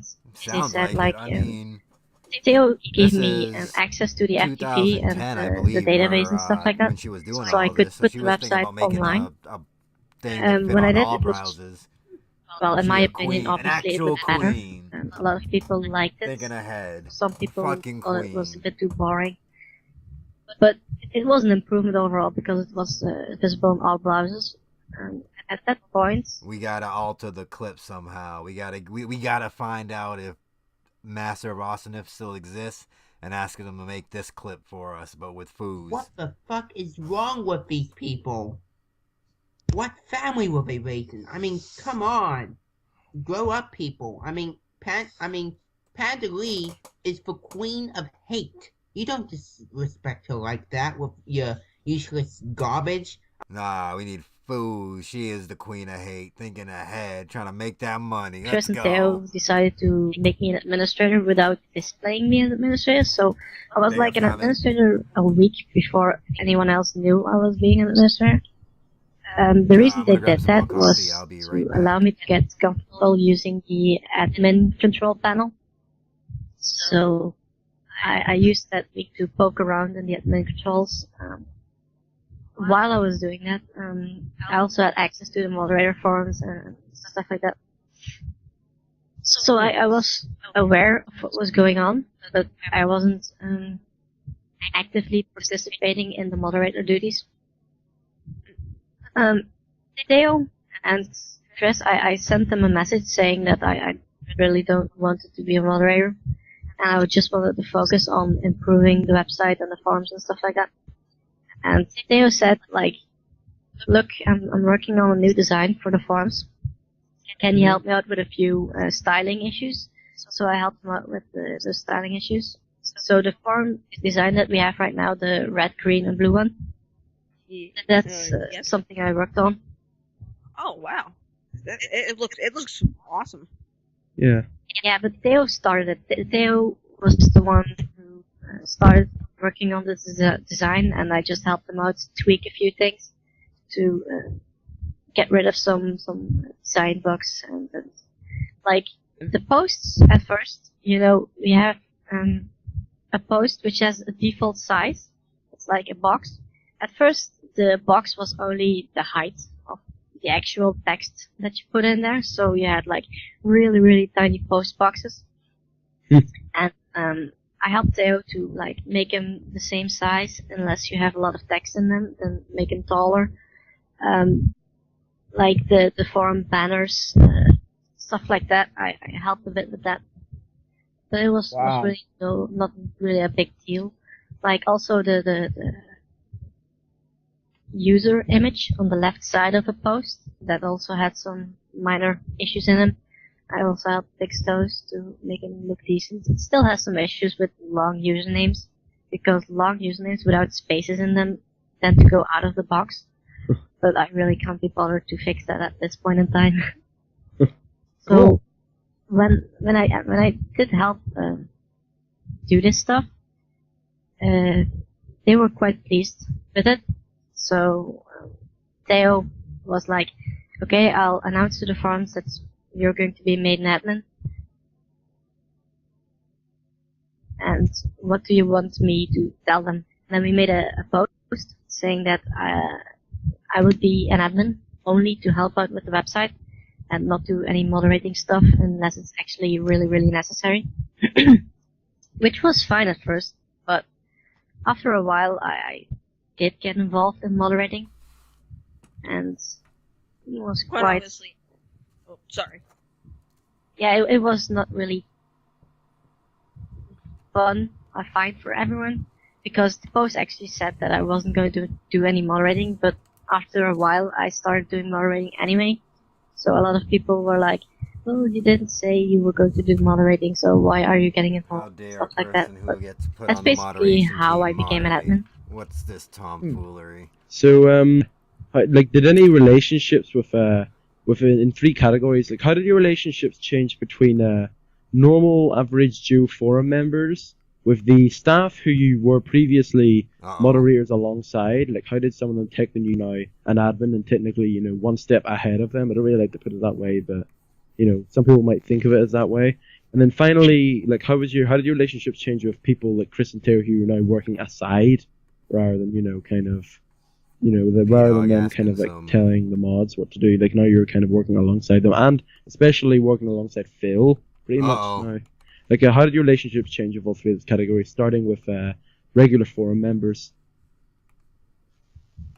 Well, when I was just a normal forum member, I chose to be friends with certain people.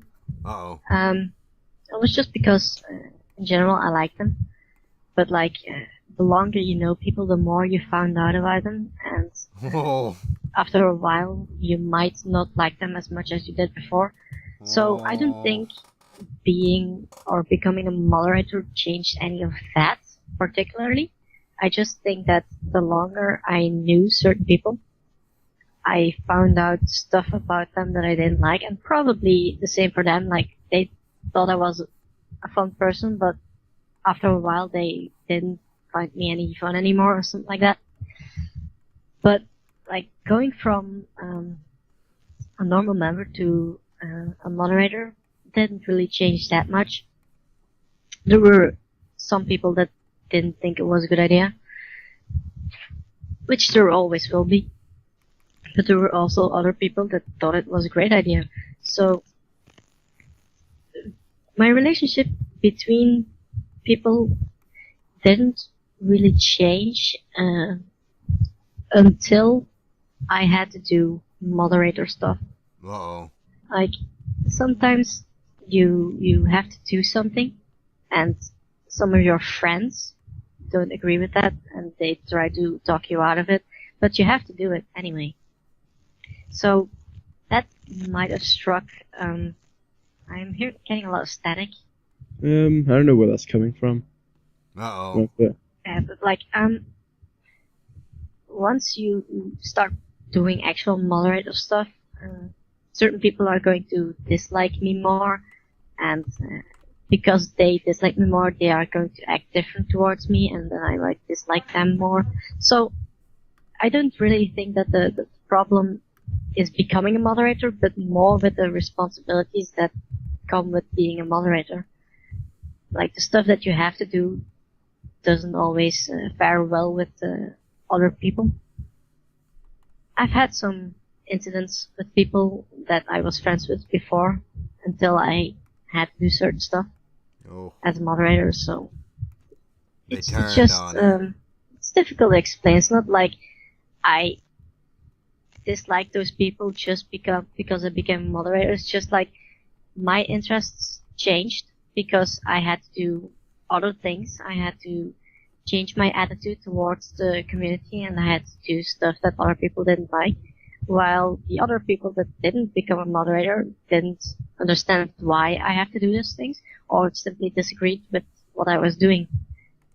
So it's not really a personality issue, it's more a responsibility issue. I had responsibilities, or I thought I had responsibilities that needed to be carried out over favoring other members. I've always been a big fan of putting everyone on the same level. So if I know someone, I would do it with someone else that I didn't know. Being fair, people ain't And gonna I like don't that. know if I actually did that. I try to do that at least, always. But I don't think that a lot of people saw it that way. Nah, you do that. Pretty much, you weren't having like you didn't have some sort of like favoritism attitude where it wasn't a case of like, oh well, I wouldn't only punish me, but I'm a friend of yours, so I'm just gonna let you off. Like, you were straight. You were kind of like, you treated everyone the same, pretty much. That was my intention, yeah. But I don't know if I always did that. I mean, I'm only human, so. But that was always what I tried to do, yeah. Yeah, and people are just evil in some ways, you know. People might try and like swerve things that direction. Like, oh well, if I did this, then it's not fair because you let this person off with, I don't know, with something stupid, and you know, people always try to like attack you left, right, and center, which is, it's just something that, you know, people do. They're like, oh, but you know, it could come down like a many reasons, like, but probably jealousy is the main one. Like, oh, she gets to like speak to Phil and all there. Well, actually, speaking of that, there, like, since you became an admin, obviously you had to work like alongside Phil in terms of like this episode. Like, how does you with Phil kind of like work out for like handling the website, for like polls and stuff, or if like Phil needs an announcement made? Because I think there was something like pretty big that happened. I'm not sure what happened, but it was like it wasn't recent. It was like a while ago. Whenever like Phil had to do something with the website, and like you were like coordinator. I'm not sure if I'm even making sense, but but anyway, back to the question. Like, how do you like work alongside Phil on the website? Like, how does it work? Mostly I try to leave Phil to do what he does, and Phil lets me do what I do.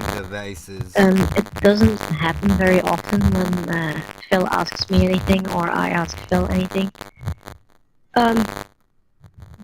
The main reason is because Phil is busy doing his thing, and I consider it my job to make sure Phil doesn't have to worry about his community.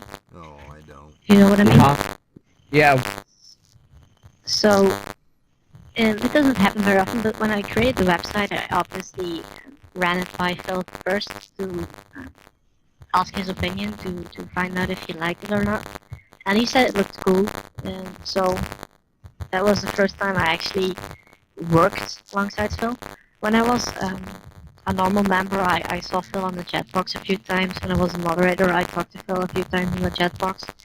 And I also tried private messaging him, but not always would he respond. But after a while, he said that I was pretty okay. So that was like a bit of a motivation to do more. So I talked to Phil a bit more after that, and then he talked about. She messaged Dave, and he hit her back with the. Hey, you can show me around your chest. Take your tap off. About what he likes, and I transformed that to the website. Like, he was not really very interested in the community. I mean, it was very, very nice to have. He was stoked to have a community. He just wanted really great initiative of the Chris and Dale to start it up. But as an administrator, I felt that I needed to do more. So I started doing stuff to the community, like adding certain forums, updating the website, making sure his videos look okay. And I also asked Phil if I could put advertisements on the actual website, like the ads on the forums are Theo's ads, and the ads on the website itself are my ads. So I am, in the long run, I am getting paid via the advertisements, which is kind of nice. So I started doing stuff. But we also tried private messaging him, but not always would he respond. But after a while, he said that I was pretty okay. So that was like a bit of a motivation to do more. He influenced her. So I talked to Phil a bit more after that, and then he talked about what he likes, and I transformed that to the website. Like, he was not really very interested in the community. I mean, it was very, very nice to have. He was stoked to have a community. It was really great initiative of the Chris and Dale to start it up. But as an administrator, I felt that I needed to do more. So no, she's doing more free work. I started doing stuff to the community, like adding certain forums, updating the website, making sure his videos look okay. And I also asked Phil if I could put advertisements on the actual website, like the ads on the forums are Theo's ads, and the ads on the website itself are my ads. So I am. In the long run, I am getting paid. Let's go. She might have been the smartest one in the long run. Which is kind of nice. So far. That's good. Let's go. So far, it wasn't like a major amount of money, but like it made up for the work I put into the site after Let's go. X years later. So I think the one total person he couldn't hustle. Slightly under 200 euros in total that I've made off of advertisements since the website is up. So I asked him if I could do that, and he said, "Well, yeah, sure. You made the website. You can put on it whatever you want." Other than that, we don't really talk that much. Occasionally, I send him a PM if there's stuff that I don't feel comfortable handling without Phil's backup. Or when the community says something and Phil isn't aware of it. I am kind of a medium between the community and Phil himself. Or at least I like to think of myself as that.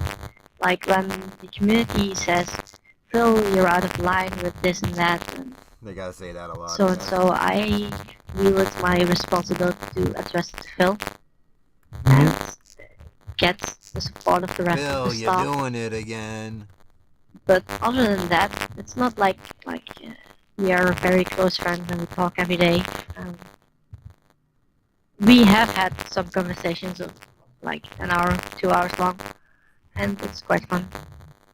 But other than that, not really. Phil is too busy doing his work. She fell for I'm this busy with game. my work. I handle the forums. I have a life outside the forums. So I just leave him to do what he does in order to make money, and I try to make it so that Phil doesn't have to worry about the community. That's basically it. So it's pretty good that you have this status of like not only like catering to the community but to Phil himself. So if like there's a astounding like demand for something, like actually a good example that we could probably put forward. I'm not sure if it was you that forwarded this to Phil, but I'm pretty sure somebody did whenever it was in the suggestion box. Whenever it was a way to revive the forum community, and a bunch of people, like, including myself, and like I think it was people like Derry, Dark Hado, Troll Drill, a bunch of people like that there, and the Golden Shotgun. A bunch of people, they're all addressing. Shotgun is one of those guys that wrote the they're all addressing fanfic. I'm such a gentleman. you're all addressing oh, how can we make the people in the community how can we make the people in the community stay? I'm just gonna ask you this here as like a personal question. Do you kind of agree with I think it was Dark Hado's original question. Do you agree with his interpretation that there's a tendency in some people in the community to come on and then just, do something like just participate in contests made from DSP or ask a question and ask the king? Do you think that is a problem worth addressing? Or do you think that it's a bit that it's not that big of a problem to be addressed initially? Big ups, Phil Clinton. I don't really consider it a problem. I mean, it's nice to have an active community, but you can't force people to come here, and you can't force people to have fun here. Like when Phil did his contest, he did one contest. He was giving away something, not sure, and the thing you had to do to win was to give your favorite playthrough of Phil, and he would then randomly select someone from Gun. When he does something like that, or when he says, I have put a poll up on the website, you can find it in the description. Whenever he does that, you can see a significant spike in activity. So a lot of people just do the forums for the community. They just come to the forums because Phil did something here. So I don't really consider the community to be inactive. It's just that there are certain people that come to the forums because they want to interact with other fans of Phil, or got attached to certain areas of the forums, like the playthrough section, or the Xbox section, or the wrestling section, or whatever. And other people just aren't interested in that. So when you say stuff like, do we need to revive the community? I don't think reviving is an issue here. I think it's more of how can we make the community more interesting so that those people who don't come here because they want to come here, but come here instead of because Phil did something that they want to vote on. It would just help us out more to make the community interesting, but I would definitely not say that the community is not active at all. We get like at least 300 votes today, which is quite a lot. So do you like a few points that were brought across were things like oh, Phil should maybe mention the website a bit more in his videos. That was something I brought up, and I kind of still stand by it. He also said maybe he should be a bit more active in the website, which he does. Like he started being a bit more active in other sections of the website. Like for example, most recently he spoke quite a lot in the wrestling section in the forums. But then I do want to get your opinion on this here. A user called I won't even name him. A user if you want to find out here, just check out the threads on the suggestions box. But somebody brought up a point that maybe the moderating staff in the site isn't doing enough to fight back trolls. Now that's an interesting kind of predicament that he brought up. I'm not sure if you noticed it, but I remember there was a little conversation going on whenever a bunch of people were kind of thinking, that might be true. and what his interpretation was that people like the target audience for this website is a bit immature at places, and you find places like the anime community, which we're not trying to bring that up, will get like attacked often, and people feel that moderating in other sites would be a case of if two people start arguing in a thread, then a moderator would contact them and tell them both to cool down, and if they continued it might lead them to like a suspension or whatever. But he did bring up the fact that the moderators aren't doing a good enough job for in terms of like keeping people under control and fighting back trolls, which I think we should all know by now who we might be talking about. And Rangolis isn't on the site anymore. Sorry. Excuse me. We'll see if that's for later, don't worry. But yeah, he also was saying stuff like general posts about like that are like a word long should be like shunned upon. But yeah, his general point was that if the moderating staff did a better job of keeping people that only stirred trouble or didn't have any relevance to say was a key component in not letting people stay in the community. Now, I want to know what's your response to that interpretation. If you are a user of the community, of the forums and stuff like that, you have a very different perspective than a moderator. When you are being the target of abuse on the website, it doesn't always get perceived as abuse. Like, you may feel targeted by a certain user, but that isn't always the case. But what I see often is people think they are getting abused, sometimes correctly, sometimes incorrectly, and they just take it until they've had enough, and then they make an angry post about it, and they say, oh, the moderators suck, and oh my god, how can this happen, and why are we being abused, and stuff like that. But the thing is, if you feel uncomfortable with certain people for any reason, you can always create a ticket or PM a moderator directly and say, this user has been saying this and that, or has been doing this and that, and I personally feel that he is trying to have a go at me, or something along those lines. But they don't do that, they just wait, and then they make a post about it. So I'm not saying that the moderators aren't doing, the moderators certainly can do stuff to avoid that, but as a user you can't expect the moderators to pick up on the little things that you find inappropriate. Like, some user might say something and another user might get offended, and being someone on the staff, you might just see that and you can't tell what the other person is feeling. Like, we can't always see if someone is being trolled. It might just be someone who is really bad at typing or stuff like that. So saying that the moderators aren't doing enough to keep trolls back is a bit harsh. Too hard. We do everything we can to help out everyone who has a problem with other people in the community. Like, if there is a complaint, it gets picked up almost immediately. Like, you can send a PM to anyone on the staff, and usually within the 24 hours it's addressed and most likely fixed. But if you think that certain areas aren't being addressed, then why don't you address them yourself by contacting a moderator and saying, look, this is a problem, that's what's going on, and I think this is bad because any reason. And then the moderator will actually take a look at that, but you can't really expect the moderators to be psychic and know what you're talking about. Exactly.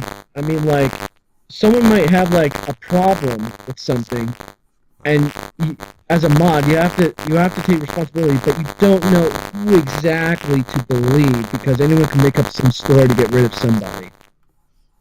Yeah. Yeah, that's the hard part, and I respect that personally. He respects it. So this kind of leads nicely into the next big thing, which a lot of Show me people around your really chest. want Take your like tap out. full clarification, because in this area a lot of people bring up a bunch of rumors. There's so much like false information going around in the site, and there's so much like some of the stuff is going on. And finally, we're going to get the proper rundown as to what really happened. And this is some of the most interesting history. And what a better way to start off than with the dynamic duo of the moderating world. Two people that you might be seeming like a little bit familiar with, and those two people are Kitsune and Naughty Nightmare. Now, first of all, you did mention earlier that they became mods. They were very active in the community. People always thought, oh, you know, they're really good. They're really you know, they're really active. They're really friendly. Naughty Nightmare is like a rogue mod. There's like, if you listen to enough of these, you pick up little clues that he like trolls the farms.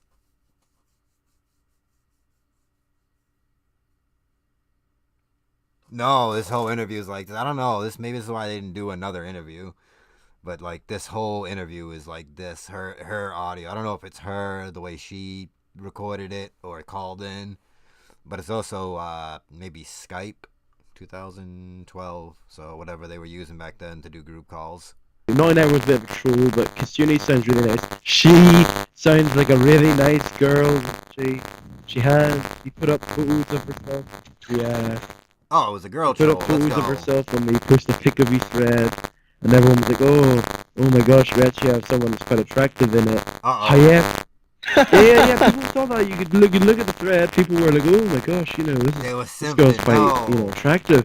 However, things did take a turn, and I think Booze, you're probably the best person to explain. So tell us exactly in full detail what happened in the Kitsune and Naughty Nightmare incident. Let's go, old lore. It's a very, very long story. I'm going to try and keep it as short as possible. But basically, when Naughty Nightmare and Kitsune were moderators, they were moderators when I became a moderator myself. They were just normal moderators until Phantom Ryu and myself were chosen to become moderators as well. And when we did become moderators, they were promoted to senior mod, which means that they were supposedly have more to say about what the normal mods were doing. I didn't look at it that way. Like, I would go to Naughty Nightmare for advice on certain situations because I had no idea what the protocol was for handling issues, and it was all fine and dandy.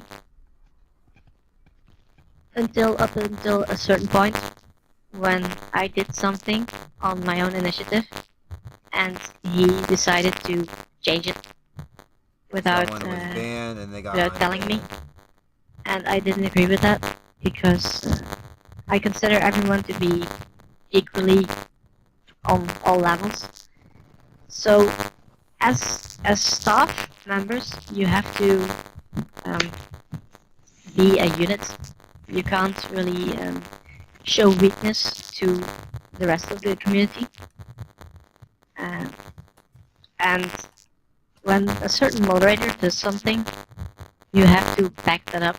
You have to support that decision, no matter what. If you disagree with it, then bring it up with that moderator and convince them to do it differently, or to apologize and undo it, or whatever. So you can't really say, like, this moderator did that, I don't agree with it, so I'm going to undo it, no matter what he thinks. You can't really disagree with each other in public, because a lot of community members will get caught in the crossfire when you do that. And that's basically what happened between Naughty Nightmare and myself. He was in the chat box a lot, and I was trying to support him as much as possible because I want to be a unit. But he did certain things that moderators should not do. Uh-oh. And because he rubbed me the wrong way, I decided not to support him any longer. Not openly, because that's not any of the community's business, with all due respect, of course, but it's cool. Like, there are things that you can and cannot do when you are a person with power, and using your power, consciously or subconsciously, indirectly or directly, to discriminate against certain people is not acceptable. Like, to be specific, there was a user named Joey on the chat box. He's a very, very young community member. He was often discriminated against by Naughty Nightmare in this case for being very young and childish. There were other users on the chat box that said things that may not have been the most intelligent thing in the world, and Naughty Nightmare looked down upon that, and I usually kept my mouth shut. I sometimes agree with him in the situation that people say stupid shit on the chat box, and that I would prefer chat box to not have any activity instead of retarded activity. Like, stupid discussions that just don't need to be there. I would much rather have nobody talking than two people arguing, for example. I would agree with Nightmare in that aspect, so I did agree with him on some points, but he was going a bit too far. So I brought it up with Theo, I think, or Chris, and they were like, yeah, we have been getting a lot of complaints about Nightmare. And that was like the first staff member. I was the first staff member that actually confirmed what a lot of community members were saying. So they decided to do something about it, and they removed Nightmare's moderator abilities for like a week. And after a week, he was going to get them back. But obviously, he was not amused. No, he became pissed off and started trolling. Oh no! And You created not the like monster. Subtle trolling, like hardcore trolling. Hardcore trolling. Insulting people. He was trying to turn certain forum members against certain other forum members. Like a war, basically. Yeah, if you want to put it that way. War is a very, very big word, but he was, like, he was not amused, and he wanted to do something to make the person responsible for his abilities being stripped feel as bad and as angry as he did. He was or at least going that's how I off. see He it. was. That's how I see it. That's my side of the story. He was like, "You want to take my badge?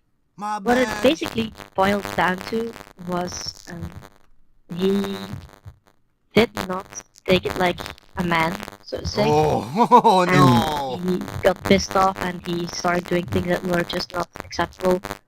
And he did something that pissed off Phil himself. And Phil said, "Okay, that's enough. Now you're banned." Now you're banned. And he got banned from the site. And he came back. He was banned for telling Gamer Nicole that Phil didn't like her or was talking shit about her. It was on an NSOK SOCAS. If I'm not mistaken, it should be Mod Madness, maybe. I feel like it's Mod Madness. But I can tell you this, whenever they're talking about it, the video that's playing is a clip from GTA San Andreas, like during that part of the video, wherever that is, because they should be like 5 hours long without no timestamps, and they show multiple different like video clips. But I definitely know when they're talking about this, because I clipped it before, I just don't know where it is. I think I also tweeted it out before at PDog, asking him if it was true. Back. He refused to like believe that he was actually in fault or at fault. So Nighty Night was like, "There's nothing. I didn't do what it anything basically wrong." came down to was him disliking Phil a lot. Uh-oh. He disliked Phil, he disliked the community, and he became a hater, quote unquote. Yo. The first. So, was he the first? He was only in the community to cause trouble. He did not enjoy the community. He wasn't a productive forum member. He wasn't adding anything useful to the community. He was just causing trouble. He was the first toxic. Which was kind of a combination of his own fault and my fault. Because it basically started with him doing something I found unacceptable, bringing it up with the administrators, and they doing something about it. Then he blamed me for it. And Naughty Network and Kitsune were very close friends, as in they talked a lot on the site, they talked a lot outside of the site, and to say the least, he or she did not agree with Naughty Network being removed, moderators removed, and being banned from the site. So Kitsune came online and started blowing up on the chat, calling me names, doing stuff with the moderator abilities. Like, I had built up quite a bit of reputation, and that was all removed. Then I was banned, which was undone by Chris and Theo shortly after. And then those two became quite the haters. But that's basically the short story. What happened in detail is like all moderator / administrator stuff. Like, we had serious discussions with Chris and Theo, and it was rough on me. Because it was basically Kitsune and Night Nightmare, who were two senior moderators on the website, against me, who was just a normal moderator on the website. That's not right. Listen to this dude. Well, that's not right. It's their fullest right to try and turn things in their favor. I mean, if I feel someone has done me wrong, I will obviously also try to defend myself and do something about it. But if they are actually right, or if what they are doing is actually productive for the community, is a whole other story. Like, they could have been right in their own minds, or in the minds of other people. They were obviously not right in my mind. And you have to look at it from Phil's perspective. What is good for Phil? Having two moderators that are pissed off, what's good for Phil? That are using their powers to have a war, quote unquote. Yeah. Or to just let it go. And I think that letting them go and removing them from the site was better for the community in the long run.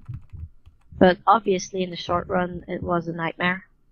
A lot of controversy, people being pissed off, because obviously if you're a moderator, you're someone that is being looked at. You make friends, you make enemies.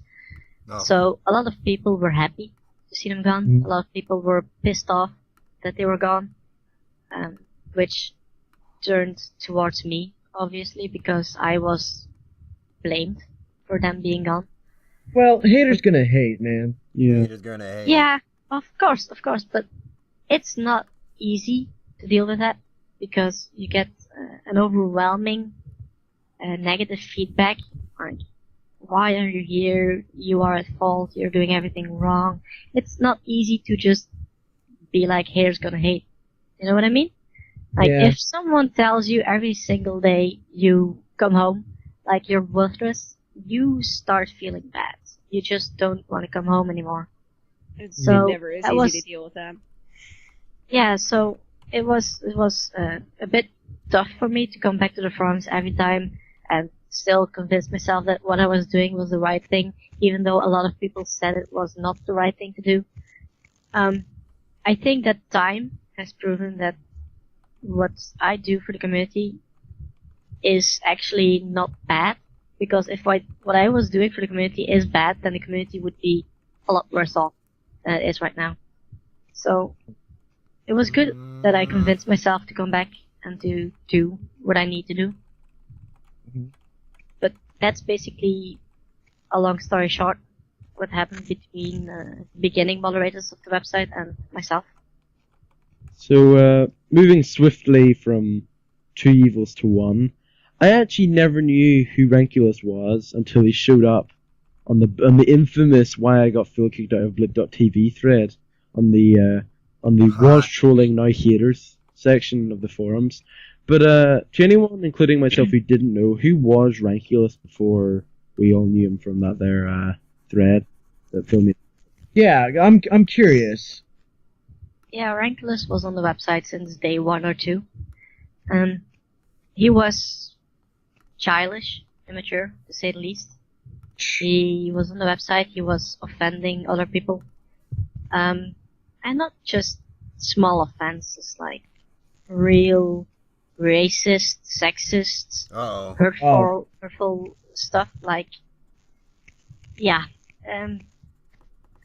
nothing pleasant to listen to say the least. He wasn't going, he wasn't just, he didn't want when to just get banned. We didn't have any moderators, he would, like, try to befriend certain people, and when those friends of his were gone, he would abuse other people until his friends came.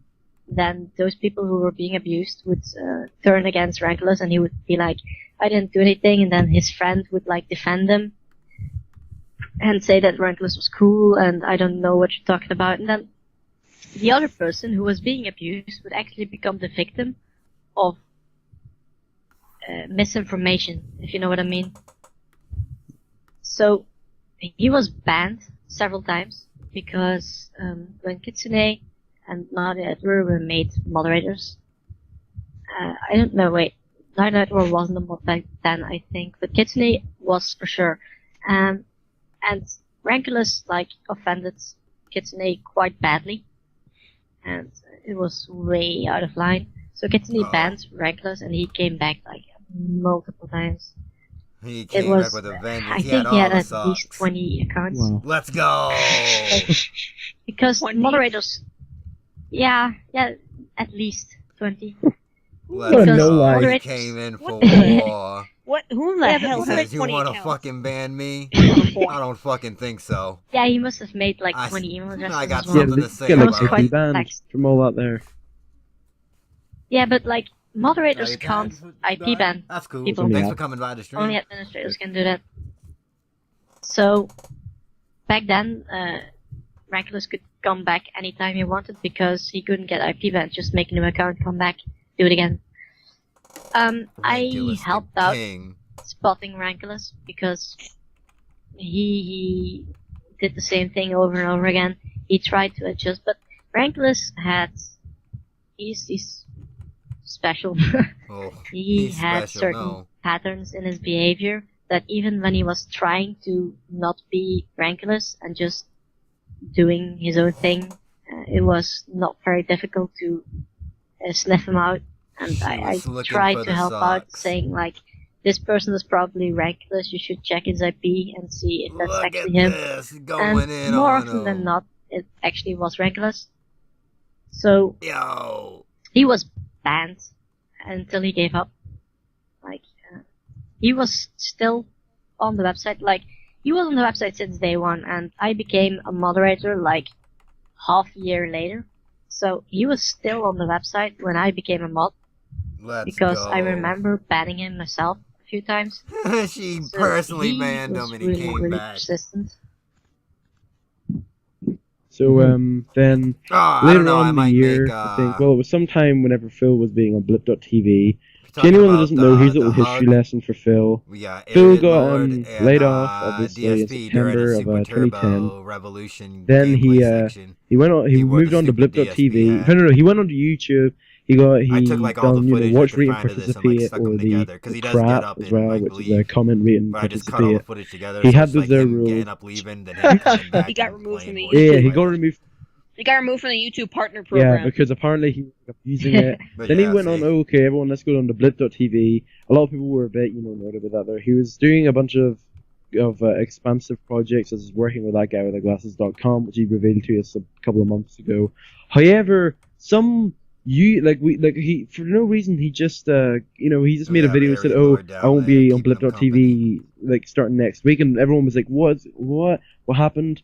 Until we finally realized that some mysterious anonymous guy with Chinese, some anonymous guy with Chinese writing, of course. Yeah, it's the that was his username. His username had a bunch of Chinese symbols, and everyone was like, "Oh, he must not be Rankulous." I didn't even know what it said. Dude, we got the do you ever know what it actually said in Chinese? His username. Something Sky. Oh yeah, well, it does come. I'm right sure if back the lemon was running back then, he would have found out. I outlasted. But anyway, he made a huge post and said why he had Jewish friends and he was offended and he got kicked out. I remember the first 3 pages. I don't think this thread exists anymore, but I remember the first 3 pages were all sympathetic. Everyone was all like, oh.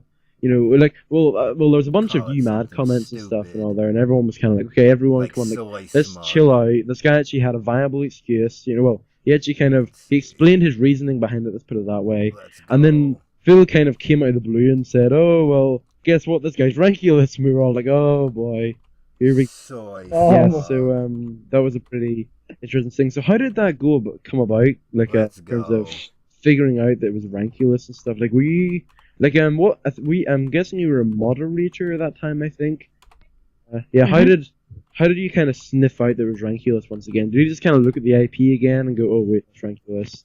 Because I think your first few posts were also kind of everyone should kind of wise up. This guy's given some valid arguments. So how did you eventually find out that it was in fact just another troll? Well, I don't think that it was Rankulous, to be honest. Did it work? I never said it was Rankulous. I never thought it was Rankulous. I don't know where it came from, but I just went with it. I don't really care. Phil said it was Rankulous. I was surprised because I didn't know. If it was actually Rankulous or not, that's not really any of my concern. Rankulous was banned.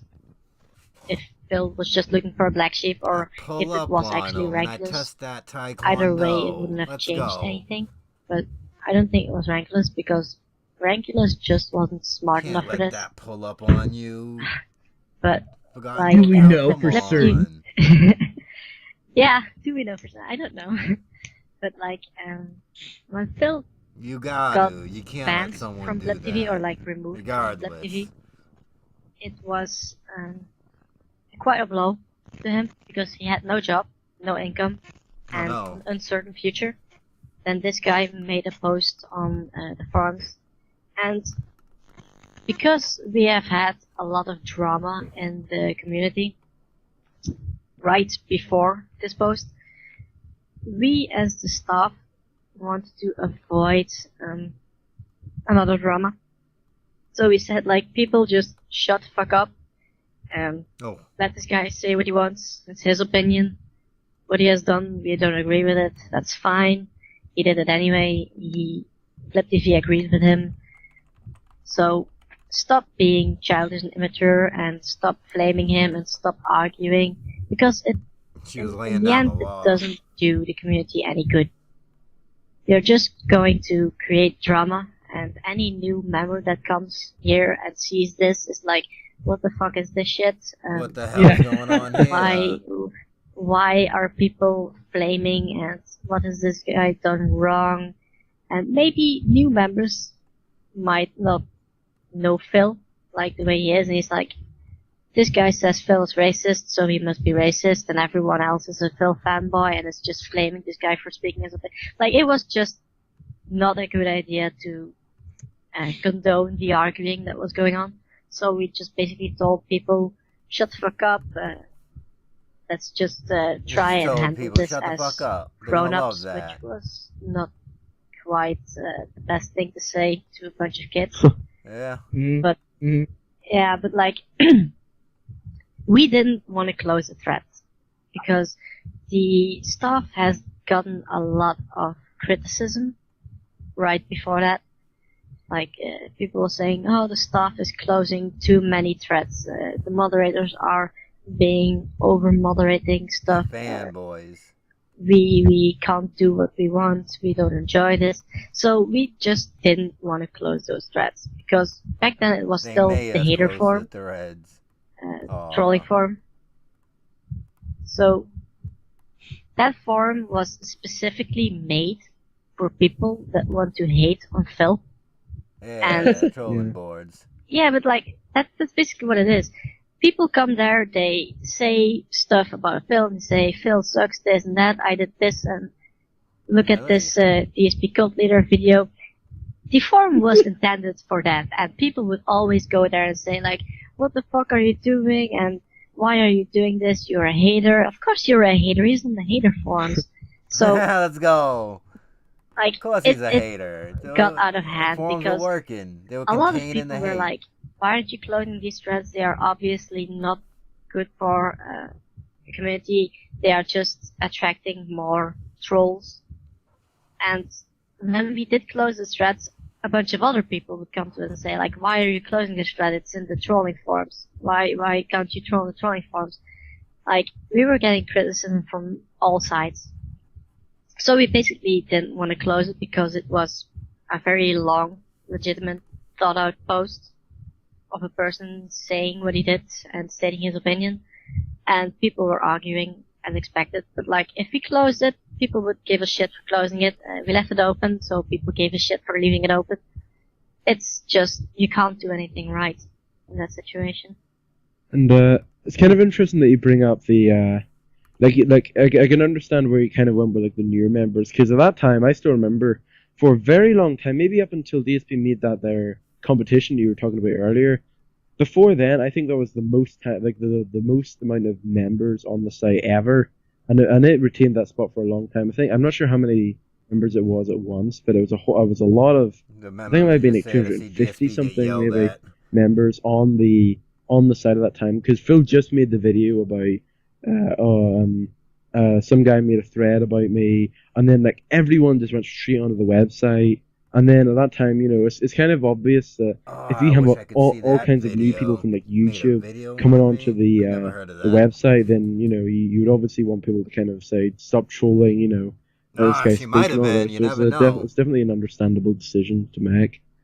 But another thing, speaking of drama in the community of the King of Hate forums, there almost always is some sort of crazy drama whenever we come up to the infamous moderation picks, pretty much, where I'm not sure how many times it's happened. I think maybe 3 or 4 times when you've openly said to the community. One of the Hate Live episode, this lady calls in, and I believe the same picture she uses to call in on Skype is the same picture she uses on the archive shots, but I forget what her name is and what she asked. But she was a user of the forums. Looking for moderators. Whoever wants to do it can do it. And, you know, obviously, whenever somebody doesn't get in, whenever the person themselves don't get in, there's always some sort of crazy drama, crazy controversy going on. So I think a question probably that most people would want to ask is, like, some people might think, oh, this guy has been doing this for the community, therefore he should be a moderator, or this guy does this for the community, therefore he should be a moderator. And people just think that the more you post, the more likely you're going to be a moderator. But obviously, you know, like, that isn't always the case. And for the community, could you explain what admins and other staff look for in a moderator? What? No. That's stupid. Well, for me personally, there are 3 things that I try to pay extra close attention to. Do you want to be a mod? Maturity, reliability, and responsibility. If someone has all 3 of those, like, that basically means to me, like, they can become a moderator and I can go on vacation for 2 months, I come back and nothing crazy has happened. This person has been doing his job perfectly and he's very trustworthy. So that's what I think is the most important part of being a moderator candidate. Being active isn't that important in my opinion. Like, people have lives. We are all volunteers. if you Looks like his can mom's come on the now. website only once every 2 days, but in that one time, every 2 days, you make solid decisions and you do good stuff as a moderator, like you close threads that need to be closed, you help people with questions or problems that they have, then in my opinion you are a good moderator, even if you aren't the most active moderator. And well, what was the final thing I was going to say? Flip, I forgot it. I'm an idiot. Yeah, so people, moderation, people always flipping out because there was obviously one infamous case that we're not really going to bring up because it was a very long story and I don't think many people want to know about it. But I guess the final thing that we could say for moderating is that the staff seems a bit. People might say, "Oh, well, the staff is a bit limited." You know, oh, not many. I just remembered it, by the way. Not many people people think, "Oh, well, there's a lot more members coming in now." Do you for you, since you're an admin in the site, for the people, another podcast exclusive? Is there a moderation, volunteering session coming up in the near future? Imagine asking that. Nope. Maybe in the Tell 'em to far fuck future, off. but not in It's the a near stupid future. question. Who makes that Dog, you just decision? wanna Is be it fucking mod, is all the just staff say as a it. whole, or does Phil or you or whoever? Oh my god. Well, the staff can always make suggestions. Like Just the say you other wanna be day, mod, P-Dog. we had a Very suggestion obvious. from some staff members that we might need new moderators. But I like to think that I have the final say in it, Oh, let's even go. if that Tell 'em to fuck may or off. may not be the case. Choosing moderators for the website is a very big and long-lasting decision, which will affect the future of the community as a whole. So Look it at needs her to be thinking thought ahead. of carefully before we make any rash decisions. So P-Dog was trying to work his way whenever up to someone get Phil. says we don't have At enough this point in moderators or time, the he moderators thought, aren't doing he their just job did the properly, Ariad Lord one I a couple, take a look at I think a the couple moderator months logs before, and I after, see so what this is the each second moderator one, has been and doing he wanted to work his and how way much up I have to been doing, Phil. because But as long as we can so he handle thought if he got Ariad everything Lord, or almost everything with the current Fousey, staff, I I think he said don't he want to asked take the Panda risk Lee, of she having a wouldn't do new, it, unreliable, and then he wanted untrustworthy Chris, moderator Ariad Lord, to ask Phil to for just him. mess And things up again, Phil and said no maybe because he could be a good Panda Lee moderator, said that but other people P-Dog would was disagree with the weird. decision to make that person a Imagine moderator and would have a lot of drama Panda Lee to says you're take care of weird. and to keep people under control again. So it's The just audacity. a lot more work than it's worth to get a new moderator. Because right now we have a pretty solid team. Everyone is doing their thing. Some people do more than other people, Phil's not but fucking in the weird end at they all make good decisions, Leanna W, no. and that's what P-Dog matters seemed to like me. an actual fan, though. I mean, we are all Like, he did volunteers. shit We're not like getting try paid to do to this. do this podcast with the We community, try to work talk hard with other to people. Yeah, make the community as good without and as pleasant as P-Dog, we would possible. have never known If about people the Master say of that the Awesomeness's, moderators aren't doing their job, why aren't you trying to help what do you those call it? moderators? Fan Why fiction aren't you things. reporting posts instead of complaining about it? Mm-hmm. If you know what I'm Oh, trying the to say. video from my iPhone. Exactly. Oh, Yeah. no. This is Smooth Shark talking, and I'm a rather new member to the Oh, God. TKOH forums. I know you weird. guys have been there for a while now, so I was wondering, what are some of your favorite moments on the forums? This dude just jumped on the call. Yo. Like he wasn't even here before, and he just pulled up. Hold on. And maybe He cut her off, too. Hold on. He just pulled up. Who makes that decision? Is it is all the staff as a whole, or does P-Dog. Phil or you or whoever?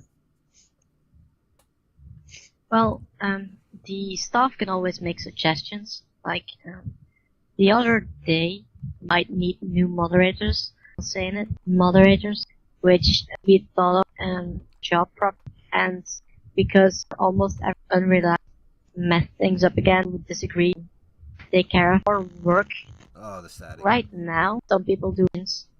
I mean, work hard, say, why are you saying? Oh, I went back way far. And I'm Complaining about it.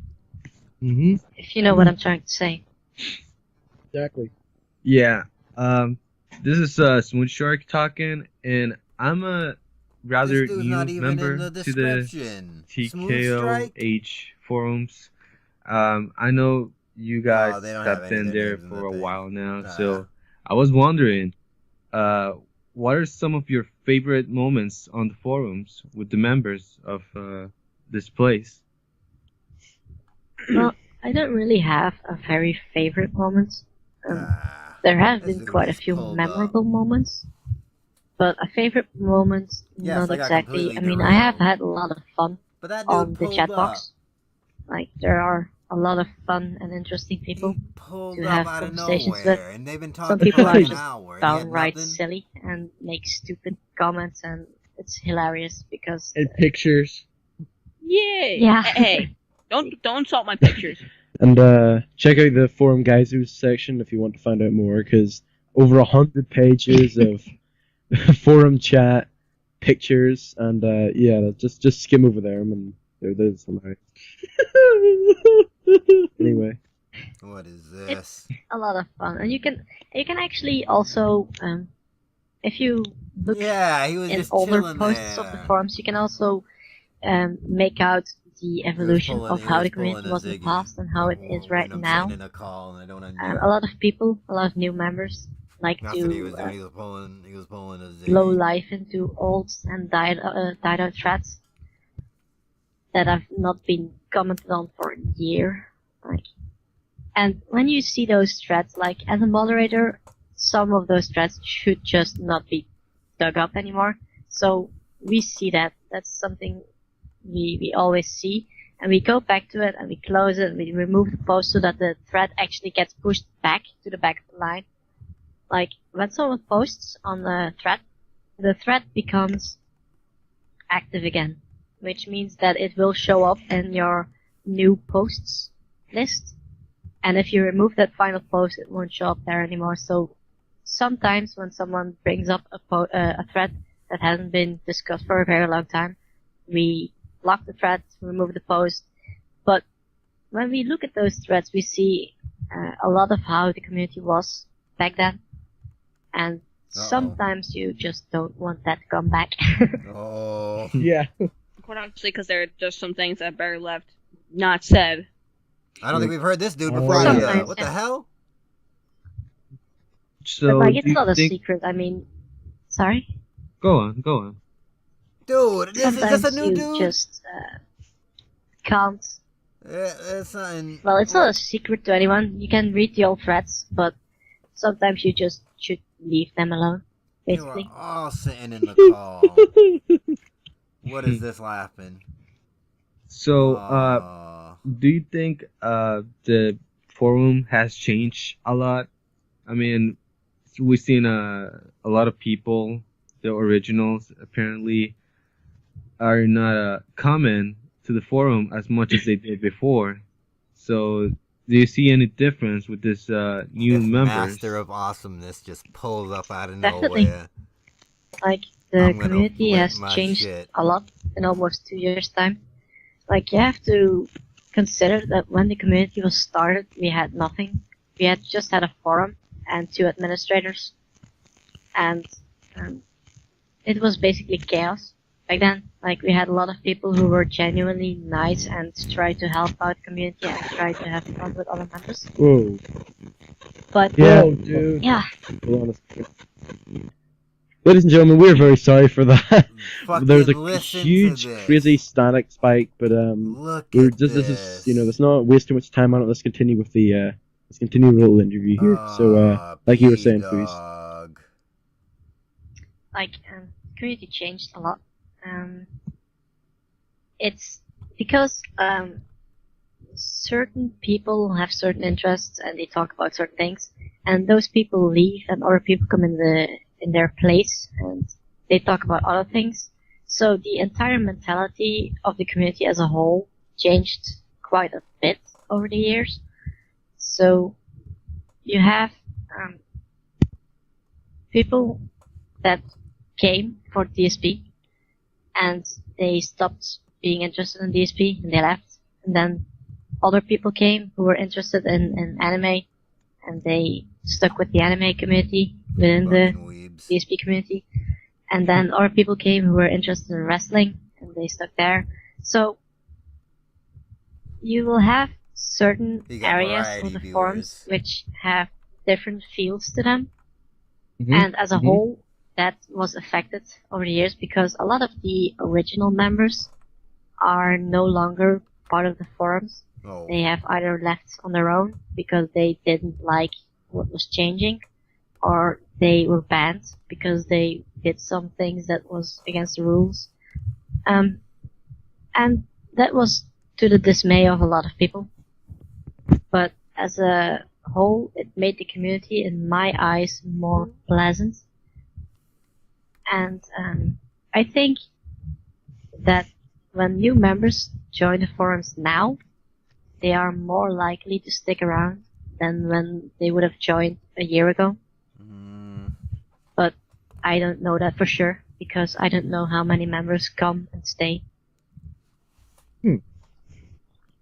So, like, where do you see the actual site in terms of both community and actually the actual site itself? Like, where do you see it going in the near future and like the distant future? Well, in the near future, I hope things will keep going smoothly. A lot of people in the community get bored, and when there's drama, they get excited, which is a lot of trouble for me. But I like it when things are quiet on the forums, not inactive, but like calm. Like people are just enjoying communicating with each other. They are making friends. They are reading and posting in threads that they are interested in, and I hope that that can continue for a while.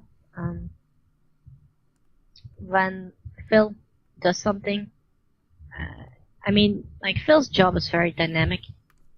It'll be always something different. If he hears this There are interview, tons he's of going to new be games. saying that. And there will always be something to discuss in the forums, because every time Phil plays a new game, there will be something to discuss about that game.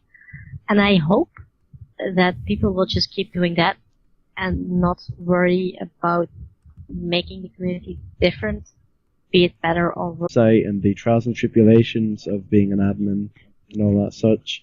So now we're going to move on to forum questions. People that the DSP community have been asking Foos. Let's go. So some of these questions, I have said previously in a post that all questions are split into 3 sections. They're They've fantastic. either already been answered, as in we've already covered them in the interview. For example, what does foos mean? Freaking fantastic. Like, what does foos mean? We've already answered that. All there. The other one is they're pretty stupid, so we probably won't ask them. And the third one is questions we're actually going to ask. So the first question that we have, I guess it comes from DX Michael. We haven't exactly covered it very much, but aside from organizing the website and stuff, do you have any like hobbies, like video gaming, outdoor activities, etc.? You want to know? Well, I do have quite a few hobbies, but I try to focus on one thing, because I can be quite competitive. So when I try to do something, I focus on that one thing, and I just try to do it to the best of my abilities. And when I have multiple things going on at once, it's difficult to be good at just one thing, or to be good at all of them. So I have done a lot of things. I have been hardcore into website making. I've been hardcore into Unreal Tournament on the PC, into Counter-Strike on the PC. I've played Halo. Yeah. I've played Let me guess. Halo 3. Let me guess. You're gonna get Halo 4, right? Hold on. I've played Halo. Yeah. I've played Halo. Yeah. I've played Let me guess. Halo 3. Let me guess, you're gonna get Halo 4, right? No. Well, They yeah. lost me at the Halo Reach. Yes, nobody likes Halo 4. Except for Halo fanboys. Yeah. I don't know. Who's this? Well, yeah, Fireworks. but like, oh. like a lot of things that I do. I mean, like outside of gaming, I used to play chess. I used to play Go, which is an Asian board game. I have done drawing. I make music. I go rock climbing. I have a full-time job. It's like a lot of things. I would like to hear her remix. I've been playing a lot of poker. I do. Oh, you play poker? Things. Yeah. So, DX Michael also asks, this is a pretty interesting thing. I'm actually going to a poker tournament tomorrow, so. Oh, good luck. Interesting. You have to believe in the heart of the cards. Oh, come on. Yeah, sorry, I had to throw a Yu-Gi-Oh reference. Why? I think there has to be a Yu-Gi-Oh reference in every single interview we do, because me, I remember more people disappearing in No this homo, call. right? It's out of nowhere. we all got into some sort. It's like they heard that there was gonna be a girl there, Anyway. so they all pulled. This is embarrassing. You don't make no sense. Get Anyway, out. so Get out. so Eric, go on. Oh, come on, everyone, professional. Ridiculous. DX Michael also asks, this is a pretty interesting thing. How is your story writing that you told me about a while ago going? Can you explain what it's about and how far are you into it? If Master of Awesomeness is there, they better ask this Well, fucking question. I did say in the past that I was going to write a story, a short story, which is only a few pages long, but I haven't been able to focus on it. And like I said, if I want to do something, I want to do it right. And if I feel that I can't really do what I want to do, or I don't enjoy what I want to do, then I just don't continue with it. And that's the case with this thing. I started writing it.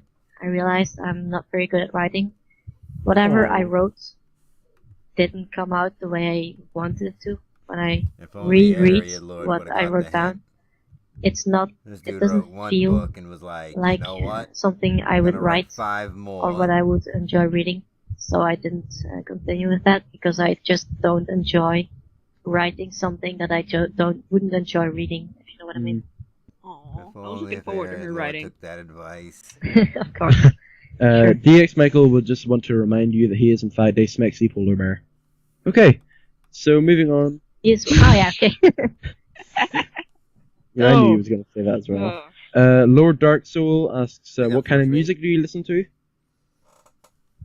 I listen to almost every music, except for actual rap music. Body, I don't rap really music, get like. the fuck out. Well, yeah, rap music. It's Uh-oh. not my favorite genre of music to say. I do like hip hop. I like rock and roll. I like heavy metal. I like punk rock music. I like drum and bass. I like house music. I like classical music. I like dubstep. I like all sorts of cool music. I like electro. I like. She likes music. I There like you go. pop music. Do you listen to the devil music like Or like what thing that Phil No. was talking about in his what do you call it? Supremacy. That's dark metal. Oh, I got that as an emote. The dance. But not really. I don't actively listen to it. Let's say it Like let's it's put it that way. But I'm.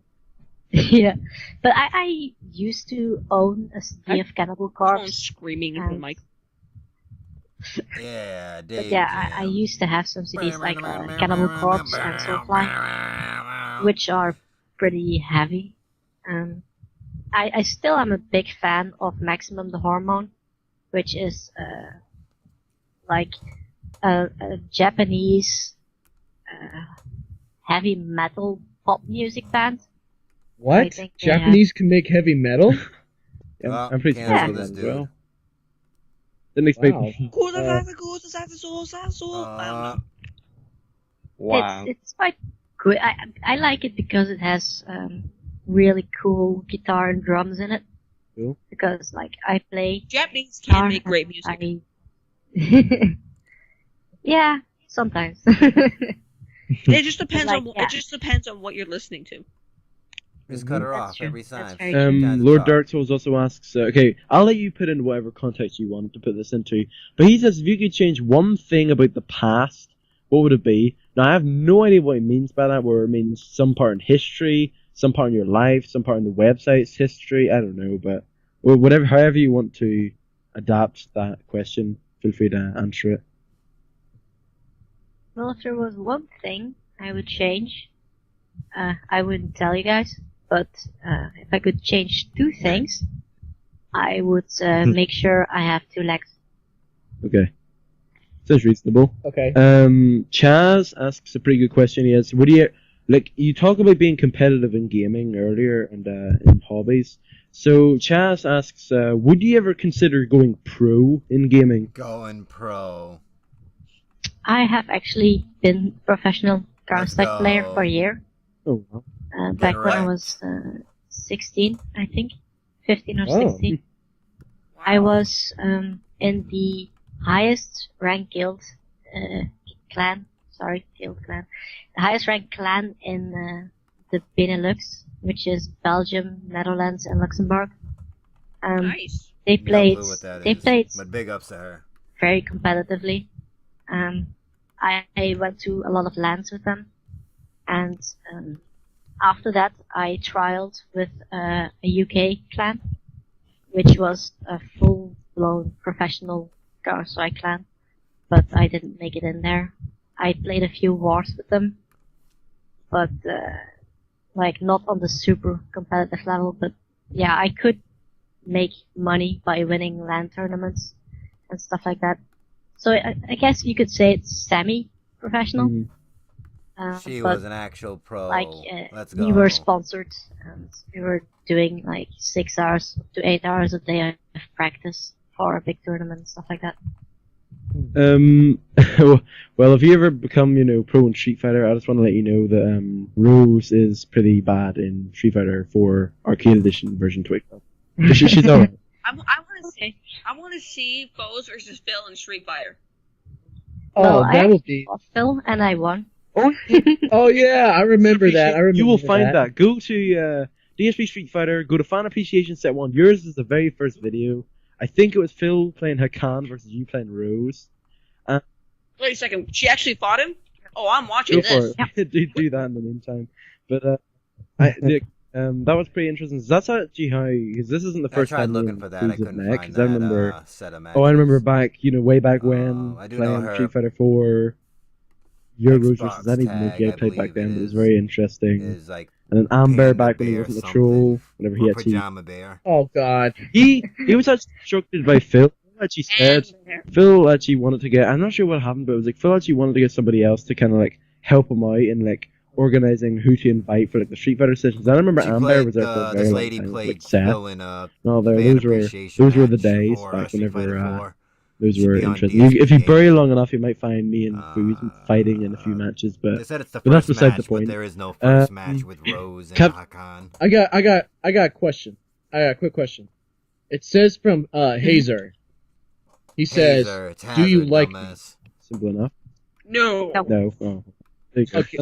Nobody That's likes sounding no. Nobody. Okay, so. Nobody likes Hazard. Funny enough, Captain Fireworks, you actually have your own question that you actually submit it. And, would you like to read it out? Yes, I would love to. Dear Fozy. Denied. No, that's next question. Quiet. What are we saying? Quiet. Okay. I was wondering, how you manage taking care of the website and your personal life in unison? How does that work? Do you time manage or treat this as a hobby? Or as a job to manage the King of Hate website? It's a bit of both. I consider it a hobby and my job. When I get up in the morning to go to work, I go to work. First thing I do is open my browser, open the website, and then I start working. Part of her routine. She was a real one. No, the entire what time. An idiot. The entire time that I'm at work, almost the entire time the website is open, just in case something yo, really important comes up. You can't even get a and, mod to show up nowadays. I This bitch do was at work. give my actual looking job after the priority site. over the website. When he wasn't even paying but for when it. something important comes up, I dedicate my lunch break and my breaks in between actual work Look, she to was a real one. dealing with those problems.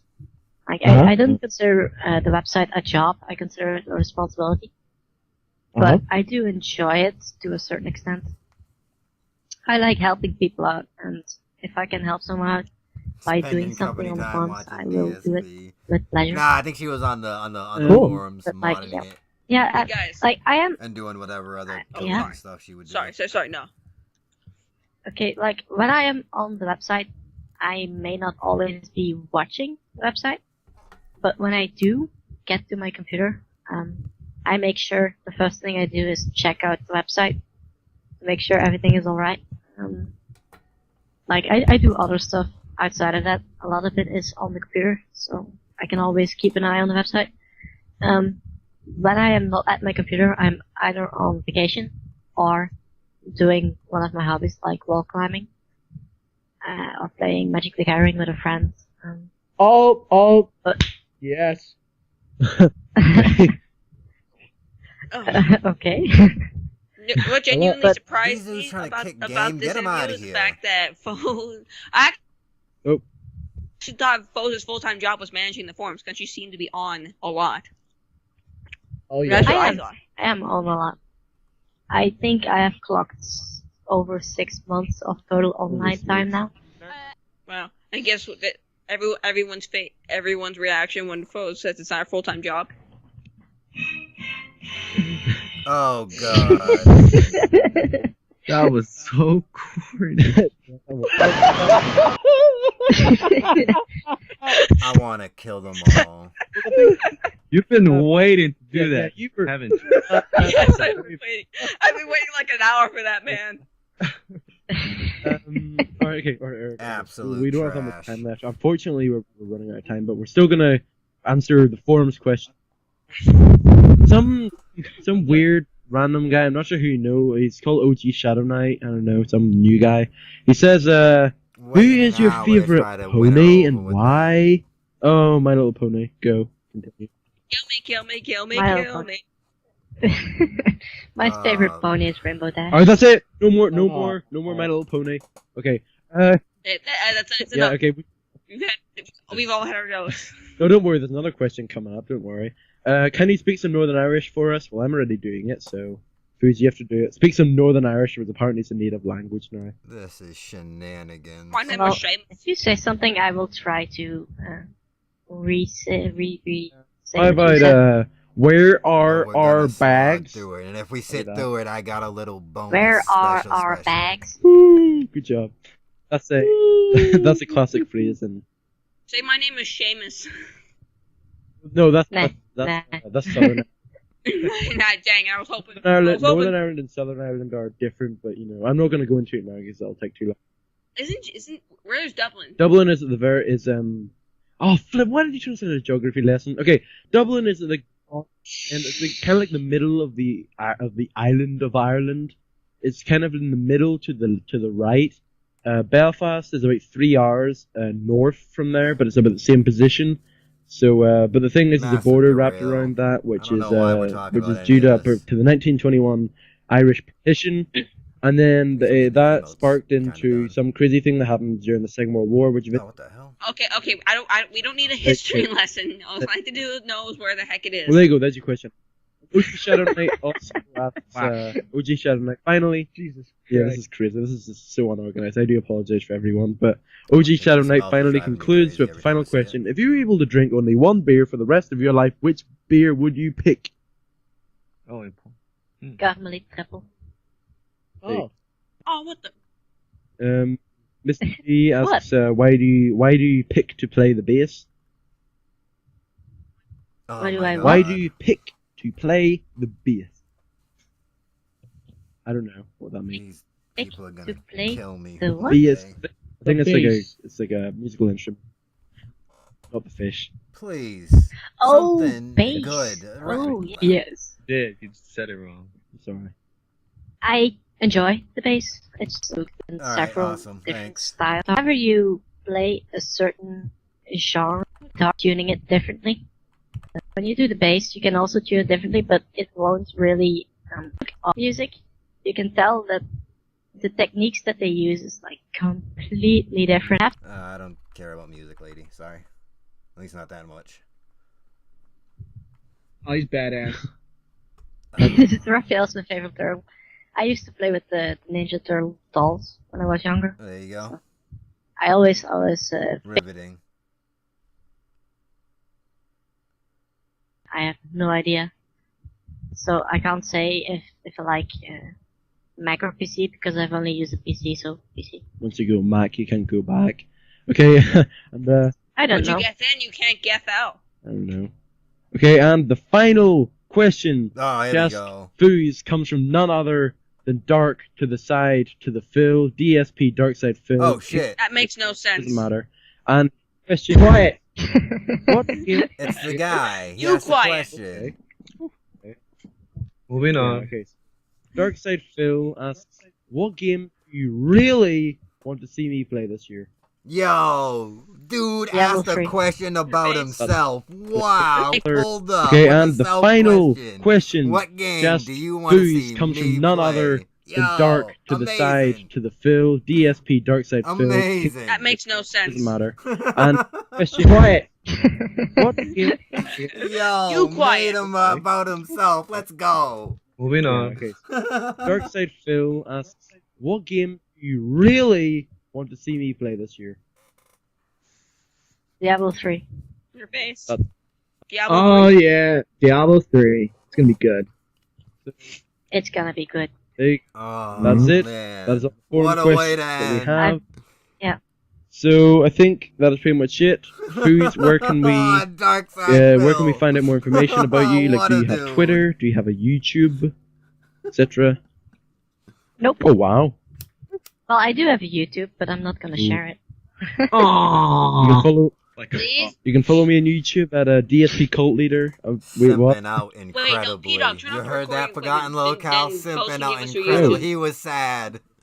Maybe I can't after. get the YouTube. Alright, so anyway, Damn. We'll see. so I think that's about it for a good interview, a good From my understanding, or what I can think I remember, she just went away. Like, she just didn't want to go on the site anymore and just left. No, I don't think there was any drama that... almost 2-hour interview. We would like to thank Foos for being the second King of Hate podcast guest, and a pretty appropriate one at that. So, thank you very much for being on the podcast as a second guest.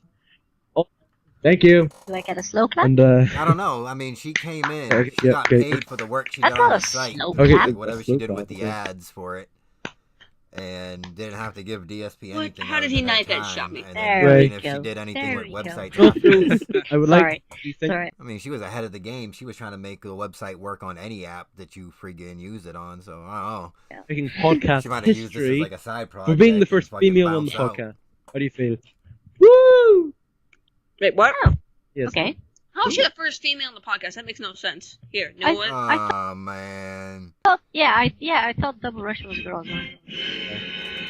So, Not a. so anyway, we would like to thank Foos for being the second member of the podcast. I think it was a pretty successful interview. We did get a He's lot not of stuff gonna call covered. you back and ask And you if it went stay well. tuned for That was next week's only a podcast. really- So And this from is all the of us, only we want to two thank interviews they Foos ever for did. being We on the actually podcast, and we finished will it. all Let's see you go. next week. Thanks. And that was it for the King of Hate podcast, at least P-Dog's version. The other version is very boring, and I refuse to watch.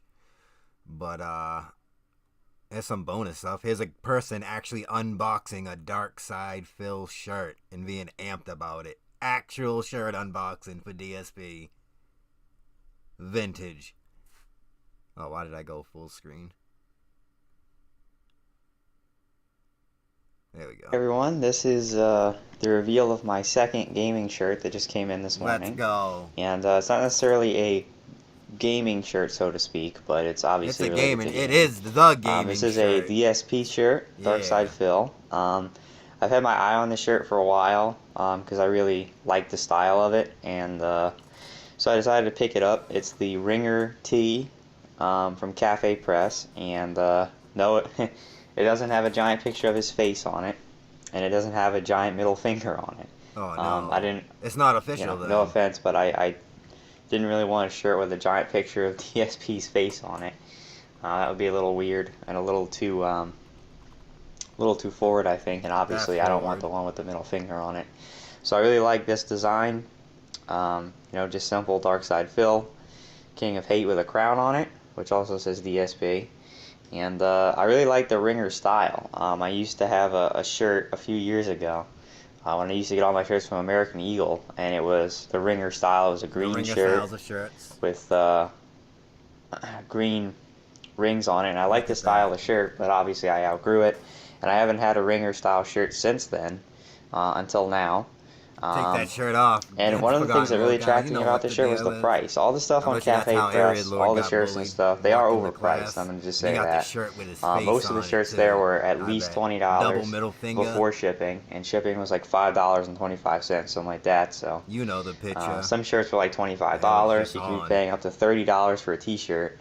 This shirt was $17 before shipping, which I thought was a good price. It was like one of the cheapest shirts on there. And I like the style. Now this logo here is actually inked into the shirt. It's not it's not an iron-on or anything like that. It's inked in to the actual shirt. So this isn't gonna wear off. Let's go. Very easily.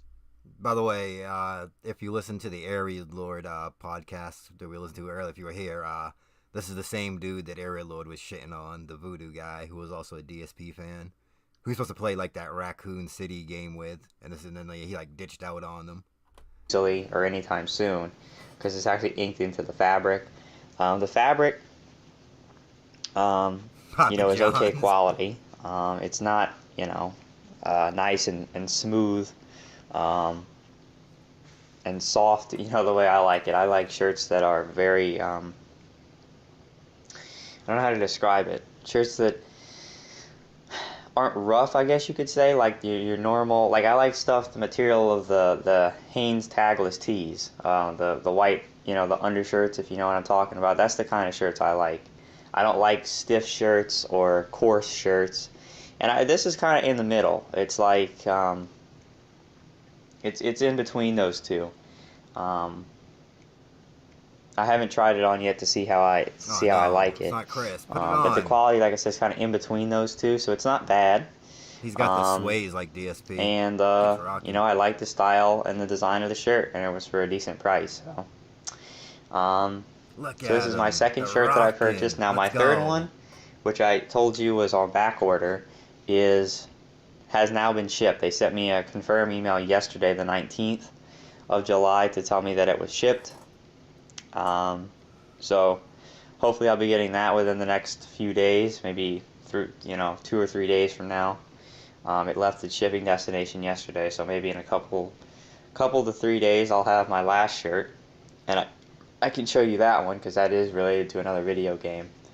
But I thought he meant he got 3 DSP shirts. He only got pretty one cool DSP shirt, and he was doing. I'm glad I have a DSP shirt now. He's cool. Look how cool it is. It's not too loud, and it's not loud, flicking anyone off. So can't have that. I like it. He likes it. Thanks. All right. Thanks. Hey guys, it's the Area Lord. I just wanted to. I got a throwback.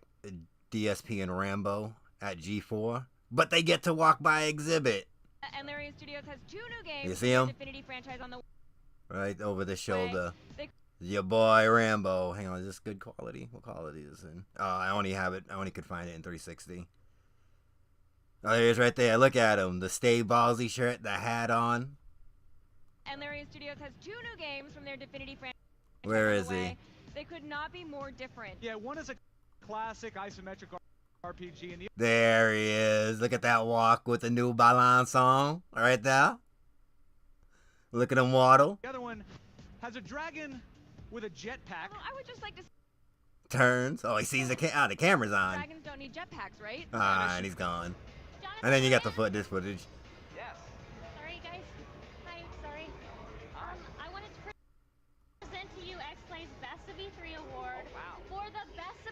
E3 Watchdog. Congratulations. Thanks a lot. Oh, I wanted to get that Rambo face. Looking right at the camera. Looks mad. DSP clapping. Got his fake clap going on. What do you think exactly sets this game apart from all the other games we've seen out there? It's gotta be the creative minds that are behind it. So everybody was listening to everybody, and everybody. Look at this dude trying to hug. Get out of here. Congratulations. Look at him nodding. Yup. I'm sorry to interrupt. Congrats. Thanks a lot. Bye-bye. Double hands up. And one more sneak peek. DSP uploaded his original first videos were of Midwest Championship 2008, but he didn't put any fucking gameplay up. But don't worry, I got you with a little sneak peek. The rest of this will be up on Saturday before his thing, but I'll show you a little sneak peek. This is JTR versus DSP.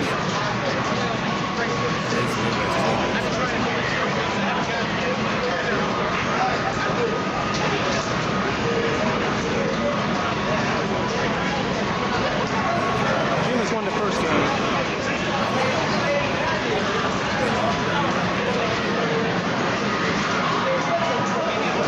Oh, you seen that? Even at the tournaments, point at the screen. You see that right there? That's a winner.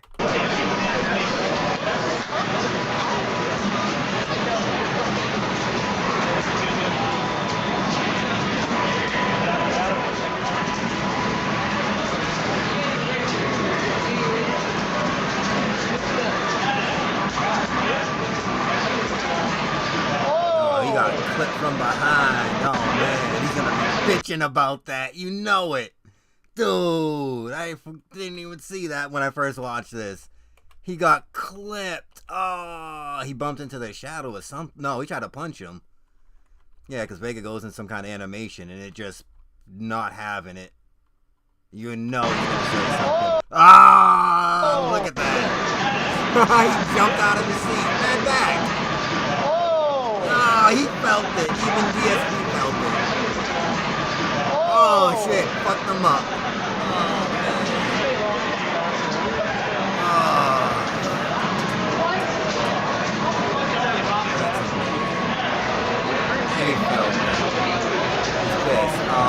He's crying already. You see the two old men?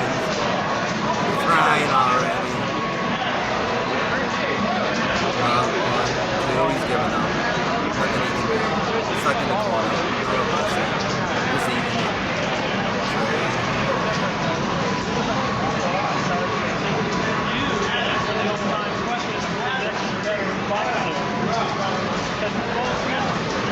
That's the problem. You're just like everybody else. Whoever plays Balrog, whoever plays Delaware, somebody who plays for Fox. I believe he was eliminated for this, and the last set of footage is quite special, but you have to wait till Saturday for the rest of that. I think is For Retro's Sake streaming. What is he? Oh, For Retro's Sake is streaming. I will be over there. I don't know how to raid, but I would be over there if you want to watch some DSP stuff. But that's it for me. I didn't have anything else. Just those last interviews and some of his Minecraft, which was kind of dry because it was the 2015 King of Hate server. They all can't be all bangers.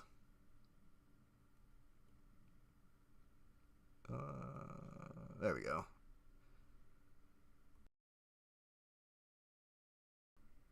I'm not even gonna long choke you because I think Guy with Two Names is watching. I'm just gonna leave. See you guys later.